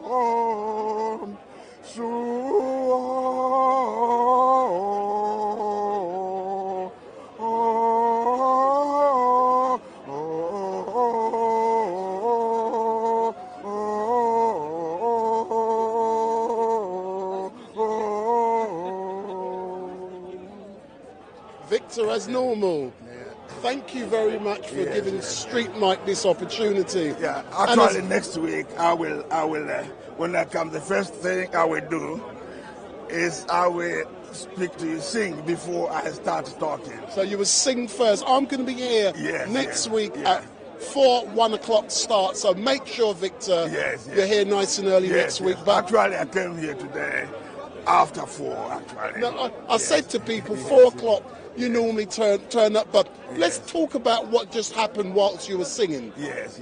Someone sprayed water into your face. Or they sprayed a liquid into your face. How often does things like that happen? Yeah, it happens. But you see, what you are saying is an assumption. You assume that is water. Exactly. That is a liquid. It could be anything. Yeah, we don't know at all. And that is what they have been doing since I've been here. throwing things at me. I have given them anything I say. I don't have any opinion of my own. Anything I say is either from the Quran or from Islamic books according to their teaching. So I don't have any opinion of my own on anything I say. Why are they annoyed about that? Why do they want to attack me? What is the reason? If you want to say that what I have said or what the Quran says is wrong, then come to me and tell me what you tell me the accusation. Tell me where I am wrong. If I'm wrong or anything I say, I will apologize unreservedly. Anything at all. If any person thinks that anything I've said is not true, he can call me on that. And I'm here to answer it. I don't lie. I don't have a tradition of lying. Whatever it is, anything I say, I stand by it. I go by the truth, and I believe that only truth can set me free. So if I say something I know is true, well, I can't retract it. You can't retract from truth. If you dispute it, show me where I am wrong instead of attacking me, throwing things at me that I don't know.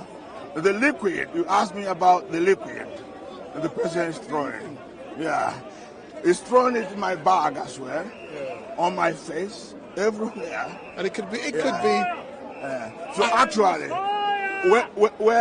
when I was singing, it's ordinary water, because coming down my face, it sort of irritated me. I couldn't see properly, but I just kept on singing so that I could finish it. But just like I say to you, Victor, because I'm going to go to the gentleman behind you. Yes. Be careful down there. Yes. The last two occasions we've engaged, the time before I noticed someone putting water, and on this time they sprayed water or anything. Be careful. I'm now going to interview the man who believes he's the Messiah. So thanks a lot, Victor. Well, I don't know him. No, I'm going to talk to him. But thanks a lot. I want to interview you. Come. Thanks a lot, Victor, yeah? I want to interview the Messiah. Okay. Yeah, thanks a lot. So I'm now going to interview the man who claims to be the Messiah. Come on, my friend. So you're next. So if you put that in your pocket, now put it in your pocket. Put it in your pocket. Sure, it'll be all right? Yeah. And don't forget, we have some disabled people here. It may have something to do. No, I know. It may I know that need already. to clear some people. What do you study? Oh, sorry, come. Oh, then you've just turned it off. Come, stay there. You've just turned it off. I'm now unmuted it. And okay, I won't touch it now.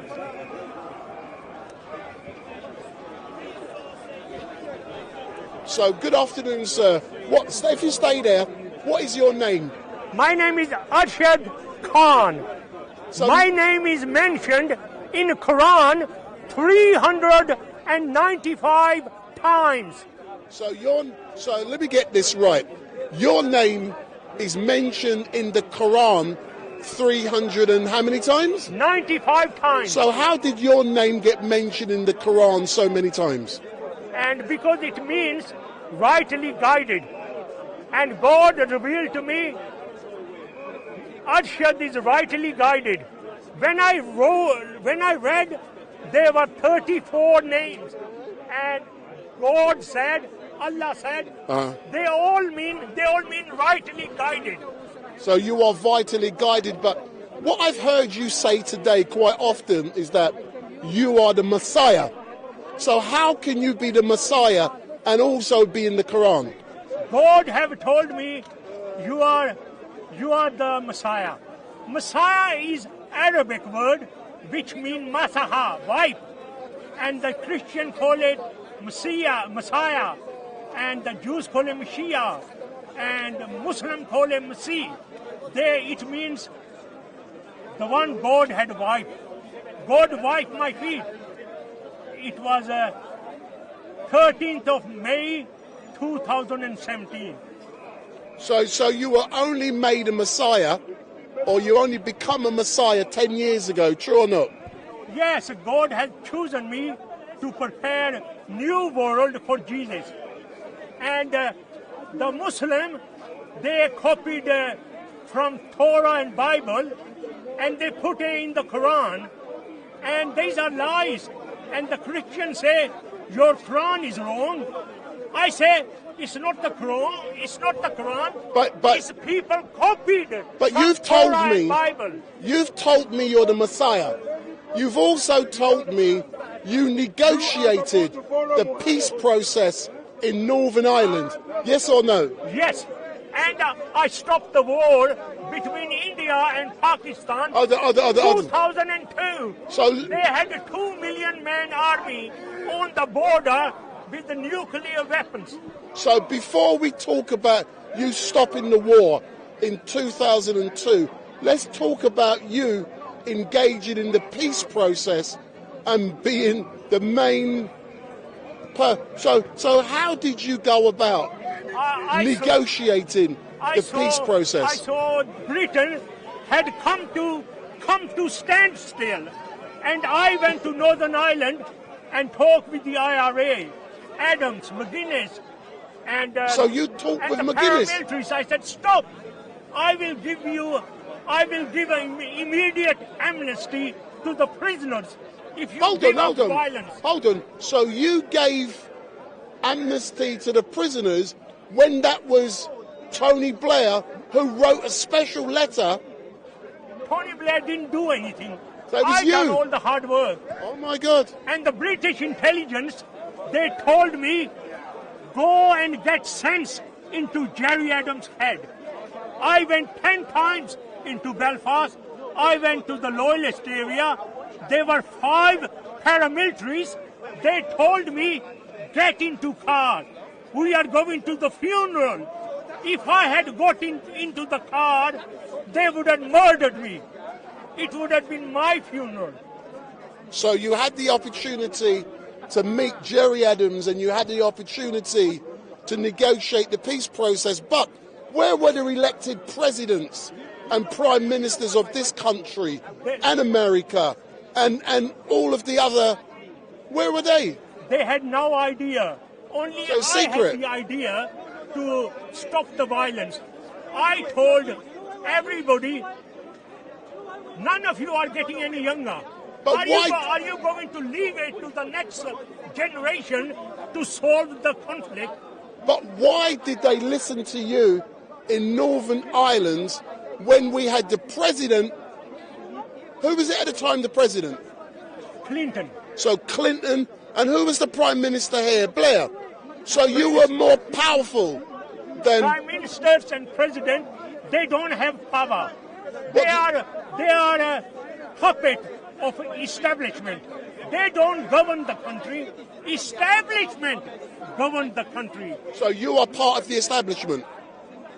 They worked with me. They asked me to bring peace to Northern Ireland. And you did? And I did, and I told everybody in Northern Ireland, I said, there will never be United Ireland. But do you Because if there is United Ireland, million Protestants have to be killed. But hold on. But there's now a debate taking place, because of Brexit.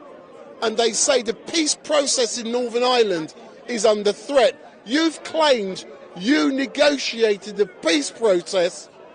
So how are you going to make sure the institutions and everyone and everything comes back together in Northern Ireland? How are you going to make sure that happens? I have negotiated. It cannot be broken. It cannot be broken because for the first time, Sinn Féin IRA, they had been given the tools to make peace work. They didn't have that before. I gave them the tools. Hold on. You are telling me, live and direct on StreetMic LiveStream, that you negotiated with Jerry, Adams, and McGuinness. McGuinness took my photo in Took the your photo? secret peace process. Oh my meeting God. I in, never realised you had so much power. Telford, Shropshire, 3 o'clock in the night. McGuinness took my photo. And what did he do with it? And I talked with them, and they have the paramilitaries told me, whatever you're doing, whatever happened, don't stop, because you are the one who is making the difference. So let's move on finally. You've made claims about India and Pakistan, and you brokered a deal. Yes. Tell me more about that. And Indian government, they made an announcement. They said taxi driver brought peace in India and Pakistan. So you brokered the peace between Pakistan. How did you manage to do that? By communicating with the. But how did you communicate with them? How did you communicate with them? I had to talk with the establishment. Yeah, but how? How? By writing 78,000 letters. Hold on. You wrote 78,000 letters. And I spent £80,000 my own money. Hold on. Where'd you get that money from? By working very hard. So you didn't rob it? You didn't rob the money? No, I drove taxi. So you are a Uber driver with £80,000? Taxi drivers, they earn good money because they get £800 each month tax credit. £800 each month tax credit.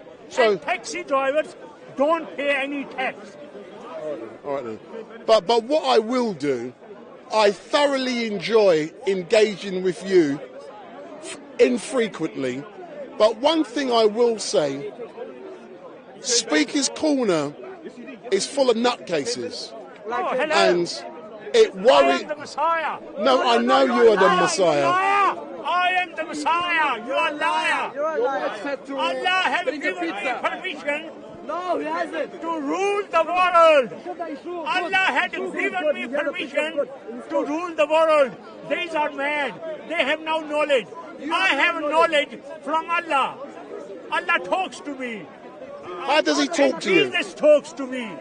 Allah said to me, Allah said, you are a hypocrite. And Allah told me, talk to me. Allah talked in my ear. Allah said, talk to that So Allah person. whispered in your ear? Yeah, Allah said, talk to him. When I talked to him, he was Jesus. Jesus said, you are blessed. You are the promised one. But are you telling me Allah speaks English? And Jesus said, you are the promised one. What language do they speak in? They speak English, they speak Urdu, they speak Punjabi, they speak French, they speak any language that people understand. Excellent stuff. Sir, as normal, if I take my microphone... And spread the word, and I will prepare new world for Jesus. I believe you are spreading something, but I don't know if it's the word. Adam and Eve, they are looking down, they are saying, our children are killing each other. And that is true. We are black, white, we are children of Adam and Eve. That is probably the only thing you and I have agreed on today.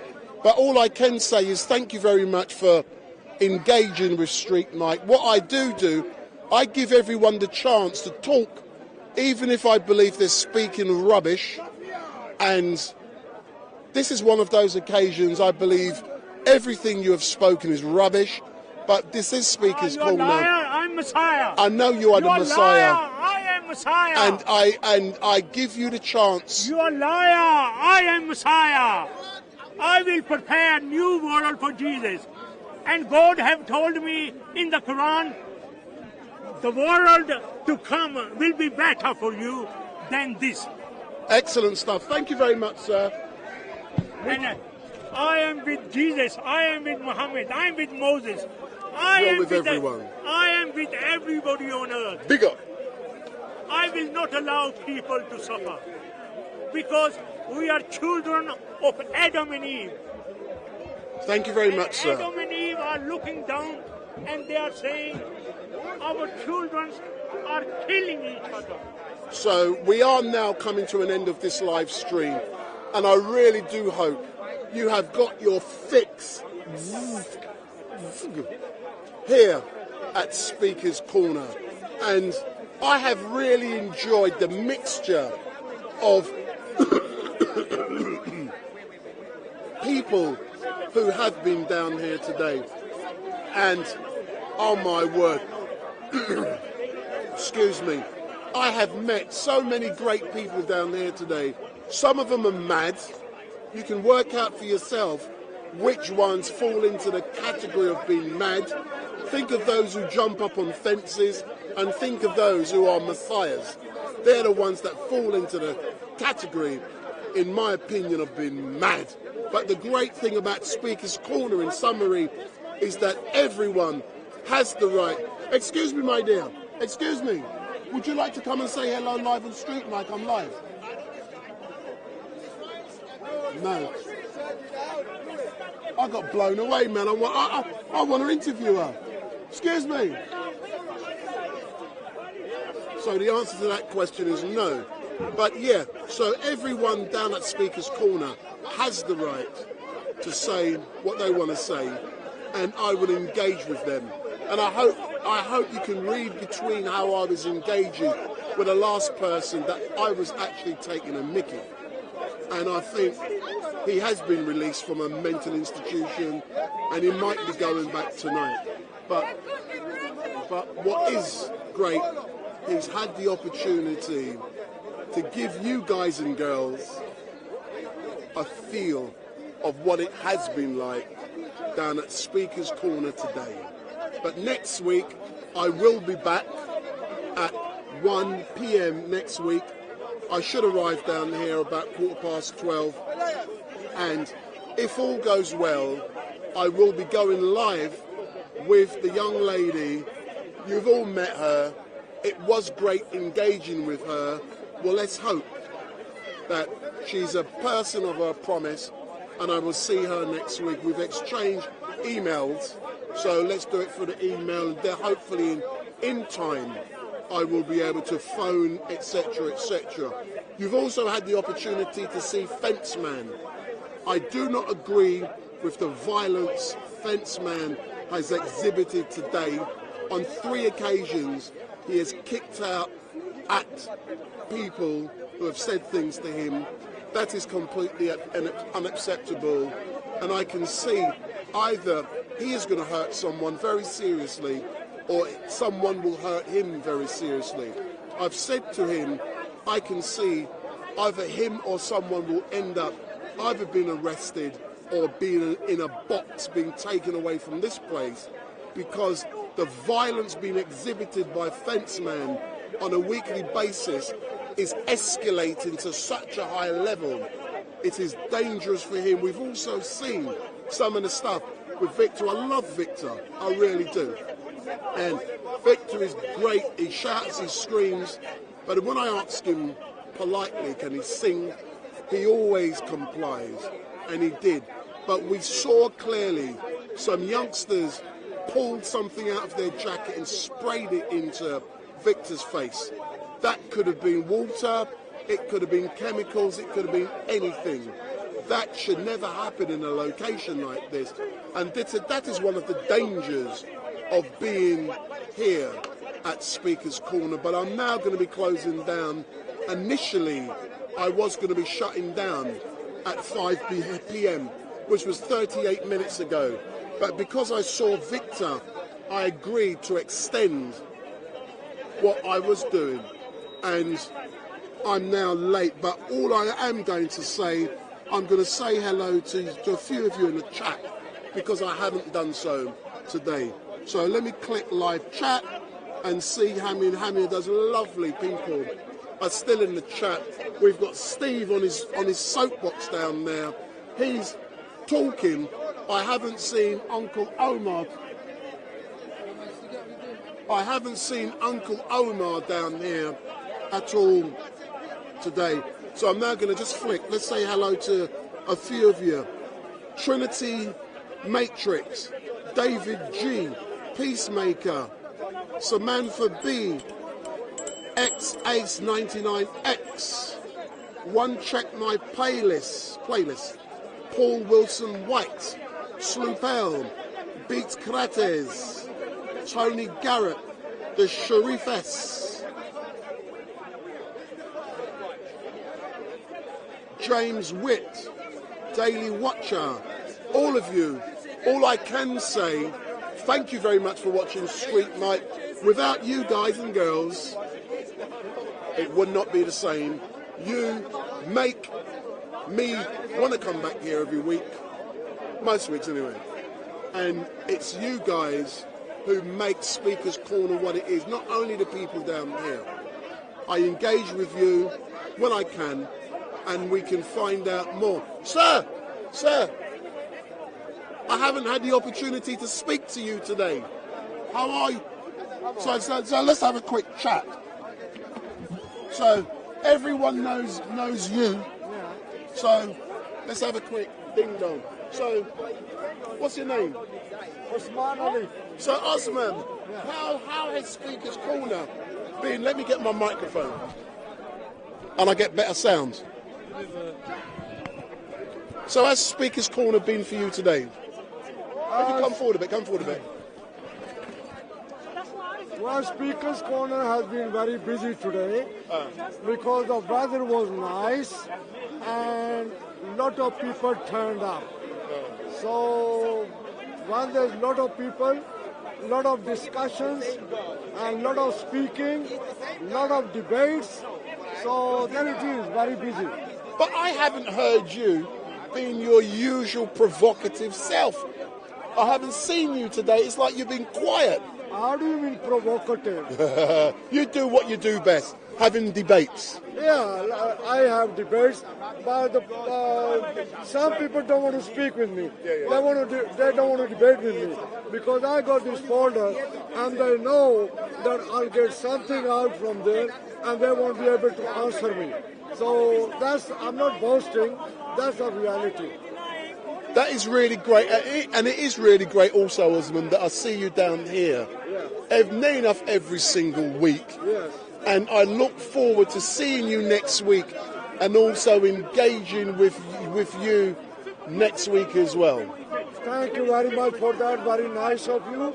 And of course, when I come here, if somebody wants to speak with me, somebody wants to engage with me, they might believe in something or they might not believe in anything, but I will, because I as a Muslim, I'm a human being, and somebody who believes in something else, they are also human beings, and I'm ready to engage with people. That is so great, but one question I would ask. Yes. I haven't seen Yahya for quite a while.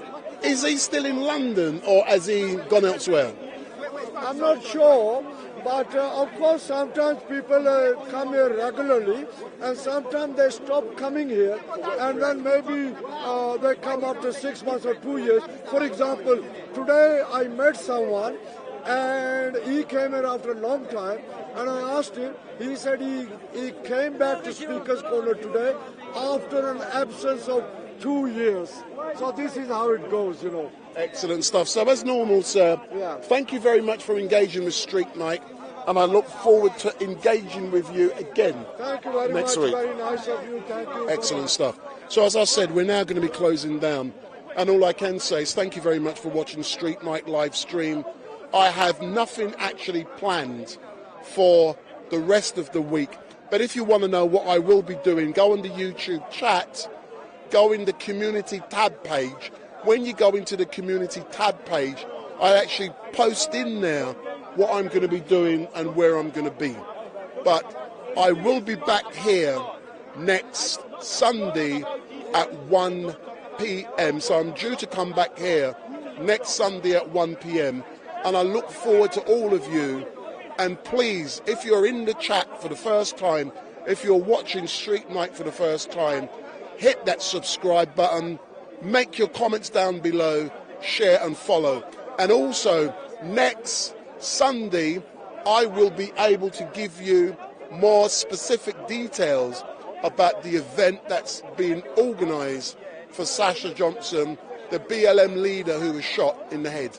I know everyone loves her. I know everyone who follows me and who's in the chat, every single one of you. You love Sasha and you miss Sasha, and you're all going to be finding out more information. I also know that all of you, yesterday, there was the BLM march, and I can see just how much you all love BLM and you want to be joining up with BLM because you want to further their aims and objectives. I see how much you love, and I see how much you love Dahlia, and when she's walking along the street saying, BLM, Black Lives Matter, I can see how much passion she brings out in you guys. My name is Wendell Daniel, and I'm now going to be signing off, but I'll leave it. And I do hope you've liked the quality of the live stream. I've been streaming since 1 o'clock, and I believe you should not have had one buffer, not one buffer. Pure 4K, no rubbish. I challenge anyone in this country to come and do better than what I'm doing consistently, and I'm gone. I chuck that challenge out there. Come and challenge what I'm doing to a better quality, to a better standard. I've been streaming since 1 p.m, not one buffer. And you will not get any buffering with Wendell Daniel from StreetMic because I use crap equipment. Big up.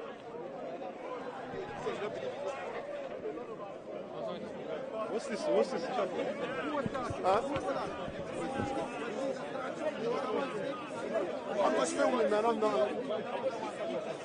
Hey, go around there. Go talk to my people, yeah? Come. See this man here? This man has just asked me about the equipment I'm using because he can see it's rubbish. No, come round. Come around. It looks good quality. Hey, listen, you never know I'm tickling you. So, what's your perception when you see the equipment I'm using? See the way it's set up with the headphones, it looks like a very professional setup. It is. So this is what I'm saying. That's what I asked. So how much do you think that cost, that setup? With the camera included? Yeah. With that probably a couple thousand, if I'm correct. That is more than a couple of thousand. What's that? Let me see. That's the live streaming unit. That's what I live stream with. Okay, let me ask a question, yeah? Hold on. I just pulled my sound out. Let me ask a question. Hold on, I just pulled my sound out. Right. Is it 4K, yeah? Go on, 4K I'm back. quality. Huh? It's like on the news. Yeah. That setup there. Let me ask you a question. It's close to 10K. So you're walking around with 10K. Bro. So what? You want to kill me? Fucking kill me. I don't care. Now for dead one day, Rasta. That's it, man. You know what I'm saying? Well, listen to this. Let me ask you a question. Go. With the live stream, because obviously this is a live stream unit. That's a live stream unit. What's the actual real delay on the live stream unit? Is it 5 seconds, 4 seconds, 2 seconds? 30. 30 seconds. But when you say delay, do you mean between going in and coming out? So basically, what's being filmed on the camera? Or latency? There's a 30-second delay. So as in now, what's being said in this... 30 seconds behind. Yeah, so what's being said now, that will appear on the live stream in 30 seconds. Yeah. Because I heard somewhere around the football, it's 7, like on TV, No. 7 to 8 seconds. No, you can set it up for different things. For example, if I'm piping this into a studio, say for instance someone swears, you've got the time to change things. Yeah, that's what I was going to mention. Yeah. So, the delay is about 30 seconds, and I'm happy with 30. It makes no difference. But certain things I'm going to be doing in the future, I'm going to have a studio setup. I cannot have people swearing. So therefore... Professionalism and channel views. Yeah. No. Forget engagement like that. But what you must remember, a lot of the channels down here, which could have 500,000+ followers, they're selective because they edit. I do not edit, it goes out. It's live. You can't edit. So they're getting every single thing. So what's not your channel based, if you don't mind asking? I have no views down here, sir. I interview Christians, Muslims, nutcases. I've engaged not long ago with Ali Dawa, and his documentary film is coming out tonight at 7 o'clock. I interview with Victor, Osman, everyone down there. I don't care who they are, what religion, atheists. I've been engaged with this nutcase here. All of them, I know them all. Because I come down here regular. You know, when you get on with people, they know where you're coming from. And even this madman here. This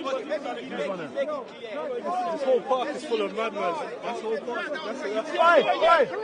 Come here. Yeah, see this brother here.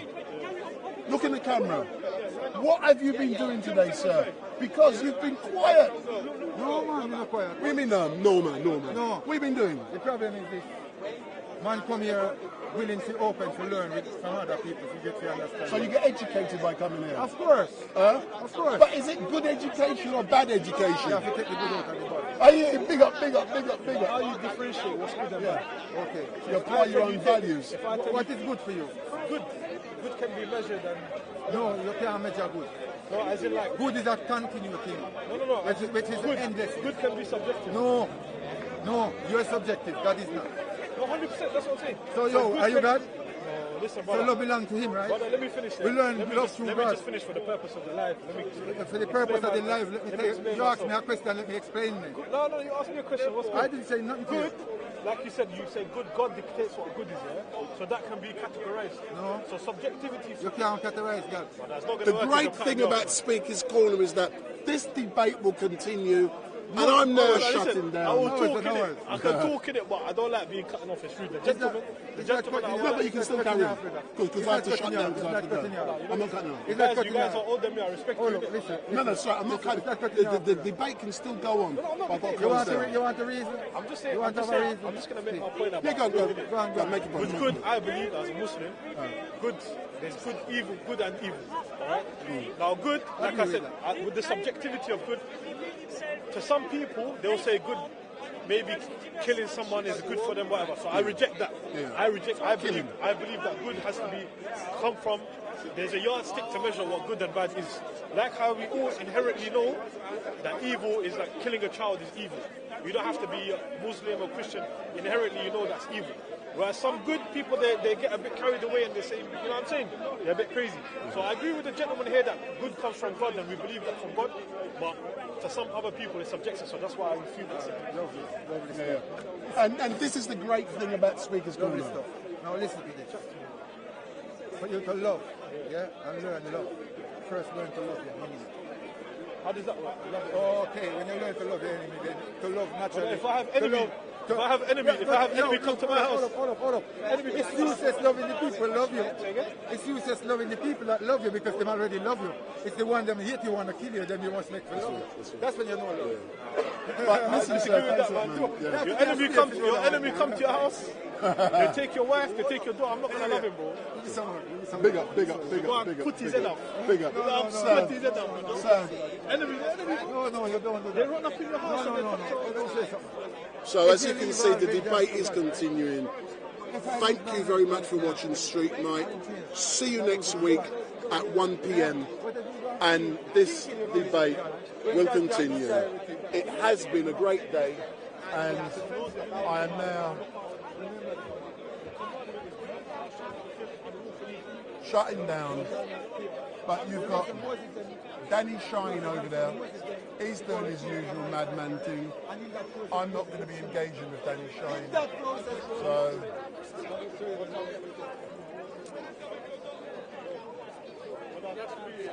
nice to meet you. See you next week, yeah?